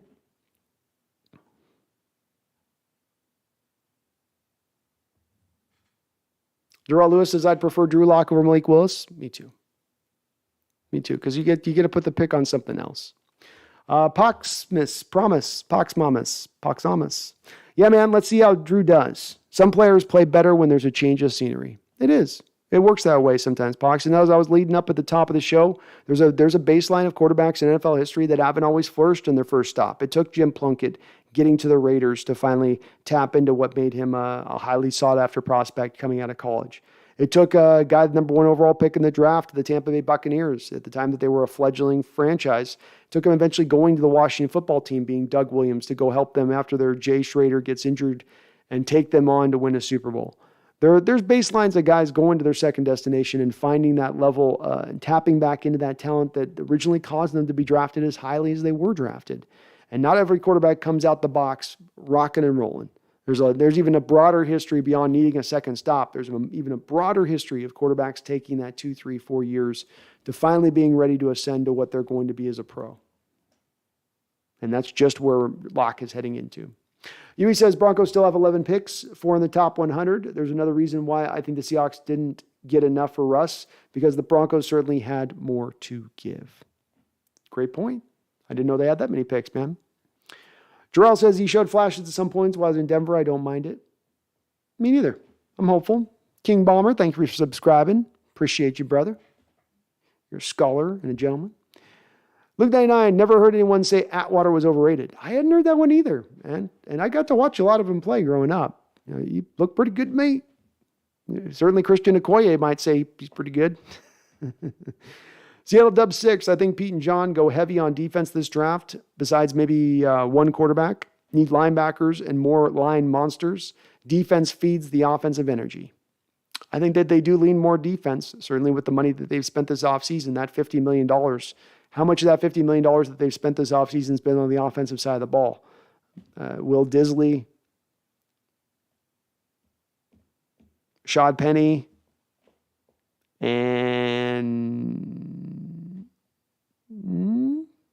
meanwhile, defensively, Coleman, Artie Burns, Quandre Diggs, Quentin Jefferson.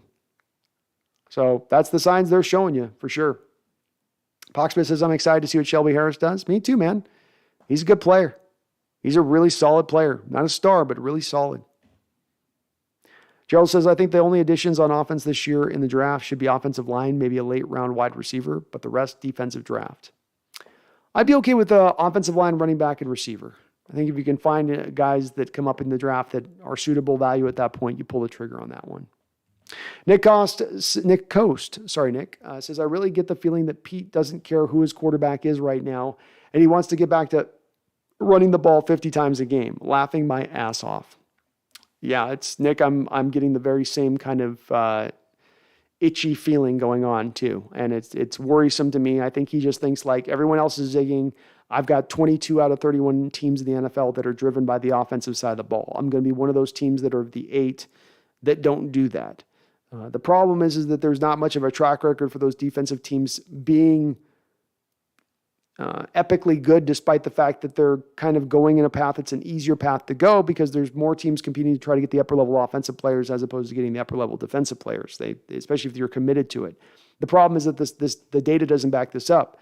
So, 30% of the teams in the NFL basically run a defensive-centric organization or defensive-centric team. But when it comes to the teams that were in the playoffs last year, only 15% of the playoff teams were driven by the defensive side of the ball. So the returns don't seem to be there. They don't. But, they're going that path. H. George, what do you think about George Karlaftis? Would you take him at the 9th pick? H. George, I would take him at the 9th pick. There might be a couple other players I find a little more tantalizing, being Thibodeau or Gardner. But Karlaftis is a pretty safe pass rusher in a draft that's got guys that are being talked about, like Trayvon Walker being selected very high, who have a lot of question marks to their game. Karlaftis was perhaps the best pass rusher in college football last year. There is no better rusher in this draft that utilizes power like George does. And he doesn't utilize a type of power that's going to be nullified at the NFL level. It's going to be a problem at the NFL level. He's got heavy hands. He is as strong as a bull. And he can just walk offensive linemen into the backfield at will. And I think that that's going to show up at the next level too.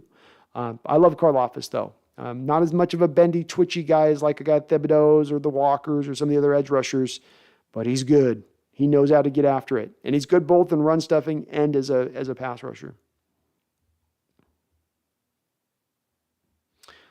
Megan says, Harden raised an illegal elbow against Largent and was out cold before he hit the ground. My payback is a bitch 14 weeks later. My favorite thing about that was Yoda smack talking Harden after the hit. That's right, Megan. After he laid that smack, he'd look back at him and let him know. Give him a little woofing, which is Largent was not a talker. So you had to piss Steve off to get him to that state of things. Sam, yep, Will Smith gave Chris Rock a little slap. Chris going to talk about it, I'm sure. YDY says, again, respectfully disagree about Coral being injury prone. Only injury, a sprained ankle in the last game of his college career. 5 weeks later. Ankle's no more delicate than skinny Trevor Lawrence.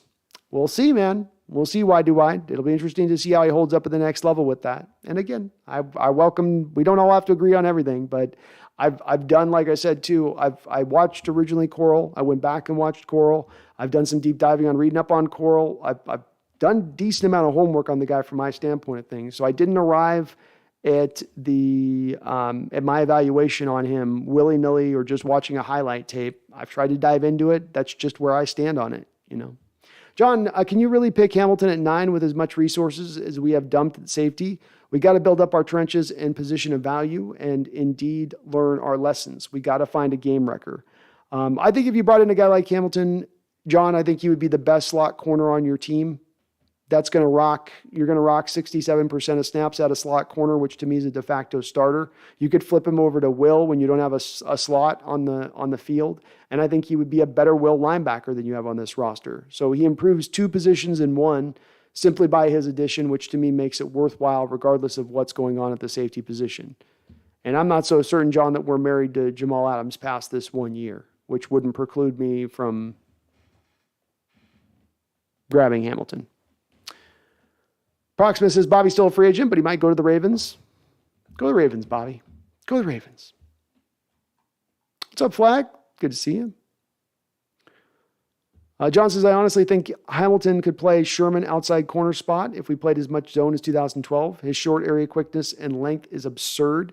He's as smart as Sherman is a dog. Well said, John. And this is what, everything you said before the upper comment, I agree with, in that it's not necessarily shouldn't be a pick that you'd go to. And if it was a player that was, just a really good, talented guy that was slotted to be drafted up there, but because John, he sits number 2 on my list of my number 2 player in this whole draft, the value there is just undeniable for me at the type of player I think he's going to be at the next level. And I can't ignore that at 9, getting what I would consider the second best player on the board. I just can't. But then again, too, John, understand this is a personal philosophy standpoint from if I was a general manager and how I would be running my draft. I would be picking for best player available on the board as a drafting strategy, not as a public relations slogan that I sell to the fan base only to turn back around in the draft and pick for need on every single pick, but absolutely would be a guiding light for me in my process of how I team build. Not every selection can I do that, but if I'm talking about my number 9 selection in the first round, the highest pick I've had in 10 years, you better believe I'm going to be operating from that mindset with that particular pick. Daniel Bailey says, dang, your super chat not working. Daniel, I just totally missed your chat on it, so I'm sorry, man. I try to usually pay attention, but I get on my tangents, and I get deep in the stream, and I just kind of bail out. But I do appreciate you donating the chat, man. And, yeah. I did answer on that, so I didn't completely miss it. I did completely miss it. I was just a little late. But I get around to it. JDM, what's up, Brandon? What's up, 12s? Would not be surprised to see Seattle trade the number 9 pick to load up on more draft capital, even a few spots if they move down. Me neither, JDM. I certainly think Schneider's going to be trying to pull that off. We know he likes to. So, agreed. John, so who's your top 5 quarterbacks next year? Give us a rundown. What about that freaky Clemson kid? John, I'm still knee deep right now in this draft. Like I'm on the 4th, 5th round guys, and I'm watching like hour and a half, sometimes 2 hours of tape a day just on current prospects in this draft. So I'll have to get to the quarterbacks of next year in due time, so to speak. I watched Will Levis recently, liked him quite a bit. He's my number 1 guy right now on the board above anybody else. But admittedly, John, I haven't watched all the people that are coming out. And there are some other guys that people have talked about outside of your Bryce Youngs and Stroud. So I've got a lot of watching on that to do. But there's only so many hours in a day. Yui says, Fitzmagic is like dating a married woman. It's exciting and a lot of fun, but you know it's not really going anywhere. That's right. Frank Buckner, if you could do a Seahawks Mount Rushmore, who would be your picks? I would go Largent, Kennedy, Walter Jones easily.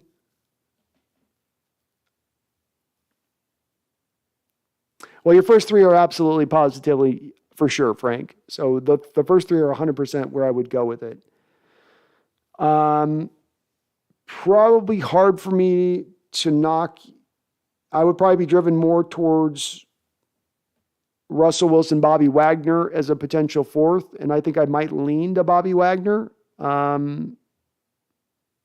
But that's where it's tough to make this call, Frank, because Wagner and easily are kind of on the 2 opposite ends of the spectrum, and this comes down to what's more valuable.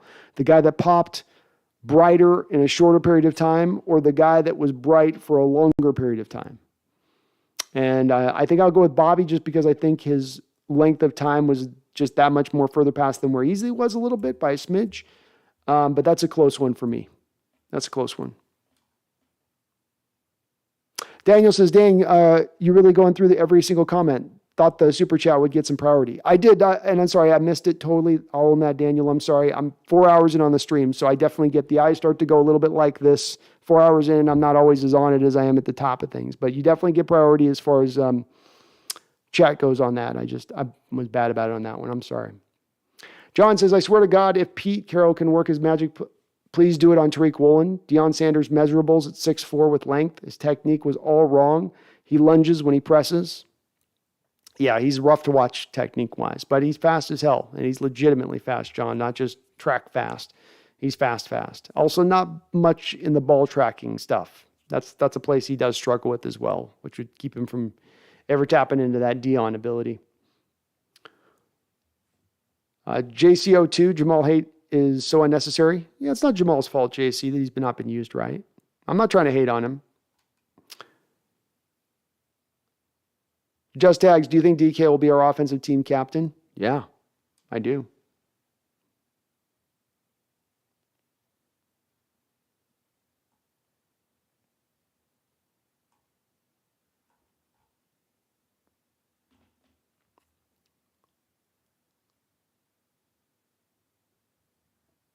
Daniel says, I think maybe it was lag. You're catching up to when I joined, it looks like. Reading comments I can see. Yeah, Daniel, I'm usually better about keeping an eye on the deal, but I do get on my tangents and I'll get on a train of thought. And I do try to, as you said about above, I really do try to, this is the one thing that's maybe the different of me of other YouTube channels. I did make a purpose, just I like doing it this way, which is I like to try to interact as much as I can in the chat and really try to read everybody in the chat. You guys are kind enough to come here. And for some people, Daniel, they come in and it really throws them off and they're like, man, you never catch up the chat or you're not reacting live, but it's something I just kind of gravitate towards doing. We might change this up at some point where I just try to stay to the live chat and stay on top of it. And we'll maybe do some tester runs with that. I just don't like the thought of somebody having, coming in and they have a question and it doesn't get responded to and then they leave the chat. That would bother me. I don't want to do that. But I do appreciate your donation, my guy, and your Giants suggestion of trade got me thinking. Austin says, it's because his wife has alopecia, and I think Will didn't like that joke because she made it clear she was very insecure about it. Oh, I see. Interesting. Cliffick, when I first thought about DK, and I'm dead serious, I thought that was a nickname and thought people call him that as Donkey Kong for short. Daniel says, no worries on the delay in the chat. Thanks, Daniel. I appreciate you understanding, man. I know it does frustrate some folks from time to time, and I try not to, it's all in respect. It's all in respect and love. And he says, and respect you going through each comment. That's meticulous. Appreciate the content and perspective.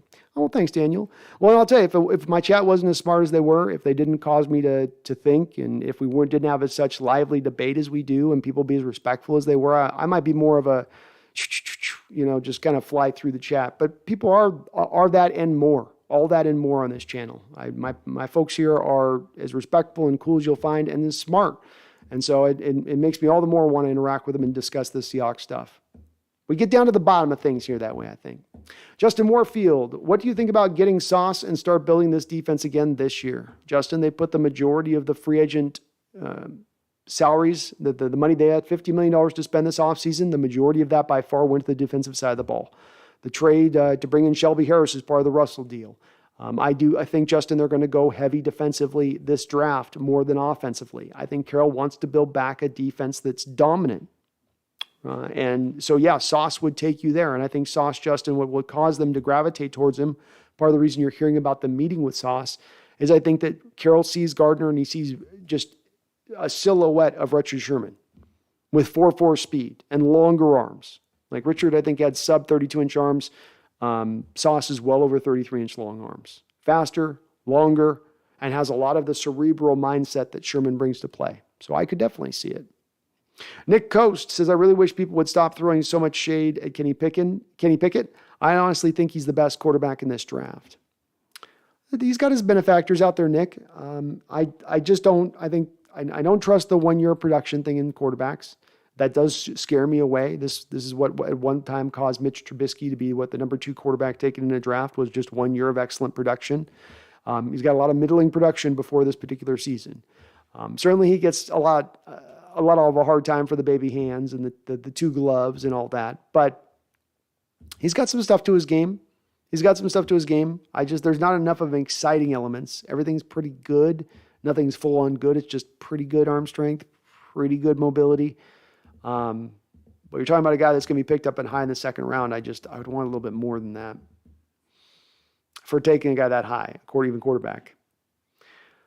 Seattle Dub 6 says, fact is, Russ was too short to see over the line. Trying to make him a pocket passer was a bad move. Should have been majority of plays to move out of the pocket one direction with layered receivers.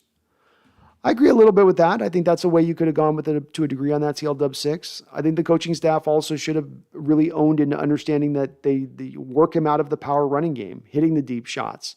But instead of getting an offensive line that doesn't cause defenses to have to bring the extra safety into the box, they went light on their offensive line. At the same point, defenses around the league were adopting these cover 2 shell looks, which meant that was going to take away your deep ball. You had to force those defenses to bring that safety into the box, force them to go to single high.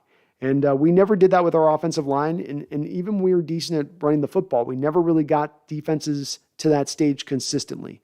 And I think that's, to your point on that, that's something they should have built in with Russell Wilson when considering the best way to build around him. All of your stuff about layering in the throws, moving him out of the pocket, for sure. It also shouldn't have taken up until this season, in my opinion, to get him doing a lot more of the under center stuff, under center play action, for instance, which he's deadly at.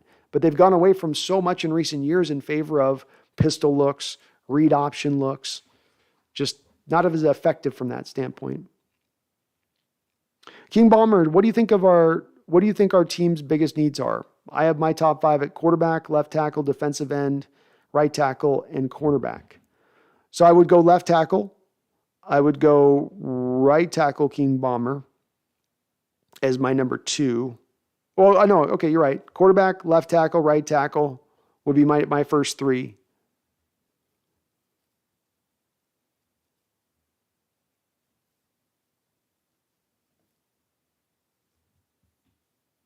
And I'm giving it thought. That's why it's taking me a second here. So I probably agree with you on the outside linebacker at 4.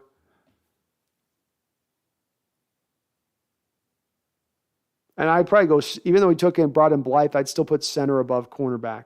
Corner would be an item on my list, but center is probably a little higher for me. even with Blythe. Cliffick says, I was going to ask if you were the general manager for one day, who would you cut? But I was like, nah, I'm not going to ask that, though I don't know if there's any one to cut and find a better replacement as a free agency. Yeah, Cliffick, I mean, they basically have released most of the people I would have released. I'll give you a couple of names if I was in there right now. LJ Collier would be out the door about 4 weeks ago. So LJ Collier, I'd go save $1 million and cut him. Jason Myers would be out of here. I'd save $4 million and cut him. Chris Carson would be out of here. I'd save $3.5 million. So there's 3 guys. I'd move all 3 of those guys instantaneously. And not even for like, I've got another guy in mind to sign just to clear the money off the books. As I said, the worst thing here, but not a bad thing this year if we go through the season, sitting on extra cap space, ending up with $10 million still in the books, not, that we haven't used, and being able to roll that into next year is not the worst way this could go. But those would be the guys I would cut. I'd be cold-blooded about it too. I'd say, Jason Myers, you get the hell out of here.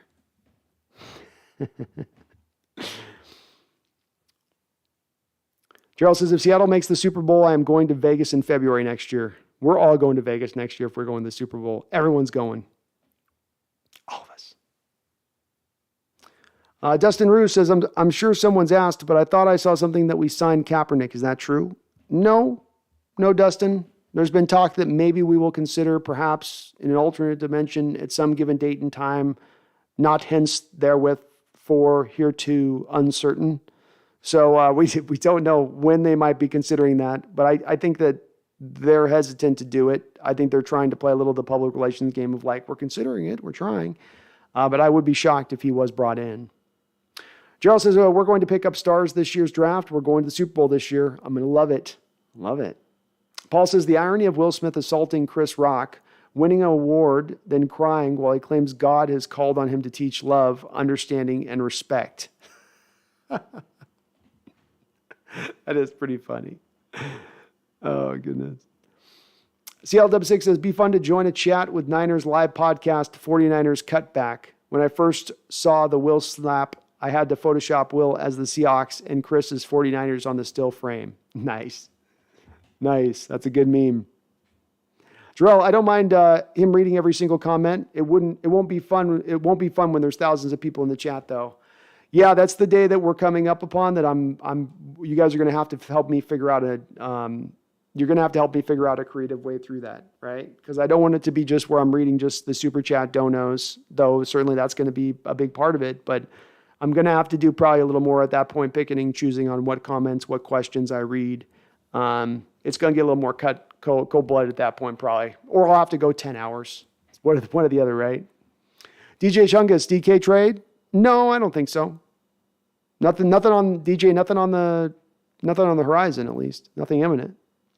Cody Webb says, when does Pete and John hang it up and retire? 2025, Cody, when the Seahawks are sold to Jeff Bezos. And Bezos comes in here with his Amazon money, and he just throws stacks of money at Carroll and Schneider, and he says, leave. And then he yells, shame, shame, shame. And he just kind of follows him out, throwing wads of cash at him. And Carroll just does the old man confused look.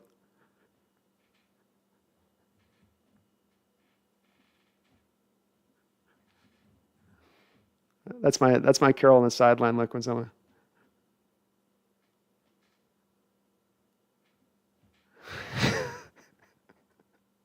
JDM, DK is not for Donkey Kong. It's the Dark Knight. He's Batman. Just wait till he gets paid. Then he'll be Bruce Wayne too. Well said. TJ Ford, hey bro, how's it going? It's going great, TJ. Chat's popping tonight. What do you think of this as a possibility? We give up 9, 40, 41, and the Broncos first for next year. And the Broncos first for next year for the Eagles, 3 firsts. Maybe we throw in a 4th or a 5th. I wouldn't do that, TJ, and the reason why is this. My tier system and the way this works, right? I've said that I think that the draft and the talent goes tier 1 through 14. So the first 14 players that you get in this draft, probably going to be upper level starters, good potential of star potential there.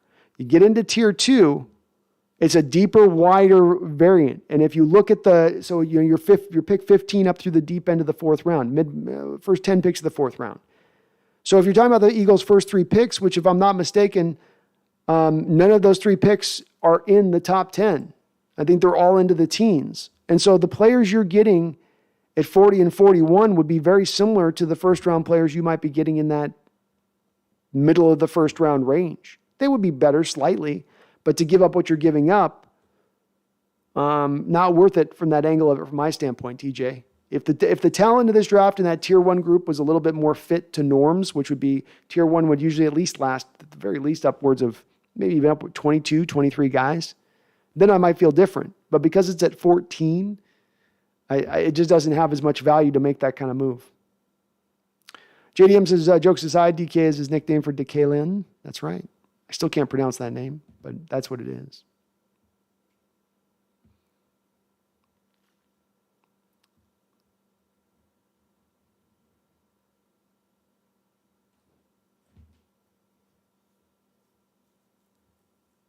Dark Knight should be his nickname, Cliffy. I agree. That does fit DK to a.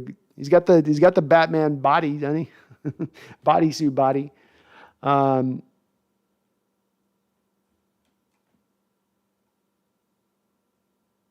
Dustin Ruth says if we did sign Kaepernick, I'd be bummed. I would too. I don't think it'd be a move about the football field at that point, but more of a public relations thing. John says, I would disagree about Pickett not having anything elite in his game. I think he has an elite feel for the game in anticipating throws and feeling rush and subtle pocket movement. Fair enough. I said he's got certain echoes to him of a guy like to me of like a little bit of a Tony Romo to Pickett's game. I can see a little bit of that in him. A little bit. And Tony had that little bit of that subtle, nice feel in the pocket to your point on moving up and feeling the rush and a little bit of the evasion techniques. I could see that. I see that. I don't hate. I'm not trying to hate too badly on Pickett either. I'm hard on him, but I don't hate on him. It's just certain guys. I think my main issue, John, with the quarterbacks in this draft at the end of the day, is that the guys are just going to get drafted higher and picked higher than they really should go, and they're getting selected higher because of the dearth of options at the quarterback position in this draft. And that's mainly, I think, where I'm kind of driving from on it.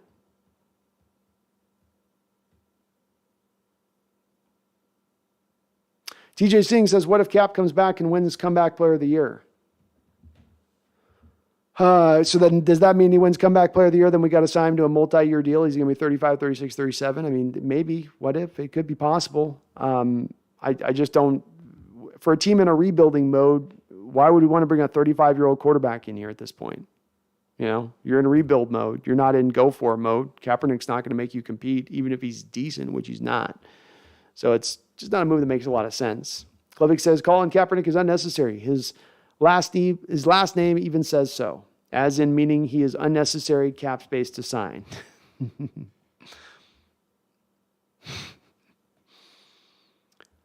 TJ says, can Tom Brady win Comeback Player of the Year? Well, if there's any player that they'd make an exception on that. Well, he did retire for 5 minutes, so now he's a comeback player.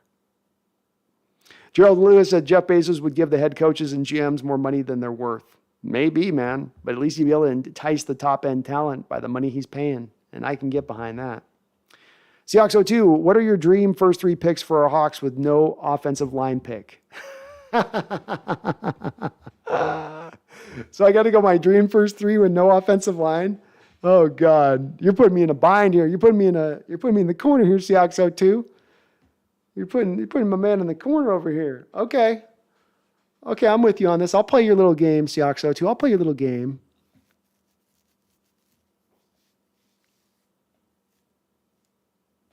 Let me consult my draft board, giving me this ridiculous situation. So let me at least get my draft board right here. No offensive lineman? You got to do me like that. Okay. No, it's fine. That's fine. I can work around this. Okay, my first 3 picks are going to be, we'll go Sauce Gardner with number 9. And then my next 2 picks are going to be, Boy Mafi and Breece Hall. So I didn't go offensive line. I stuck to your thing on that, but that'd be my picks for you. And I will be very angry at those picks as I make them. Because our line is going to be awful. Nagasa says, live conversation is much better than answering to questions from an hour ago, IMO. I agree, Nagasa, and it's going to probably have to drive a little bit more towards that approach of it. And so that's probably where the channel goes as we're going forward. We're right on that line marcation right now with the growth where I'm probably pushing the envelope with responding to every comment as I can. But some of this will also be probably relieved a little bit in that I do more shows eventually too. So more shows, more opportunities to get your question answered, hopefully. So some of that will be offset on that too. Paul says longer passes were easier for us because of the higher trajectory of the ball. Him ripping shorter flat passes from the pocket was obviously harder for him than other taller quarterbacks. Well said. I agree with you there. Yeah. I think it's just throwing Paul, some of it is that you throw with more anticipation on shorter throws because the player has less of time to generate the separation in his routes. So you, as a quarterback, have to throw that anticipation throw. And that's also part of what was not Russell's game. Didn't matter whether it was short or it was deep. He wanted to see the guy actually break open before he would make the throw. And I think that's also what was hindering him there, though. You're right. I think you're right, too, on that. I think his size, trajectory of passes, all that stuff sort of factors into the bottom line being, of course, just not good at the short game and not going to be good at the short game anytime soon.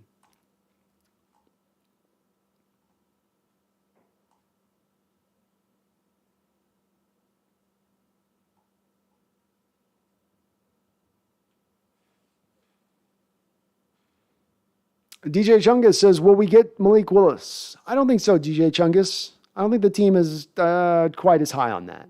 No, I don't think so. No, I don't think so. No. Osprey Raptor, you still live? I am still live, man. I'm rolling, baby. I'm just getting warmed up. Grandizer 12, are you Brandon? Megan Gock-Roger, Aussie Seahawks fan, sent me here, recommended you. Hope all is well. Hitting the like button to show support. Well, thank you, Grandizer, and thank you, Megan, for sending you my way. She makes great recommendations, Megan. I don't know, a magical touch coming from my lady from Denenda. But thank you, Grandizer. Welcome aboard. And I am Brandon indeed. Welcome to Hawks Nest. Jack the Potato. Who saw Will Smith punch Chris Rock? He swung a hard slap, but Chris was ready for it, and he was already twisting his jaw. I don't know. I vote staged. I'm fully on staged camp. Grandizer says the last time Will Smith got in one little fight, his mom got scared. She said, "You're moving with your auntie, your uncle in Bel Air." Ian ML, is it possible to see an Andre Dillard trade? Ian, I think it's unlikely, but only for this reason. Not because Philly's not willing to move him and not because it wouldn't cost a lot to get him.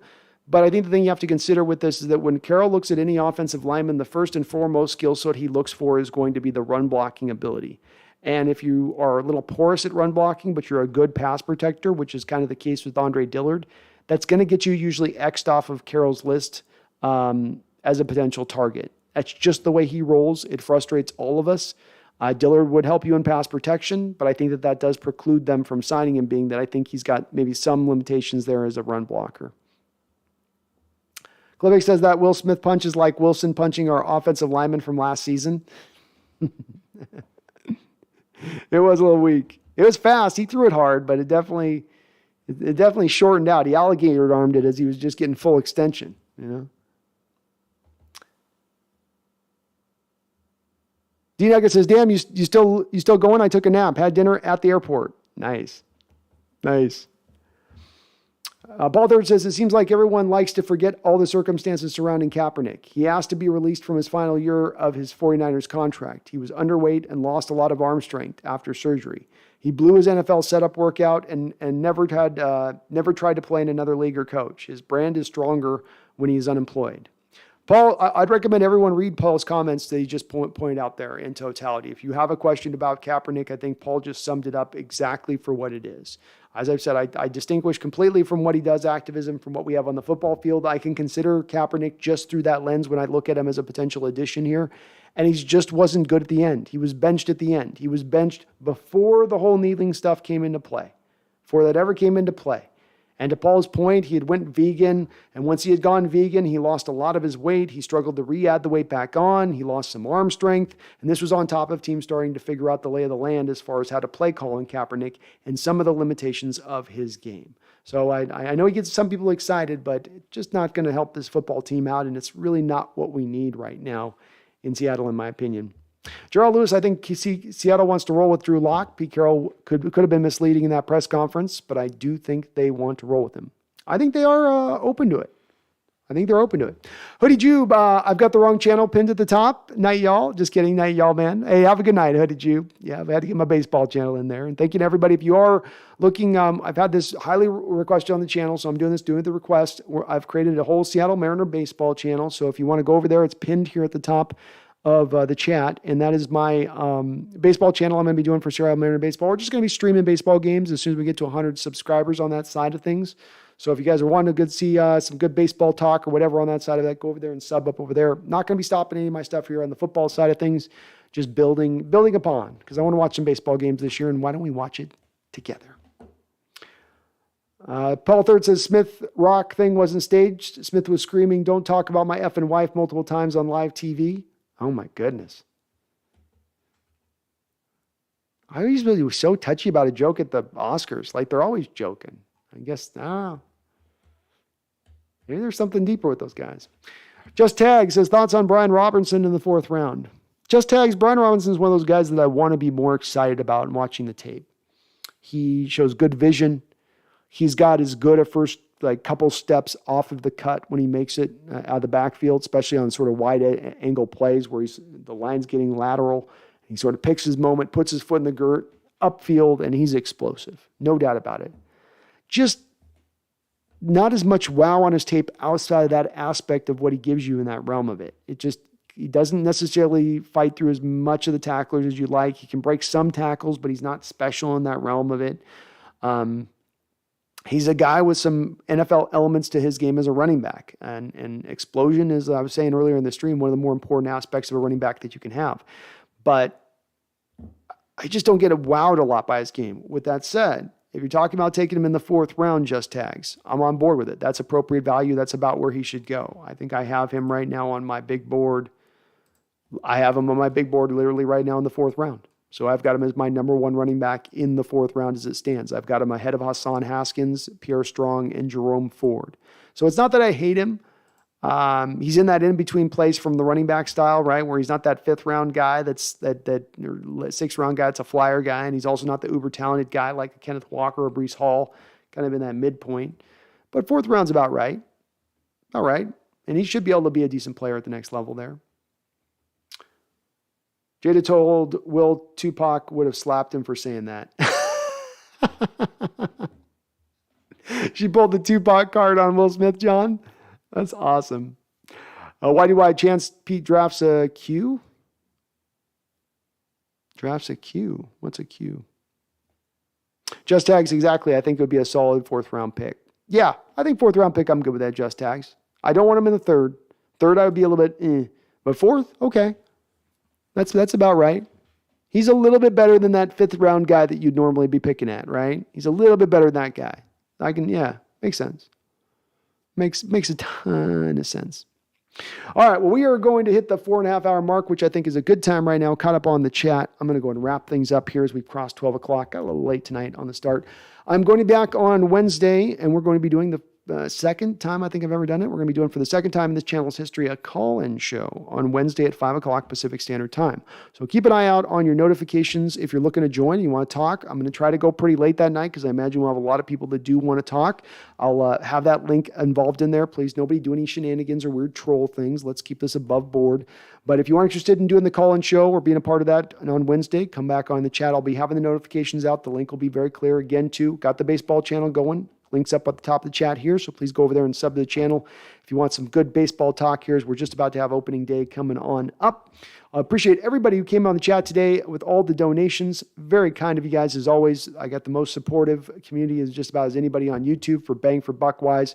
We continue to push forward on the sub count. If you're not subbed, get subbed. I'm trying to shoot for seeing if I can push up into that 8, 9, even 10,000 subs by right around the start of the season. That would be phenomenal if I could pull it off. It's aggressive. I'll give you that. It's uber aggressive. But man needs to have goals. Man needs to shoot for the heights of heights. Man needs to go for that sky. Hit that sky spot. Let's make sure we got everybody no last questions. Look like we got through everybody. Jarrell Lewis, Cliffix, Jeff Rhines, you have a good night. Appreciate you guys. Uwe2K, brother, you have a good one, man. It's always good to see you in the chat. Hope you're doing well. Dustin Ruth, appreciate you. Says, do you think Drew Lock can be good? Justin Ruth, I think he can be good. I led off with this show at the top, and I'd advise you to go back and watch my opening kind of monologue of my first 15 minutes on the channel, because I really go in depth as to how I think Drew Lock can be a good player. There's a history of NFL players going to a second destination, especially at the quarterback position, maybe flunking out the first spot, that then finding their wings in that second destination. And there's a lot of reason to believe Drew Lock can have that. He's a highly drafted guy. He's got a great skill set, great physical measurables. He's got a lot of tools in his kit. He's got a strong arm. He's got very good with ball placement. He can throw with anticipation. The one thing he needs right now, Dustin, the one thing he needs to a huge amount is confidence, trust, a coach that believes in him, a coach that says, go out there and let it rip, kid. And is that not a little bit of the personality that Coach Carroll employs? I think it is. He's certainly risk averse, certainly doesn't like interceptions, but he's certainly not going to be hesitant to say, hey, go get that chunk play, Drew. Go after it. And I think that's a little bit of a different place that Carroll stands versus a guy like Vic Fangio being another defensive-minded type head coach. There's no guarantee to it, Dustin. It's a big-time question mark in regards to Drew, but he's got the talent. He's coming from a little bit of a situation that didn't allow him to really flourish in the way that maybe he potentially could if we provide a little bit of a better model in place for him to be successful. That remains to be seen. But I am hopeful, and it's not blowing smoke to say that he does have potential to be a good quarterback. I mean, never the best in the sport, but a good quarterback. And if they're building up this amazing defense like they're saying they're going to try to, or at least like they're showing us they're going to try to, maybe we don't need the quarterback to be that amazing at that point. Maybe it's the defense that actually, surprisingly, carries the day. You never know. I appreciate all of you. Please do hit that like button if you could for me, please. Sam Z says, why would your thumbnail talk S about Brett Farve? Favre locked. It's a reference to Drew Lock. Sam Z, again, if you guys are wondering why I'm making the connection, I'm making more of a connection between Drew Lock and Brett Farve. So it's actually me not throwing shade at Brett Farve, Sam. It's me saying that look at what happened with Brett Farve, drafted by the Atlanta Falcons, washes out in Atlanta in 1 year, traded the Green Bay Packers. Even when he got to Green Bay, he wasn't taking off and lighting the world up, becoming an MVP from the moment that he was with Mike Holmgren. Took him a couple of years in Green Bay to still find his feet even then. Drew Lock, likewise, maybe it's taking him an equal couple years to find his feet. Maybe it's taking him going to a new team to finally find that level of his career that he can tap into, being a great quarterback. I'm not expecting him to morph into Brett Favre, but to morph into maybe a good quarterback, given a better situation, a different situation. A new set of eyes on the situation, potentially. So it's not Favre Lock, Sam Z, it's Favre Lock. So it's making the connection between Favre to Lock as far as can he make some kind of even somewhat similar trajectory to his career as what we've seen with a guy like Brett. And I never talk S about Brett Favre. I love myself, Brett Favre, Sam. Clivic says, call Drew Lock Mountain Drew. Jose Rodriguez, you have a good one. Jose says, I think Sierra slaps Russ. Jose, I would put money on that. She has laid her hands on Russ at one point or another. Guarantee you, Jose. Guarantee you. And it was not one of those like, it was, this is what I say. You know it. You know it. Oh, Big Daddy K, call me crazy. Oh, it's okay. But I think Lock will actually be good. Just takes another destination for someone to change their play or how they see the game in life. Well said, Big Daddy, and that's my point of view. You never know when a guy matures. Maybe the light turns on. You never know. We don't know what goes on behind the scenes with these players or what's going on upstairs in their head. We can see what happens on the field, but we often don't know when they're making leaps up here. And we never know. Maybe Drew's starting to make those kind of leaps. You guys are amazing as awesome. I appreciate you. You're kind as ever. Not one bad person that comes in the chat. Everybody always just pushing this forward and just trying to put their thinking cap on and just talk football. Doesn't matter whether we got fans from other teams coming in, fans from the Seahawks. Doesn't matter if we disagree. We're just trying to get geeky and talk Seahawks shop here, talk football, talk NFL. I really do appreciate you guys on this. This is a place I get to come to go away from the realities of life, just get to talk about just the fun stuff and get into it. So thank you guys for always being here, part of this channel, and continue to help this growth of this channel. I don't say it enough, but I really do appreciate all you guys do to help continue this growth and just the support you guys put behind this thing. So we will be back on Wednesday. Call-in show on Wednesday. We're going to be doing some more draft stuff as we build up. I think I might be drafting the whole week of the draft, all leading up to the draft and on draft night. I'm still playing with that notion in my mind. Either way, we'll arrive there at some point or another. Thank you to all. I appreciate you all. I love you all. And don't ever forget, Okay? Even in the darkness of this offseason, losing a Hall of Fame quarterback, losing a Hall of Fame middle linebacker, having sometimes very little hope for the future, keep that hope. Hold on to that hope. Football turns around faster than any other sport. And I'm going to tell you here, we're going to turn around. We're getting back to that mountaintop. And you know what? You guys are going to be riding there right with me. That Lombardi will be hoisted again, and a lot sooner than later. I promise you that. Thank you guys. Appreciate you guys. And don't you ever forget. Don't you ever forget. Don't you do it. Don't you do it now.